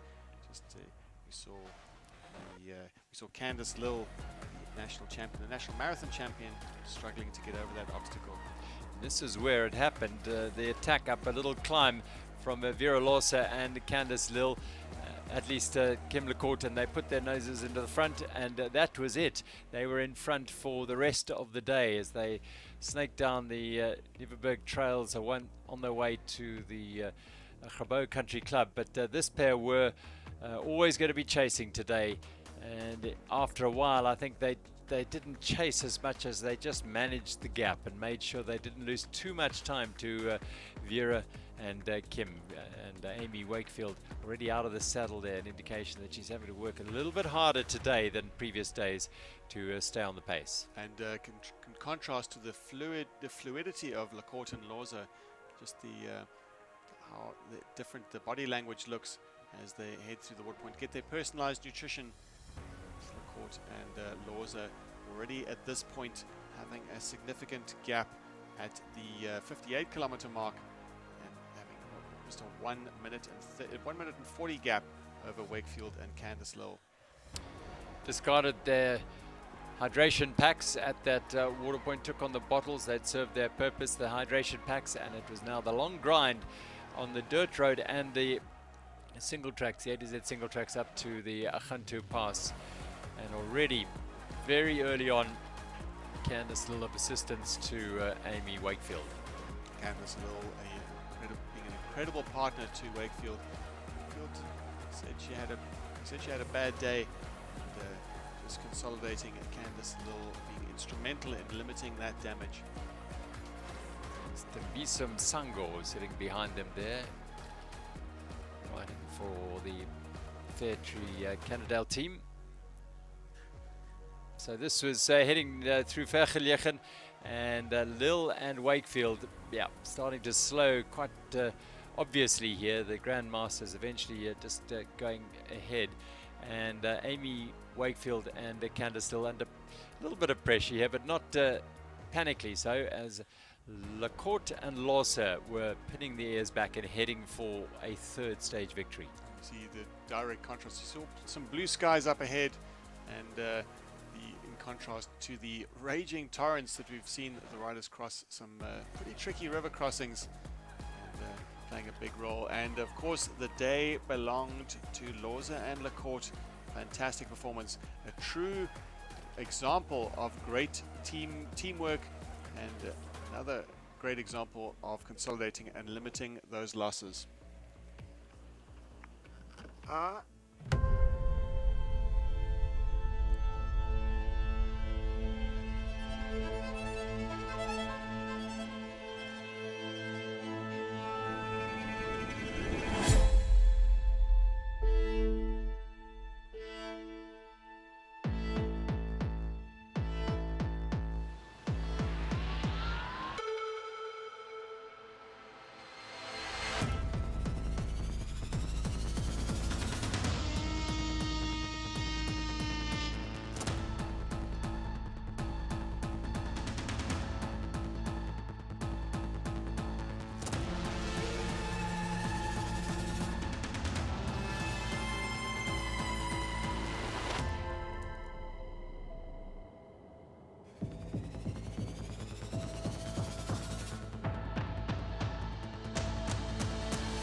Fans of Nino Schurter and of the Scots Ram team think they know absolutely everything there is to know about the team and about the athlete. So we've persuaded Yannick the mechanic to tell us some of those secrets, some of those particular things that are specific to the Cape Epic. Yannick, this number board looks pretty standard. It's exactly to spec according to the organization, but you've made some modifications to the back. Tell us about it. So those little holes we can see, they were proper to mount actually a spare chain or a power link. In case they have something with the chain. We have mounted some plugs. On each bike we stored 3 plugs. We have a little knife also behind the number plate, just to cut off the excess of the plug. So normally we mount a number plate with some zip ties, but that's kind of rough to take off and take it over to the next bike. So we came to the idea that we mount the number plate only with Velcro, so we can rip it off and we can place it to the next bike. Can we rip it off? Can we show? And these ones are a little bit harder, but that's kind of the safety in case they crash. So you really just, how do you say? Rip it and they will come off. Thank you very much, Yannick, and for those secrets behind the Epic bikes. And for any more of this exclusive content about the tech at the Absa Cape Epic, tune into the Epic Series YouTube channel and subscribe.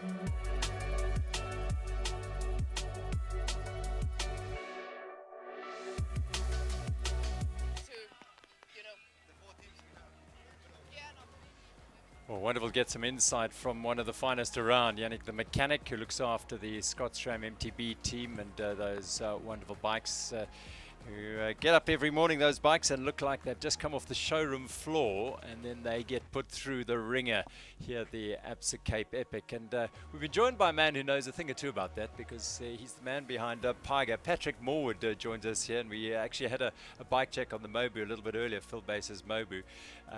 Pat, that's they do get put through the ringer here, your bikes, don't they? Yes, Gerald. I guess every bike does. I think it comes down to trying to put the most durable components on the bike to start with. Tires take a particular toll with this terrain. The guys do tend to run heavier tires.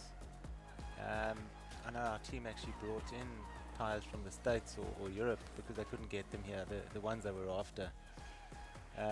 Drivetrain, especially on the long days like this when they're riding in the wet, all the sand and the grit.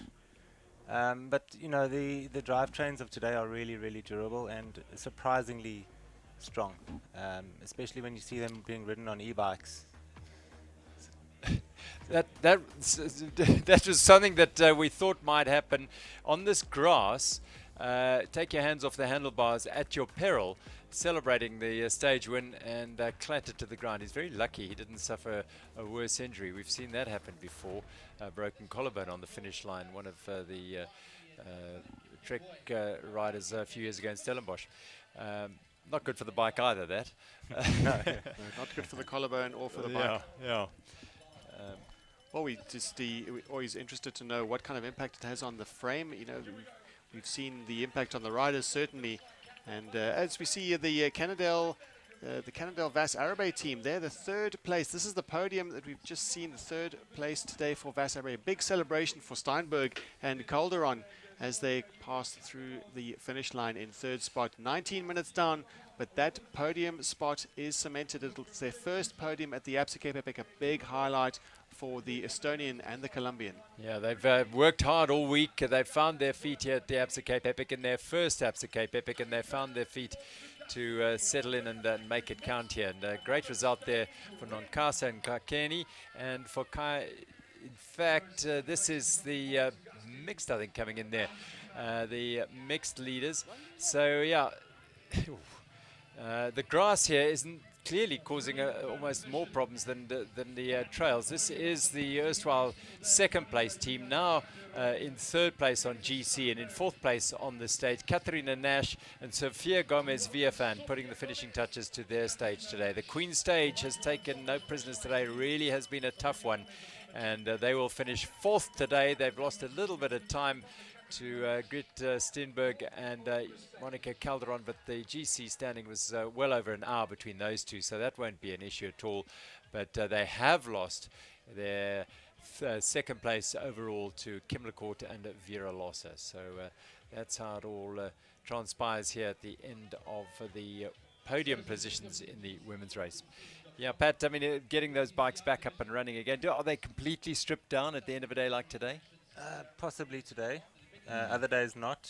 The most things that are really checked are just bolt check, although most of the bolts are Loctited. Wheel bearings, more the free hub body, just to make sure that any grime and dirt is taken out that could get in. Yeah, bearings are something that get checked maybe after the event, but not during the event. Brake pads, how many times would they be replaced on a? Probably twice during an event like this. Obviously, conditions dependent. Play the biggest part in that. I suppose other events that we know of that you've ridden many times, probably every 2 days. Yes, depending on the weather. Calderon and Steenberg. Well, we haven't heard from them because they haven't been on the podium at any stage during the race, but they're delighted, the Estonian and the Colombian. And let's hear from them. Annika is down, about to find out about their day today. Yes, beautiful. Greta and Monica, what a day. And now on the podium for the stage. Congrats. Can you talk me through the day? Yeah, I mean, it was insane. We've struggled a bit with bad luck previous days, and actually today also Moni had a really bad crash at the beginning of the race, and we almost thought that now it's done, but we kept fighting, and yeah, I would say we managed quite well with the teamwork, and we really worked really hard for this one. And what does it mean to your confidence to pull out a result like this towards the end of the week? Bueno, eso fue en España. ¿En España? Spanish. All right. Yeah. So, I mean, it's so funny because, yeah, you normally think that day by day you get a bit more tired, but actually I felt the best so far. So it's funny. So maybe tomorrow it's even better. So we have a chance with the leaders. But yeah, let's see. 2 more days to go, and we keep fighting, and we still believe we can do well. So let's see. And what is your overall impression of this race, the Cape Epic? Yeah, it's amazing. I mean, it's we both love it. I mean, we really love the trails we have. We are speechless. I mean, it's amazing, the race here. It's like you suffer a lot, but this nature and the trails really giving so much back. So it's really amazing to be here. We are really happy. Well, congrats again, and go clean up and have a good day, and see you tomorrow. Thank you. Thank you. Oh, they're really chuffed, aren't they? Greta Steenberg and Monica Calderon of Gantouw Pass Arabe on the podium today. They did start the day an hour and 37 down on GC on the leaders, so they're still over an hour back on GC over the specialized pair, but yeah, they'll have taken great confidence, and we've talked about this from a rider's perspective, how the race, the midweek time trial makes it feel like there's 2 races that we're doing here, the first 3 days, then the time trial, and then the last 3 days. It's really hard for to maintain through the 8 days, and we're seeing it with our orange jerseys. Wakefield and Lille are starting to take a bit of strain towards the end here. LeCourt and Lawson are getting stronger. 5 hours 23, another huge day out on the saddle today. 2:36 back were Wakefield and Lille, 19 minutes back, and just over 20 minutes back for Gomez, Viafan and Nash. Such a dynamic shift, and if we just cast our minds back to the prologue, we think about the Gomez Viafana pairing with Nash and how they won the prologue, and they were on the top of the leaderboard in those orange jerseys in the CM.com women's category. That was then taken over by Wakefield and Lille, who've held it up until now, but now the resurgent team, LeCourt and Lawson, are putting Wakefield and Lille to the sword. Wakefield seem to have had a bad day. LeCourt, Lawson were fluid in motion today. 3 stage wins for them, and they are clearly riding very impressively indeed, and feeling confident. They would have gained great confidence today from putting a bit of time into the overall leaders, and as you heard in the interview, they wouldn't be here if they were not chasing that orange jersey. That they have to make up 13 minutes and 53 seconds. They are now 15 minutes ahead of third place 91 Songo Specialized. Let's go back down to the finish.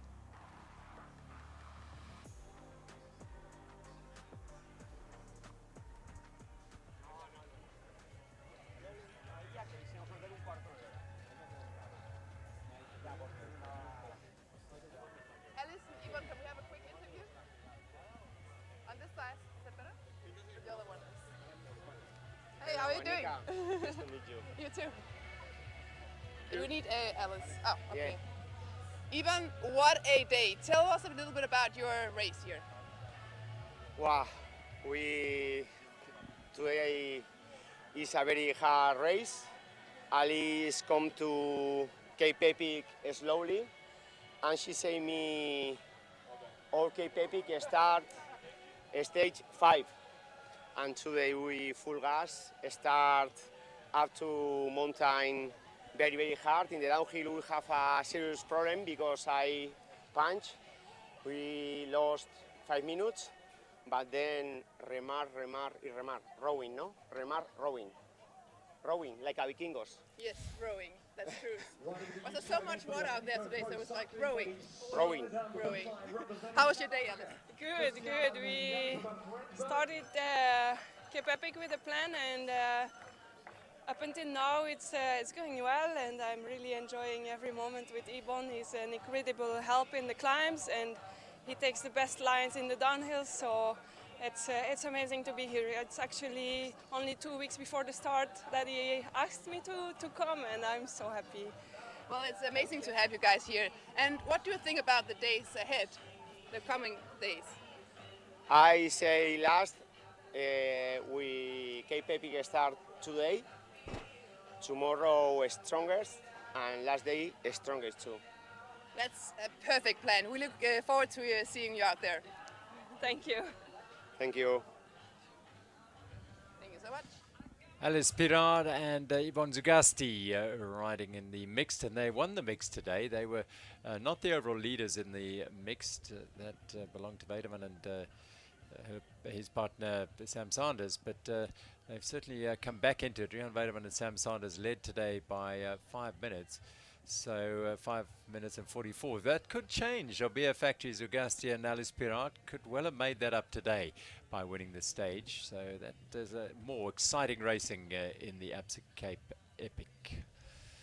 Oh, beautiful sight now. You wouldn't have thought after the rain we've had. You can see the muddy track that's rolled up the middle of that race village. That's as a result of all the rain that we've had here and the various vehicles that had to get up there. Let's go back down and hear from one of the Soigneurs, the managers of the specialized team. All right, so as we're waiting for the women's team to cross the finish line, I'm here with Benno from the specialized team. And Benno, how are the ladies doing? How are the women feeling? The ladies are doing well, but you can see and you could see during the week that the batteries got more empty and less time to recharge. So they started very strong with winning the prologue a couple of days ago, and then they kept their pace very strong, but you could see the others, the locals, they really up to the pace, they know the trails, and they're also more used to the terrain and the riding and also the stage racing itself, you know, like some of our girls, they race like one-day events. They are long one-day events, but stage racing is a whole different ballgame. And especially for Katarina Nash, I guess it's a bit harder to recover quickly enough to have full batteries the next morning. And slowly you could see that they're not there where they were in the beginning, but we have 2 more days to go. Maybe they just need a little bit of a motivation booster from the rest of the team, and hopefully they're going to do well the next 2 days. And what do you tell the women in the evening when you have the chat about the day and the upcoming days? What is the best advice that you give them and tell them what to focus on? I think it's tough for everyone, like women, men, and I must say, like, the women are riding the same distance, the same technical terrain, everything like the guys are doing, and there's also less groups. There's less groups to ride with. You find yourself out there much more on your own than you may do within the men's field. So that's also, the race is already tough, and it's even tougher on all the women out there. And did you go into this race with ambitions, and did you kind of, you know, change the goal for this race? Nah, this race, first of all, it's hard to find 2 women that are equally strong or can push each other at such a high level. So now this year we have Sophia with Katarina Nash. It was the first time they raced the Cape Epic together. None of them have a huge amount of experience. Yes, Sophia did it one more time before, but again, like, you have to find yourself first, knowing each other's strengths and weaknesses and figure it out. It takes a couple of days, and that's where we are right now. They're finally finishing the stage today. I'm sure they're happy to be here in Lourensford, and we'll see. We will hear more from them directly. Well, a phenomenal ride no matter what. It's not easy out there. So thank you very much and good luck for the rest of the week. Thank you very much. Thank you very much. Ben O'Reilly talking to Anneke Langville at the finish there. So just before he goes, Patrick Moore's still with us here. There's one question I want to ask you. I mean, about you're behind the Paiga mountain bike brand and their bikes. You're competing with brands like Specialized there and all the big global brands. How important is the Absa Cape Epic to you and to your brand? Yeah, it's probably obviously the highlight of our year every year, and to really just show the world that even though we are a small brand from a small town in South Africa, with realistically a lot up against us, we don't have the exposure to the world that we normally would, and this gives us that platform to be able to show the rest of the world. And thanks to to the broadcasting and bike checks, etc., they can actually see what we are about a little bit closer to the ground of what we produce. It's a South African brand. It's a South African bike, isn't it? Yeah, and that we're very proud of, having both aluminium and carbon bikes made in this country now. So we've proven over the years that the bikes themselves perform well, whether they were made internationally or here, but now just showing that bikes made here perform just as well. Absolutely. Well, Phil Bass and Alex Miller in the red Absa African leaders jerseys. We know they like to chase stages, and they quite like the high-profile ones. Yes. A couple of big ones coming. Yes, and I think there's probably 10 teams in the same boat as them. It just comes down to the day. Yeah. You can't say the day before that it's going to happen until you're in it. And so. Well, we're just seeing the Paiga Eurosteel team have come in at 11th spot on the day, 22 minutes and 24 seconds down. But notably they are the fastest African team, so they still will hold on to those Absa African leaders jerseys. And 7th, still holding 7th, thankfully.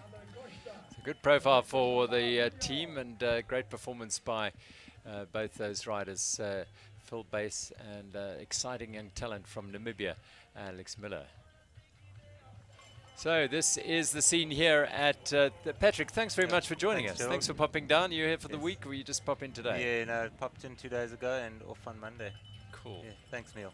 Thanks for joining us. Patrick Morwood from the Paiga, the man behind Paiga, and great to hear some insight on these beautiful bikes and the beautiful Absa Cape Epic, and how important it is to all the brands here, the big and the small ones. This is the showcase. This is the showroom for most of these brands. They come over here, and you'll see a lot of the images taken from the Absa Cape Epic will be used in marketing and branding around the world for the next year or so, as the brands try and gain market share. Well, if you've been to Eurobike or any of the international bike shows, the Bulls have a stand, and the stand shows this massive screen with the images of the Absa Cape Epic. But if you want to follow the race, make sure you download the Epic Series app. It's available on the Google Play Store, also on iOS. And you'll be able to follow your riders, follow your favorite riders, and also be able to find some information on the other Epic Series races, such as the Four Islands, the iconic Four Islands, and Croatia, the Andorran Epic, and the Spa Swiss Epic. Yeah, great events. Epic Series, Global Mountain Biking, and this is the pinnacle event, the Absa Cape Epic, and we've just had the Queen Stage. It nominated as the Queen Stage ahead of the event because of its sheer challenge of Groenlandberg and Gantouw Pass and the distance and coming when it does, but really amazing days to come still.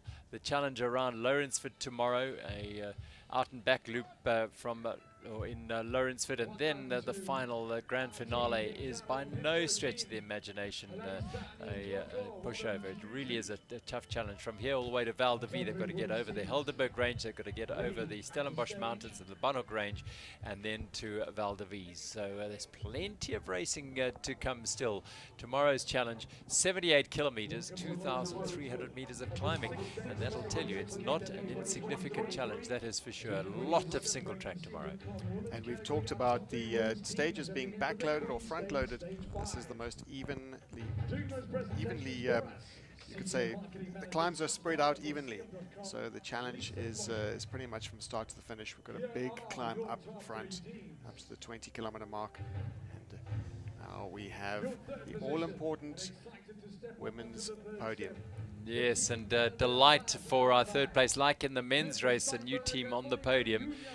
This time it is in third place, Greta Steinberg and Monica Calderon from Canada Vas Arabe, finding their epic legs at the right time towards the end of the week. They've had difficulty. You heard Greta say Monica had a fall earlier today, and it clearly wasn't just a simple fall. It one that at the one stage thought might be a race ending.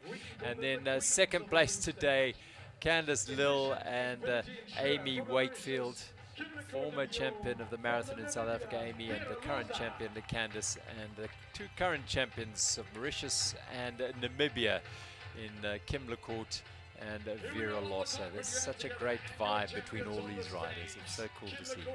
Yeah, I just went down to the field and caught up with some of the riders, and you can see some fatigued faces out there today, but spirits are still high. Good to see. Just good to see the stripes on all of the shirts. In fact, you can see visibly Candice Lill, the marathon champion. We've got the former South African marathon champion, Vera Loza, Kim Lecourt, their respective champions, and Calderon, the former Colombian champion too, and Steenberg, Estonian champion. A list of champions and a podium of champions. Which is what the Absa Cape Epic is about every year. But the event attracts the very best in the world. World, Olympic and national champions abound all around. I think, rough calculation, probably 6 or 7 current and former world champions in this field at some level or another. So it really is the very best, the cream of the crop of mountain biking here. And the cream of the crop this week in the CM.com women's category is this pair of South Africans.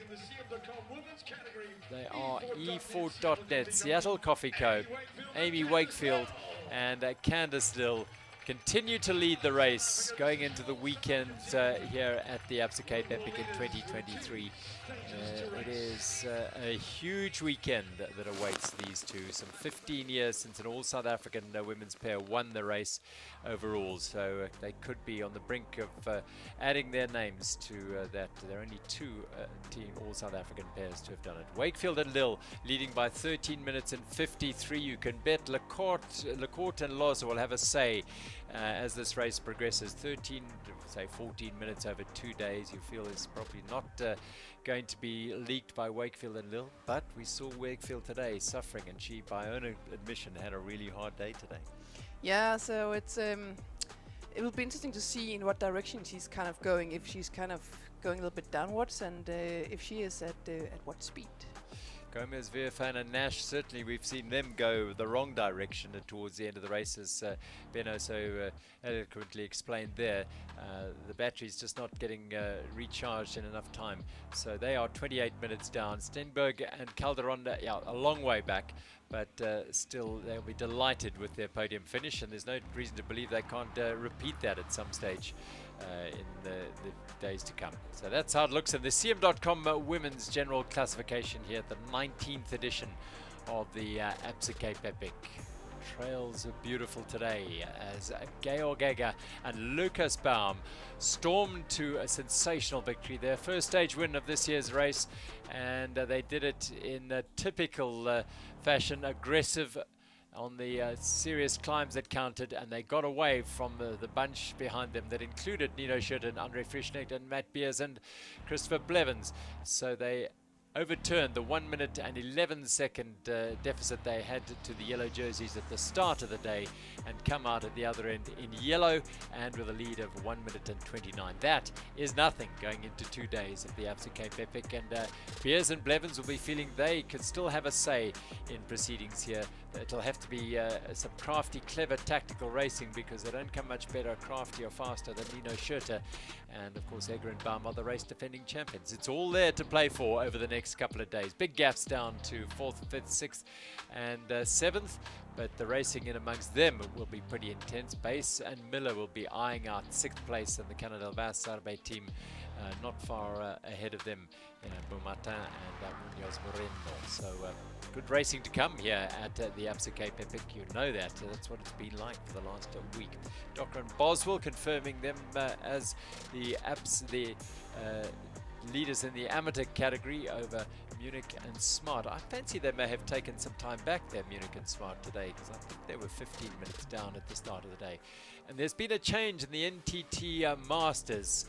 That Platt and Missa Valeska have taken the lead over Uriah and Posthumous. Yes, indeed, in the amateur category, it was won today by Munich and Smart, with the James brothers in 2nd place. And so Docker and Boswell have had a tough day today. Platt and Missa Valeska have won today's stage by 18 minutes over Craig Uriah and Michael Posthumous. May well have had problems today, Restonic, because that's a big time gap. Gonda and Fisnar, they were the original leaders in the NTT Masters, no longer down in 3rd place. Plenty more of changes to happen over the 2 days. Basin Miller continued to lead the Absa African jerseys for Paigo Eurosteel.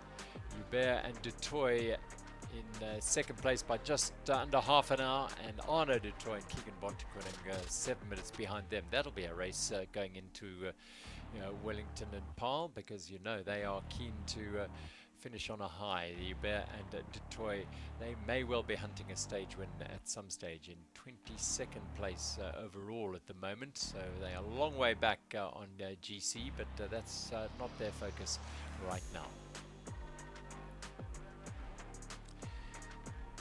Beautiful day now in this part of the world. It has been another dramatic day, the Queen stage of the Absa Cape Epic, delivering once again a drama-filled day of rain, mud, water, and some great racing as well. Change in the overall standings in the men's race. A new leader team in the Aubert Liet Speed Company Racing will start stage 6 in the yellow jerseys. There's been a change in the GC in the women's race, not at the very top. The CM.com jerseys stay with Amy Wakefield and Candice Lill, but now in 2nd place, Vera Lossa and her partner Kim Lecourt of Efficient Insure Infinity. They have taken the 2nd place, having taken another stage win. What a day. It's wonderful to have Annika. Thanks very much for being with us again. And Neil, thank you. And you out there, if you've joined us for today, well, you know where to find us tomorrow. Same time, same place. We'll bring you more drama from the 19th edition of the Absa Cape Epic on stage 6, which is an Ardent Black Loop from Lourensford. Cheers.